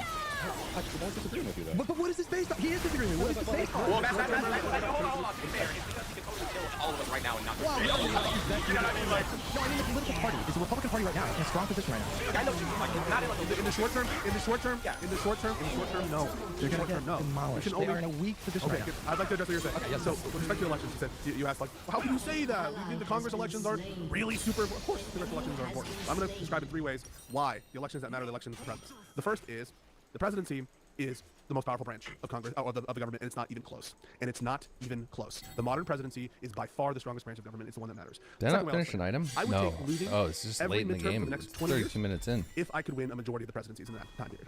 I would take, think about it like the golden stick, the third way I'll say it, and Harry Potter, you know Quidditch, right? You have the waffles, they go into and they score the goals. All right. The presidency is different in kind. The presidency is different in kind, and you need the presidency more than those other elections. The other elections, absolutely, very important. But the elections that matter the most, and that matter definitively for this era of politics, are the elections for president. Now, in the short term, you're absolutely right, Hutch. You're absolutely right. Democrats are well-positioned to take advantage of it. What I'm telling you is, you need to see the bigger picture. You need to see the game beyond the game. You know, the wire. There are games beyond the game. Would you have said, but cannot... Hold on, Pisco, would you have said that Biden was in a strong, like the Democratic Party was in a strong position, like, you know, in 2022 or 2023, just because Biden had the presidency? No. So why does that logic fly right now? I don't understand what you're saying. No, because the question isn't whether or not having the presidency by necessity puts you in a good position. That's not what I'm claiming. I'm not claiming that merely having the presidency puts you in a good position. I'm not telling you I'm not saying that. No, but that's what you're saying, though. You're saying that it's the one that matters the most since the golden snitch, and that is what you're saying, isn't it? I'm not saying that merely having the presidency is a sufficient condition to be, quote, in a good political position. You hear me? It's not a sufficient condition. I'm trying to tell you that the presidency. But wait, you're sort of twisting your head like you don't believe. I'm trying to follow you. You don't believe me when I'm telling you this? No, I'm trying to follow you. So there's a thing. Okay, there's a thing called being in a good political position. I understand that to be being well poised to like win elections. That's what you mean when you say being in a good political position? Yes. Okay. There's another thing called power and importance. And importance and power, when I say it's more important to the president, relate to things that aren't just being a good political advantage with respect to elections. That includes things like permanently fucking with the bureaucracies of this country as far as we can see them. Permanently fucking with the courts as far as we can see them. And being in a position to ideologically dominate a party or a given selection of people. And that is a much more expansive view of importance than mere posturing politically or mere political advantage in a given moment. And I'm not really saying that because Biden won the presidency, therefore he was in a good political position. I hope that makes sense, what I just said there. I am saying it's way more important to win presidential elections because of the implications of power, and it is necessary if we want to reverse the decisions of Trump. I think you guys are thinking way too much about this. When President Gavin Newsom gets in there, he's going to put Letitia James in as Attorney General, Jack Smith as FBI Director. He's going to lock up all these fools. He's got the policy, and we're going to start implementing it. We learned our lessons from having a geriatric president who couldn't defend any of this shit and go out there and cheerlead it. And we will rise to the occasion. You guys are so negative that the Democrats need some miracle. What do you want to run the rock or something and run on three? Oh, the execute. What should we run on? What's going to win then in 2028? What do you think would resonate with the American people that we're not talking about right now? Number one, vicious demagoguery. Everything should be Elon's fault. Everything should be Trump's fault. Everything. No, we're really not. We'll re-release the exit files. We're going to put these pedos in prison. So what? Yeah. Look at that right there. That right there. That's big. promising to release the Epstein files. Hold on, though. It's more than that, though. It's these people are the reason why everything's wrong. And Democrats don't have that darkness in them. Most of them. Most of them can't look America in the face and say, that motherfucker right there with that red tie on and that bullshit punk-ass American flag lapel, he's the reason why your life is fucked up. It's the truth, but are Democrats willing to embrace the dark truth? I don't know. You're talking about populism. You're talking about populism. But the thing is, Epstein... That is not populism. Like, if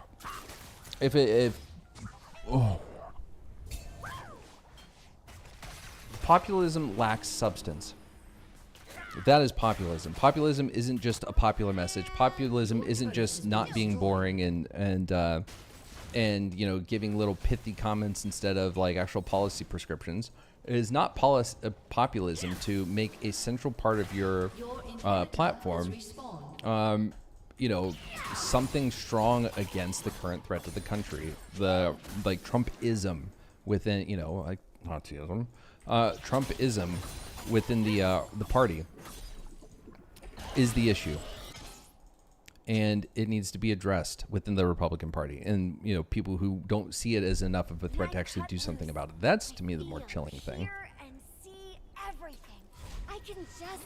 So no, Hutch, my brother, it's not populism.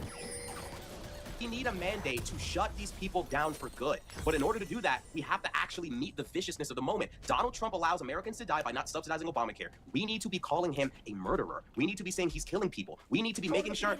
Dude, that's not... People unfortunately, don't seem to care. I don't know why. But they don't. Didn't Kamala... Serious? No, I'm so serious. Do a live feed rhetoric about Think about this. Think Pam Bondi sits in front of the United States of America's government and talks about the Dow in a conversation about child trafficking. And people just went on about their day.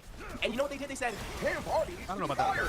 People kind of did going on. I think the Democrats' message is very... Wait, the Democrats' message is very strong on that. No, what I mean is that the public... I'm talking about a mandate. I'm talking about getting the public to be in favor of you going after those responsible for this and shutting them up forever, locking them up by me. YouTube, okay? But useless there.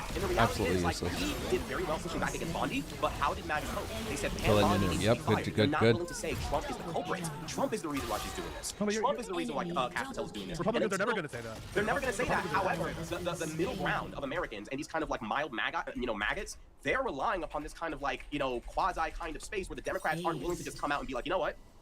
Donald Trump wants to kill you. He wants to cover up the Epstein That's files. what Kamala did, though. Kamala did this. She did this. She went in front of a She went in front of so many podiums. It was like Donald Trump's going to send the military into your... She told everybody about Project 2025.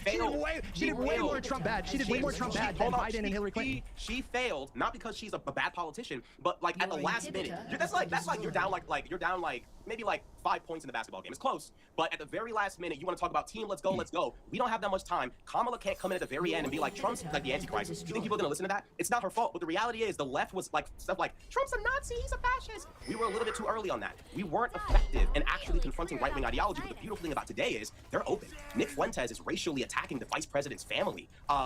Trump depicts the Obamas as monkeys. I mean, I hate to say it, but like, I'm happy. They're already aggressively messaging on those Hold on a minute. What I'm saying is like, you have to be able to meet the moment and say, hold on a minute, no, everyone pay attention to this. Oh, and by the way, they're evil. This is their fault. You can't afford a home, it's their fault. You can't afford medicine, it's their fault. The Democrats are not ready to say conservatism is the enemy. And until they're able to say that, we might end up in this back and forth battle for the rest of our lives. And frankly, I'm trying to live my life in peace. Okay, but your strat, that might work really well in like a D+40 seat. That's not, it's less clear if you're trying to flip. No, I'm not. No. I think you're restricting. So what Hudge is getting at here is that like, hey, these people aren't going to be receptive to this message. And that's the whole point. Like, we need to get our people motivated and receptive to the message so that it's not like, hey, you know, if we defeat Trump, it's fine. Like Trump is, so let's say Trump doesn't do crazy shit and he doesn't run or try to make himself president again. Like him not bringing that up, by the way, he talked explicitly, like he made like an explicit comment about you know, whoever comes after me. You know, we shouldn't be complacent and take that as like, oh, he's dropped the rhetoric about like him running again. Fuck no. I don't trust that man as far as I could throw him. So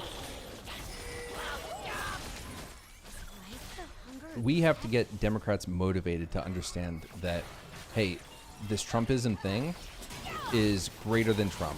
And to really understand the issues, we have to have messaging that actually speaks to these people. He brought this up earlier, like, you know, that gives them hope and makes them like, you know, hey, come here, look, we're going to take care of you. You're not going to have to worry about the stupid shit the Republicans always want to do bad to you. And then, you know, in those, you know, not D40 states that Hutch is talking about, like, we're going to get more people out to vote, but we are going to reach people and get people to come over, but that's not the primary purpose. Enemy rampage. Sorry, 1 second.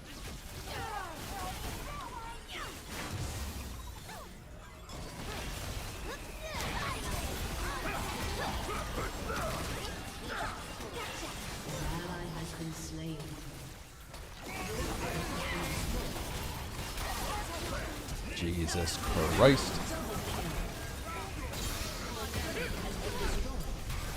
An enemy has been slain. Enemy triple kill. Shut down. Defeat. My God. To just like one kind of nebulous thing. But the reality is that American politics at the national level, we're talking about hundreds of races all across the country that shape I love the Hutch country. and Lord, but like, this is just an issue I've had. You know, if we want to talk about the online takes that Hutch was bringing up earlier, IRI, like the online take is like this reticence to have any serious conversations about the Dems and to ever be a party pooper. I am excited that Gavin Newsom seems to be a charismatic enough individual that he may very well be the one to he may be the one to be able to like help pull us out of this rut, and get people hyped to go out and vote, based on charisma. But to me, the charisma thing, it just isn't enough. Do I think he might end up being a lot more popular than Kamala? Yeah. And I'm excited about that, but I still feel that it is important to have the conversation that Rashad is trying to have here, and there is just no openness to it whatsoever. And that is this, like, to me, I'm going to walk it back and say, no, this is not just online. Like, this is a conversation that happens within the Democratic Party. I don't know how many of you guys have friends that are, you know, engaged with politics and all this stuff. But like, this conversation isn't one that I'm just hearing online. And I think we also forget how many fucking people are online. But listen to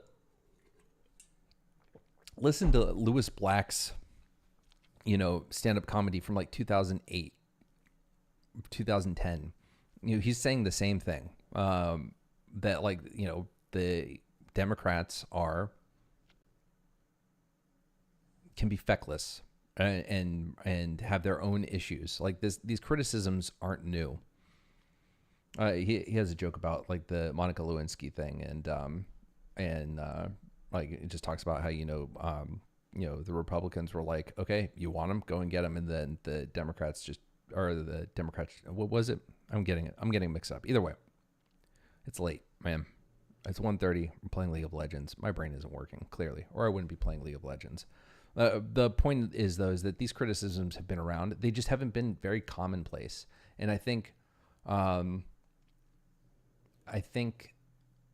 we are starting to see, you know, the Overton window is moving, and we are, you know, the party has become more progressive compared to 10 years ago, just in general. Even if you consider yourself a middle of the road Democrat, I guarantee you that you were maybe, you know, progressive at one time, or that you have views now that you really hadn't either considered or hadn't been a serious part of your platform a decade ago. We are moving left. I had a point that I wanted to make to that, but my brain is dying. I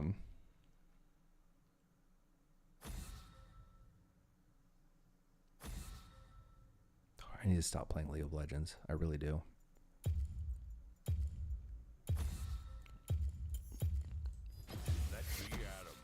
Dude, I need to ban Mundo. Like, last 2 or 3 games lost to a fucking Mundo.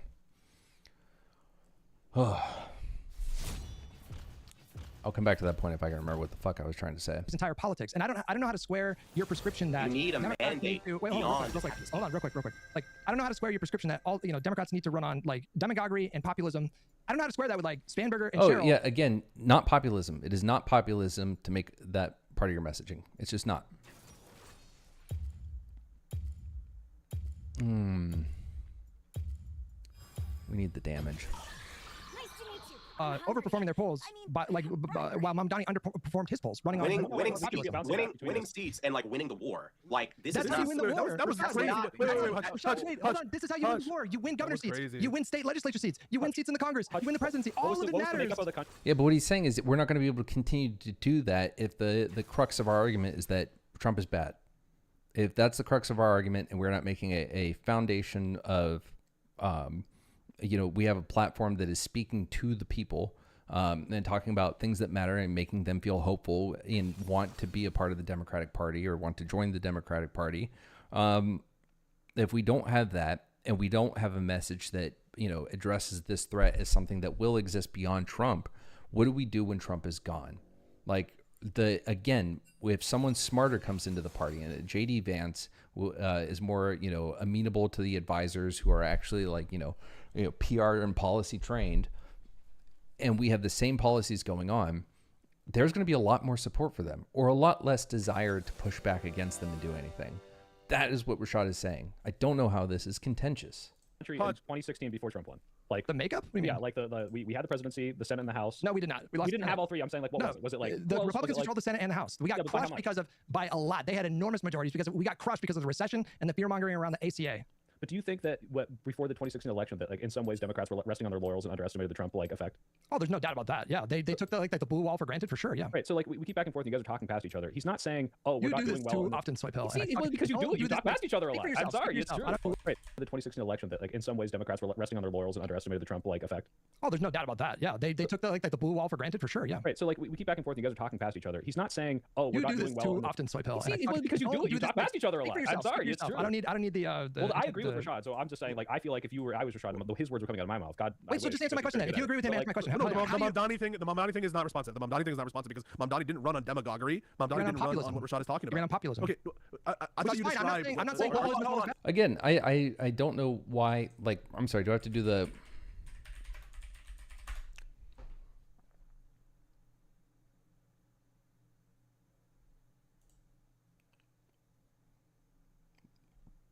Populism, a political philosophy or movement that represents or is claimed to represent the interest of ordinary people, especially against the establishment. So I don't think talking about, if you want to say, like some of his messaging, like if you want to talk about the billionaire class and all that stuff, that is populism, even though, because it is, looking at, what do you want to call it? Like Trump's shit with the illegals, like that's populism, right? So Mamdani talks about like people paying their fair share in the city. That is populism. But there are different aspects to that because then on top of it, he's talking about using that money to fund all of the different social projects, and those aren't populist, even if they are popular or they're exciting to people. But they're speaking to the needs of these people and their substantive policies. That is not populism. And that's being invoked to kind of undermine like the fact that Mamdani ran a really good campaign and he didn't just lean into populist rhetoric. He was able to actually communicate a platform of things that people need and got people excited to vote for him. That's what we need to do with the Democrats. Like nationwide.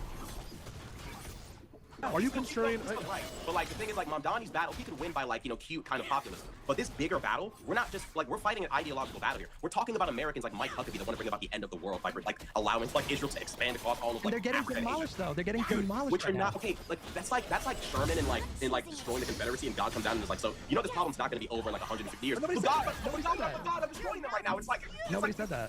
That's basically what I'm trying to get you to understand is we are not. No, just they are. You are saying that, my brother, because you are. Like, it's the point he's been making this entire time is that no one's thinking beyond fucking Trump. No one's thinking about what it's going to take to really defeat Trump and to really secure a victory and to really get rid of this fucking plague. There, you are literally saying, and did say immediately in response to him, along with IRI, like, we're winning elections, dude. Like, things are fine. And you might as well just say, come on, man, can you stop harshing our mellow? Be happy. We're winning.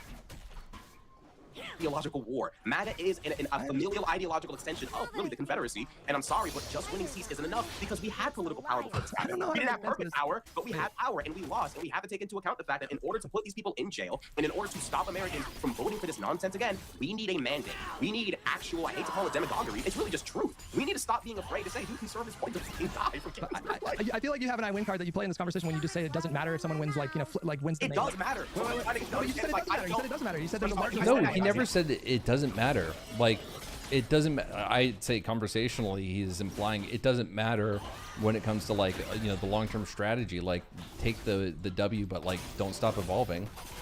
Sure, we could say he's saying that, but he's never said that these wins don't matter, that they're insignificant, whatever. He's said nothing like this.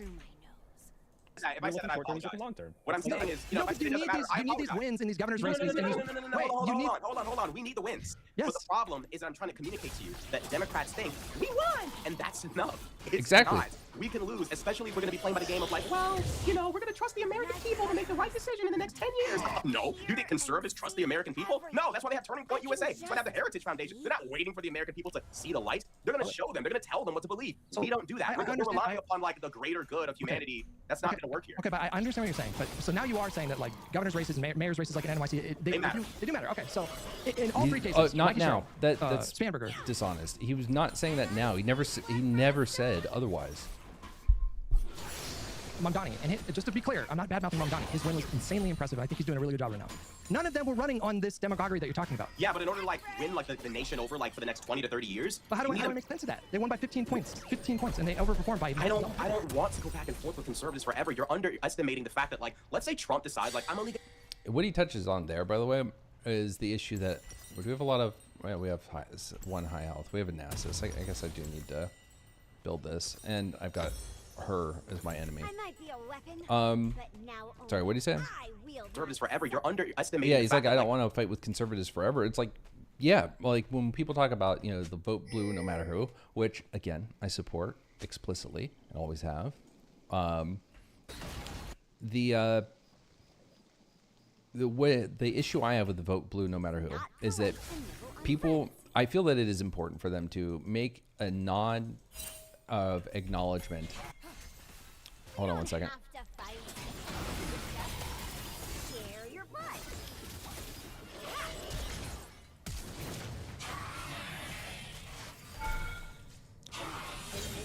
Good job.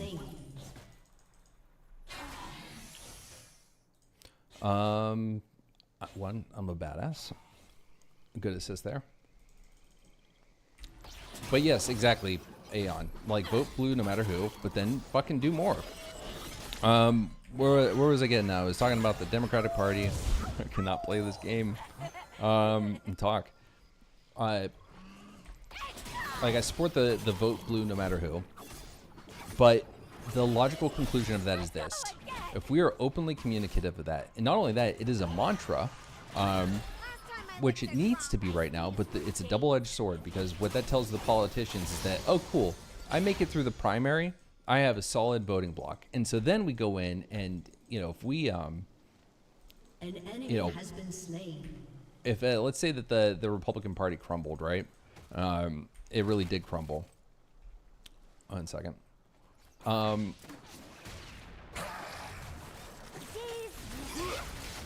This is bad. Not a good gank.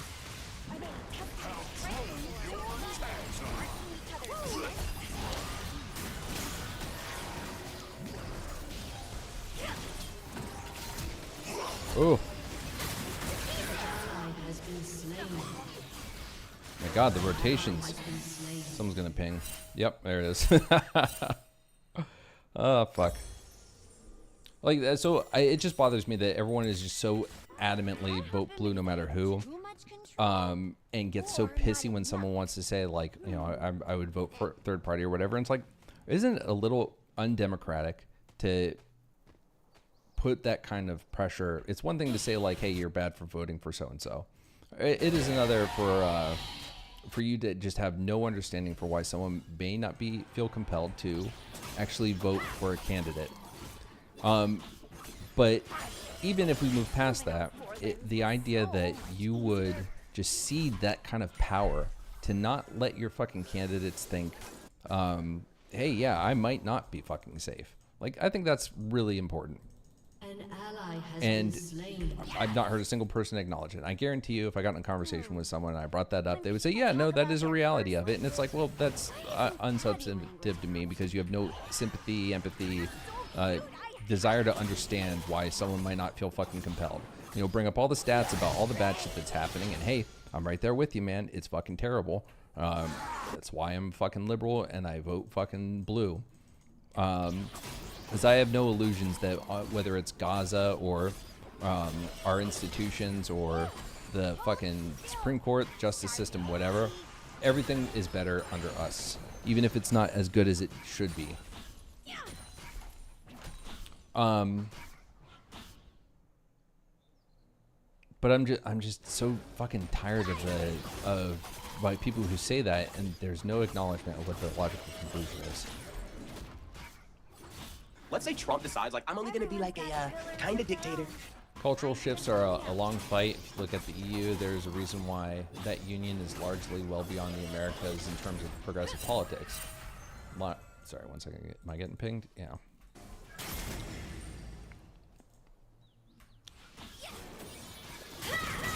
Gotcha, bitch. An enemy has been slain. Oh, fuck you. Yeah. Feeling's different now. An enemy has been slain.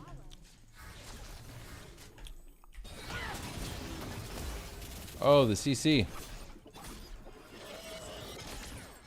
At least it wasn't a Morgana.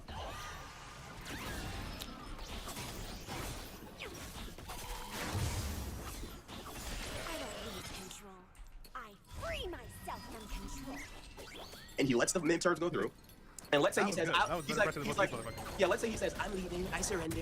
And he goes home. There's a really good chance that if Democrats get in, no one's going to jail. Maybe Cash Patel is around, or maybe he Stop reading that.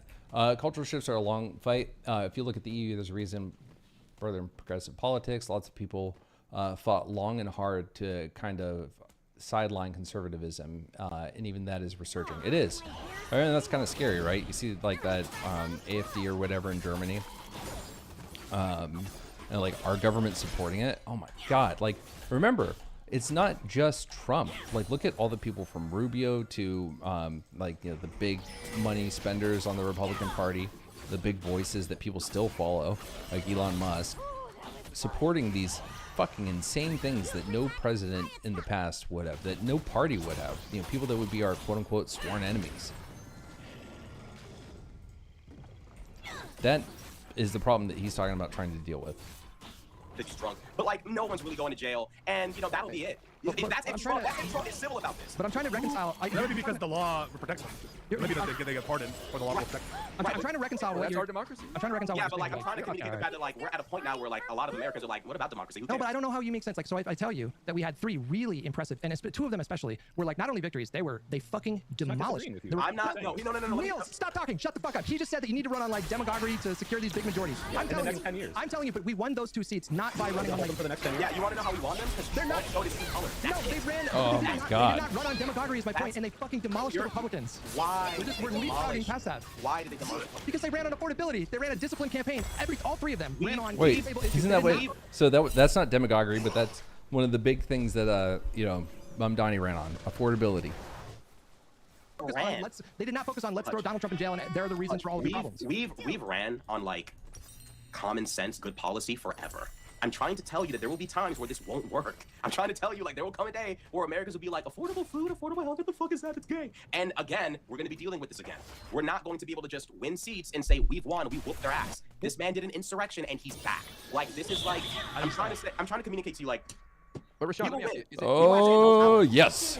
Is it possible that Trump is a once-in-a-lifetime thing? A con man who was charismatic, a TV personality, was able to take over the Republican Party and abuse it, and that when he's gone, no one will fill those shoes, and we will go back to our back and forth and compromise and move in this country forward? Is it possible? I don't want a back and forth. I'm tired of this. Like, look at Europe moving into the future, and we're sitting here bickering about like trans people and like what is this? Like, you're not. We have problems. They have problems, but like they're further along in development than we are. In part, mainly because America is fighting a culture war. Like so many Americans believe in like Democrat, like progressive policies, but the moment you put D next to the name of the politician advocating for them, people go crazy. Why do they go crazy? Why do they start bitching? We need a mandate, and we need cultural takeover, we need educational takeover, not camps, but we do need. But why would every single thing we gotta like walk back the fence. Can we get one live and learn episode without talking about fucking concentration camps? But like, if you're looking for a roadmap for how to demolish Republicans in elections to secure big enough majorities to have this mandate, why would you not look to the people that are crushing Republicans and just see what they're doing? You don't want to accept the fact that like work every time. That's what I'm saying. Like you're I'm not relying, thinking. No, you guys are thinking. That's the point. You're relying on Trump. Like Trump is his own worst enemy. If Trump woke up today and said, well, tomorrow, well, I don't even know if he sleeps, but if he woke up tomorrow and said, okay, I'm the president, and he actually tried to be the president, like no more bullshit, no more games,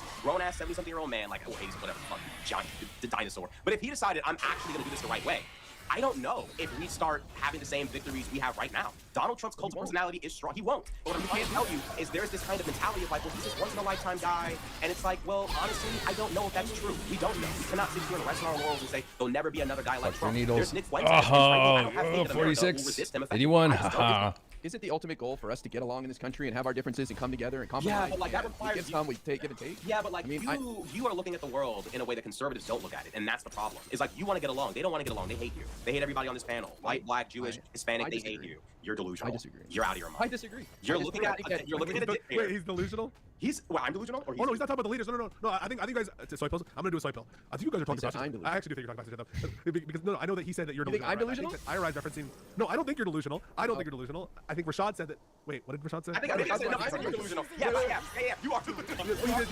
Wait, look, give me a second. This is where I think it's coming down. I think that you're talking about your fellow man, your fellow Republican, your fellow conservative, your average American, and in that respect, I think that you're right. And I think Rashad is talking about Trump. I don't think IRI thinks that like Trump and the elites care about Democrats. I think he's with you on that. I think the IRI is just saying that you're painting with too broad of a brush with overall Republicans. That's where I think it's getting wrong. I don't think IRI is delusional. Are we still doing this thing of like Republicans are like normal people? Of course they are. Okay, well, start half the country. Wait, Rashad, so you're saying half the country is nuts and hates the other half? No, that's ridiculous. Look, white conservatives in real life, some of the greatest people I've met. Politically, my God, it's like crazy, dude. It's like delusion of like, oh no, man, Trump is what's making them crazy. No, Trump greenlit the crazy. Trump gave the crazy a platform. Trump said all that stuff that you've been holding in because. How is this not legit? Like, again, are we ignoring the history of the Republican Party? Are we ignoring the Southern strategy? Are we ignoring the welfare queen propaganda? What is wrong with what the guy is saying? An ally has been slain. An enemy has been slain. An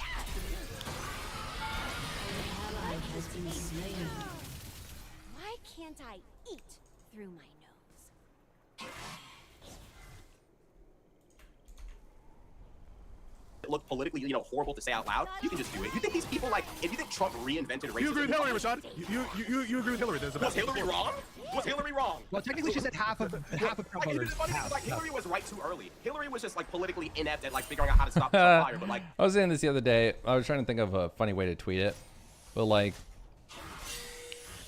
what is the I might be a weapon, but now only I wield myself.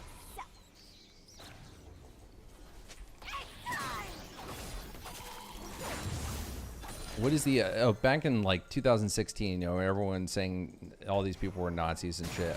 Like that was super popular rhetoric on the left among the younger group, and probably a lot of people that are leftists now and all that shit.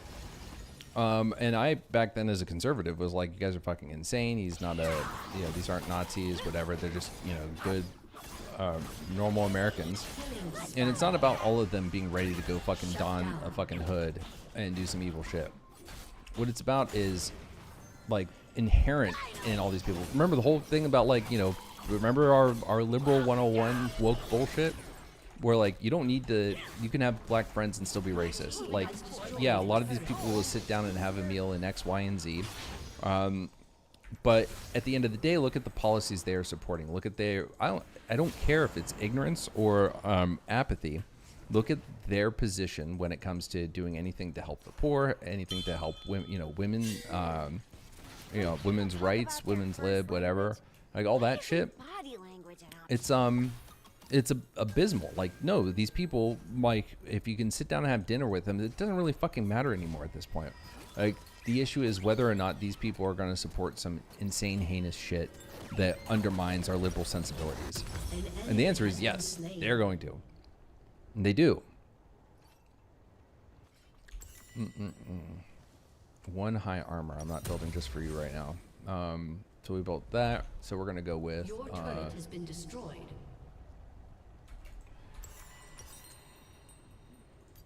Fuck it. Why not? We'll do it. Everyone's got a pillory of their own. Mine's just on the outside. I'm sorry, I'm done pretending like the shit libs back in the day were wrong. They were right. They were annoying. They were bitchy. They were right, though. I'm not going to pretend like they were wrong. Conservatives are crazy. They want the end of the world. A lot of them are white nationalists. I don't know why are we still doing this thing of like, we have Marco Rubio getting a foreign policy speech about our European heritage of, sailors and explorers, and, we hate these anti-colonial uprisings. It's like, what more to say? Do you not want democracy then? I want democracy, but democracy requires a sane demographic of people, requires normal people. And conservatives are normal people. Everybody's nuts, but they can be manipulated and they can be brought back to the block as well. Oh God! And you think that America, mishandling Reconstruction and allowing the South to kind of maintain its ideological, spirit and mentality, that was just you're trusting. Like we've trusted people. That was over an unsettled election, unfortunately. People want to pretend like that stuff died or it's like not that big of a deal anymore. Dude, it's still here. You have conservatives who don't believe that the Earth is like more than 5,000 years old. You have people who these people are not sane. Yeah, but in a democracy, in a democracy. No. I'm not saying they shouldn't be able to. democracy. I'm not saying that we get rid of democracy. What I'm saying is that I didn't say that. I didn't say what I'm saying is like, guys, can we please stop pretending like our political opponents are like operating from good faith and they want the best and it's really just little disagreements. It's like, no, it's not. Okay, I can appreciate all that, but you seem to appreciate have the view. Like, again, no, we need more to appreciate it. I'd like to hear you're absolutely fucking right, because that's the case. Like, appreciative seems hand wavy. Like, Aw, my hair's fading already. it's fucking. Oh.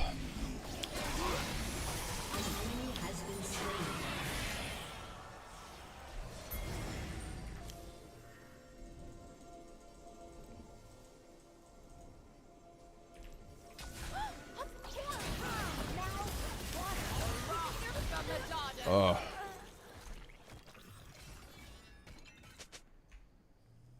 They weren't coming with me. That's unfortunate. I don't want to use this pickaxe for anything else. There's something better than this stupid fucking black cleaver. I don't think there is.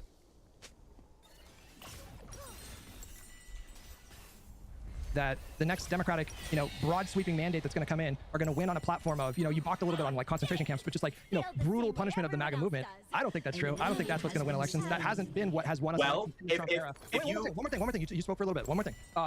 I think that a major flaw in your prescription right now is you have kind of like a static view of where the country is going. And so it might be the case that populism is what connects with voters in a given election cycle. And then there are a lot of things that happen outside of politics that influence the entire zeitgeist. And these are things that you cannot plan for. You don't necessarily know if there's going to be like a recession 2 or 4 years from now, or a major national or natural disaster like Katrina, which was like one of the things that really brought Republicans down. You have no idea like what strategy is going to work 4 years from now, 2 years from now, let alone 4 years or 6 years or 8 years from now. And I think, let me finish my point. I think the only thing that you can do if you're talking about like a political project, you can have like a vision of where you want the country to go, but you need to be dynamic, and you need to be I'm saying one needs to be dynamic and take a look at. Hey, hang on. Tell me I'm wrong. Like one needs. Wait, hang on. So you need to take a look. You need to. You keep cutting me the fuck off. Both of you guys. He spent all that time like arguing against his argument about the need for a dynamic, a dynamic party, and now is talking about being dynamic. I think that's where his incredulity is coming from. You need to take a look at where the electorate is at right now and then campaign in a way that's going to connect with the most amount of those people possible. Right now, Democrats are doing that with spectacular success, and they're not running on like, we're going to fucking throw MAGA in concentration camps. So we're just running on like, we're going to lower your grocery bills and increase your paychecks. And that's good. But Hutch, think about it this way. Why is it that there's a stereotype that black people vote Democrat? It's not a stereotype. It's like 90%. It's not always true, but it's generically true. Why is that? That's not a stereotype. They are. It's 92. So Rashad is being a little hyperbolic, but also not really. Like the idea that conservatives are just like us doesn't lead anywhere. If you're going to go with that take, then that they were deceived, then that necessarily requires that they aren't just like us.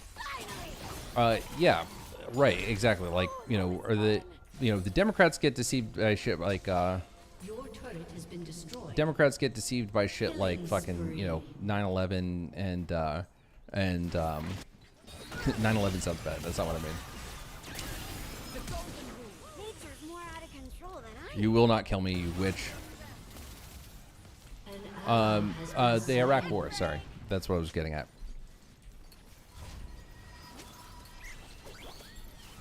Like, they were deceived there, but it wasn't out of some, you know, nefarious desire. And, you know, we can have a conversation about like corporate influence and whatever, but at the end of the day, Democrats are generally decent people.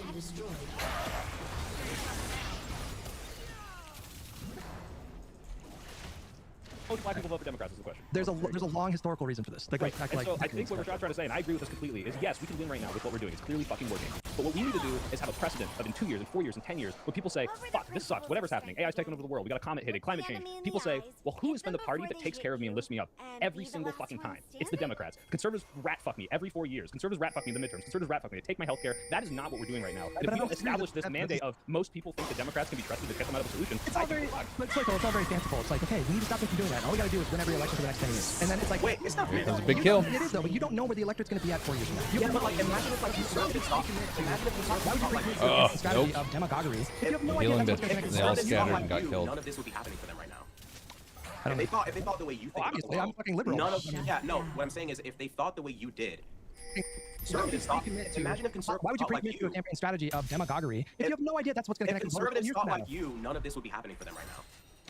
If they thought the way you think, obviously, I'm fucking liberal. None of yeah, no. What I'm saying is, if they thought the way you did, a lot of their victories they have right now wouldn't exist. You can't look at the future and say, well, I don't know what's going to happen, so I'm not going to be proactive. You be proactive where you can, and you let the chips fall where they may. But you don't sit there and see the Republic. Hold on. You don't sit there and see conservatives do something that objectively works. How are they doing right now? I'm not going to do it. How are they doing right now? How's the that advantage that we have is our politics, like you say. How are they doing right now? You're saying there are these masterminds that are like you're skipping to the L instead of looking at the W that gets cut in half to get the L. You're missing the part where they won and then did a bunch of evil stuff. To do the evil shit, you gotta win. And in order for us to win, to do good things and keep it that way, so I can live my life in peace, and because I'm the one that matters. But anyway, if in order for me to do this, in order for us to do this, I mean, like, we have to convince the American people that our policies are good, so that when the hard times come and conservatives say, well, what if we did racism? Wouldn't that be nice? People don't go for it. Hutch agrees with that, Rashad. Right. The whole thing is that, like, you know, if he's saying that those wins that they're excited about, if those wins are predicated on who is, you know, in the presidency right now, that's, you know, that's short-sighted. Take them while you can, but An ally has been slain. You have slain an enemy. Your turret has been destroyed. Stomach rumbling. if I got one W off. Spiritually, there's some elements of what you're saying that like I agree with spiritually. Let's get to concrete shit. Because when I talk about like Democrats need to be harder, stronger, whatever, I do agree that there needs to be accountability and punishment, and that's very important.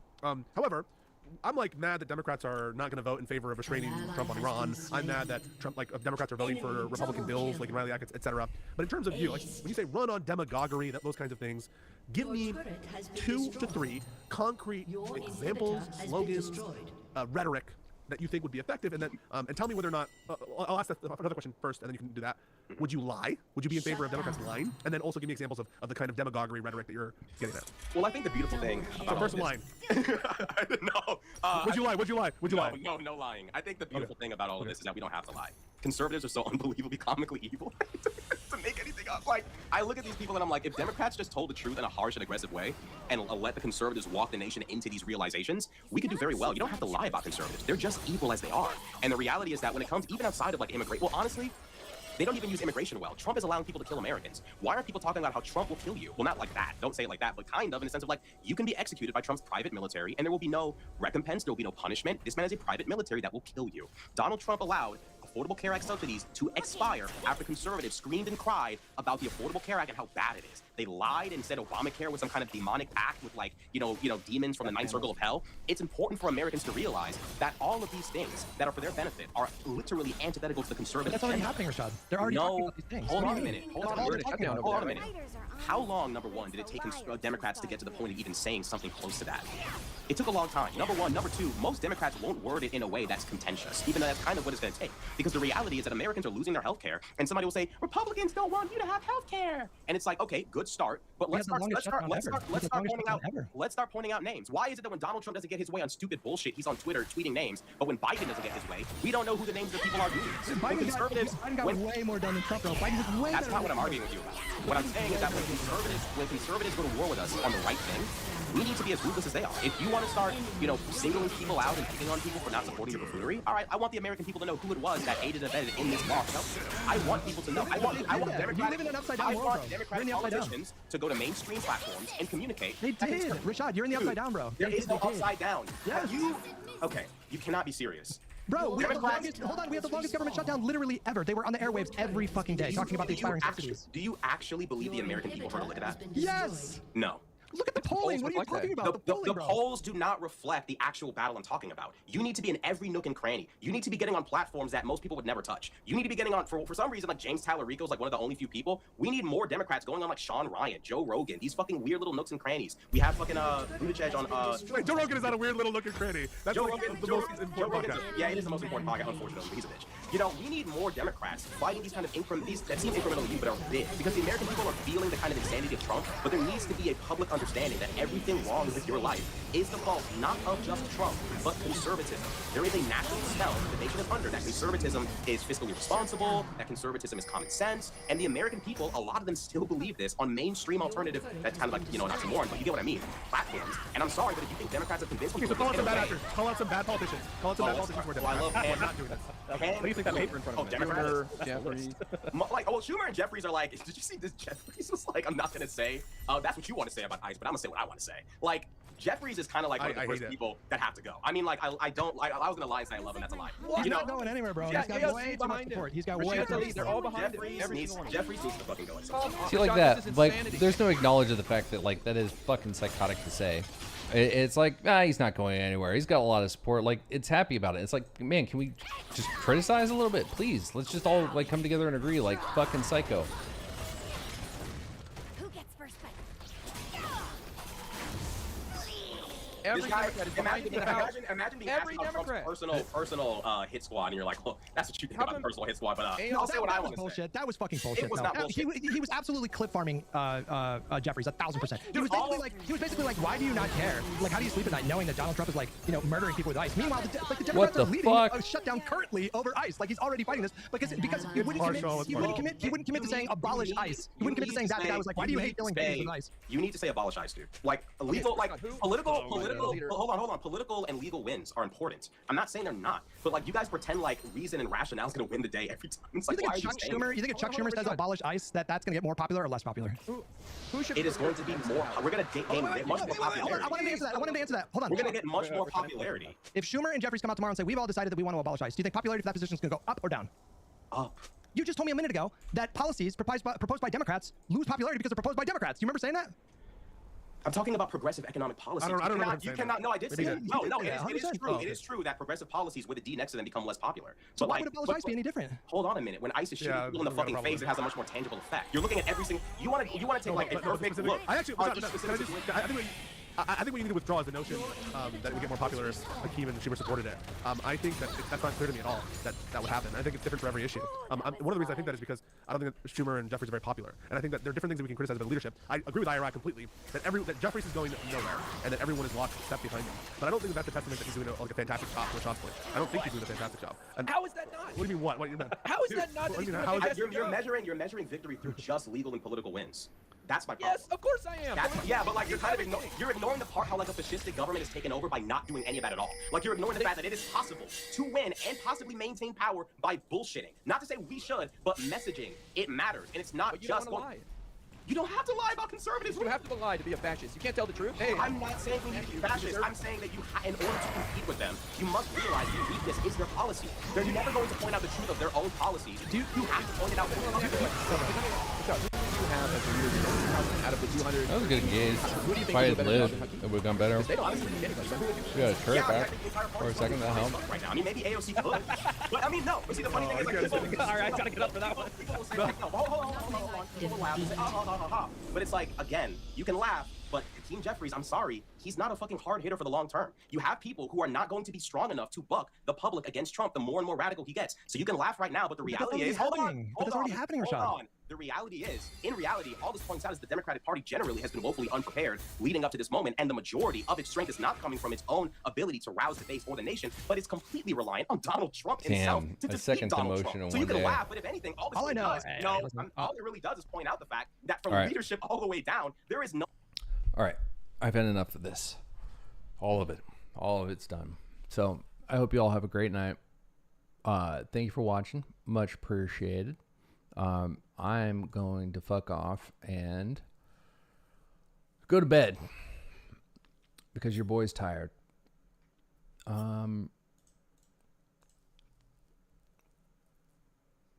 So with that, you all have a good one, and I will catch you maybe tomorrow. I don't know. We'll see what's going on. Bye, guys.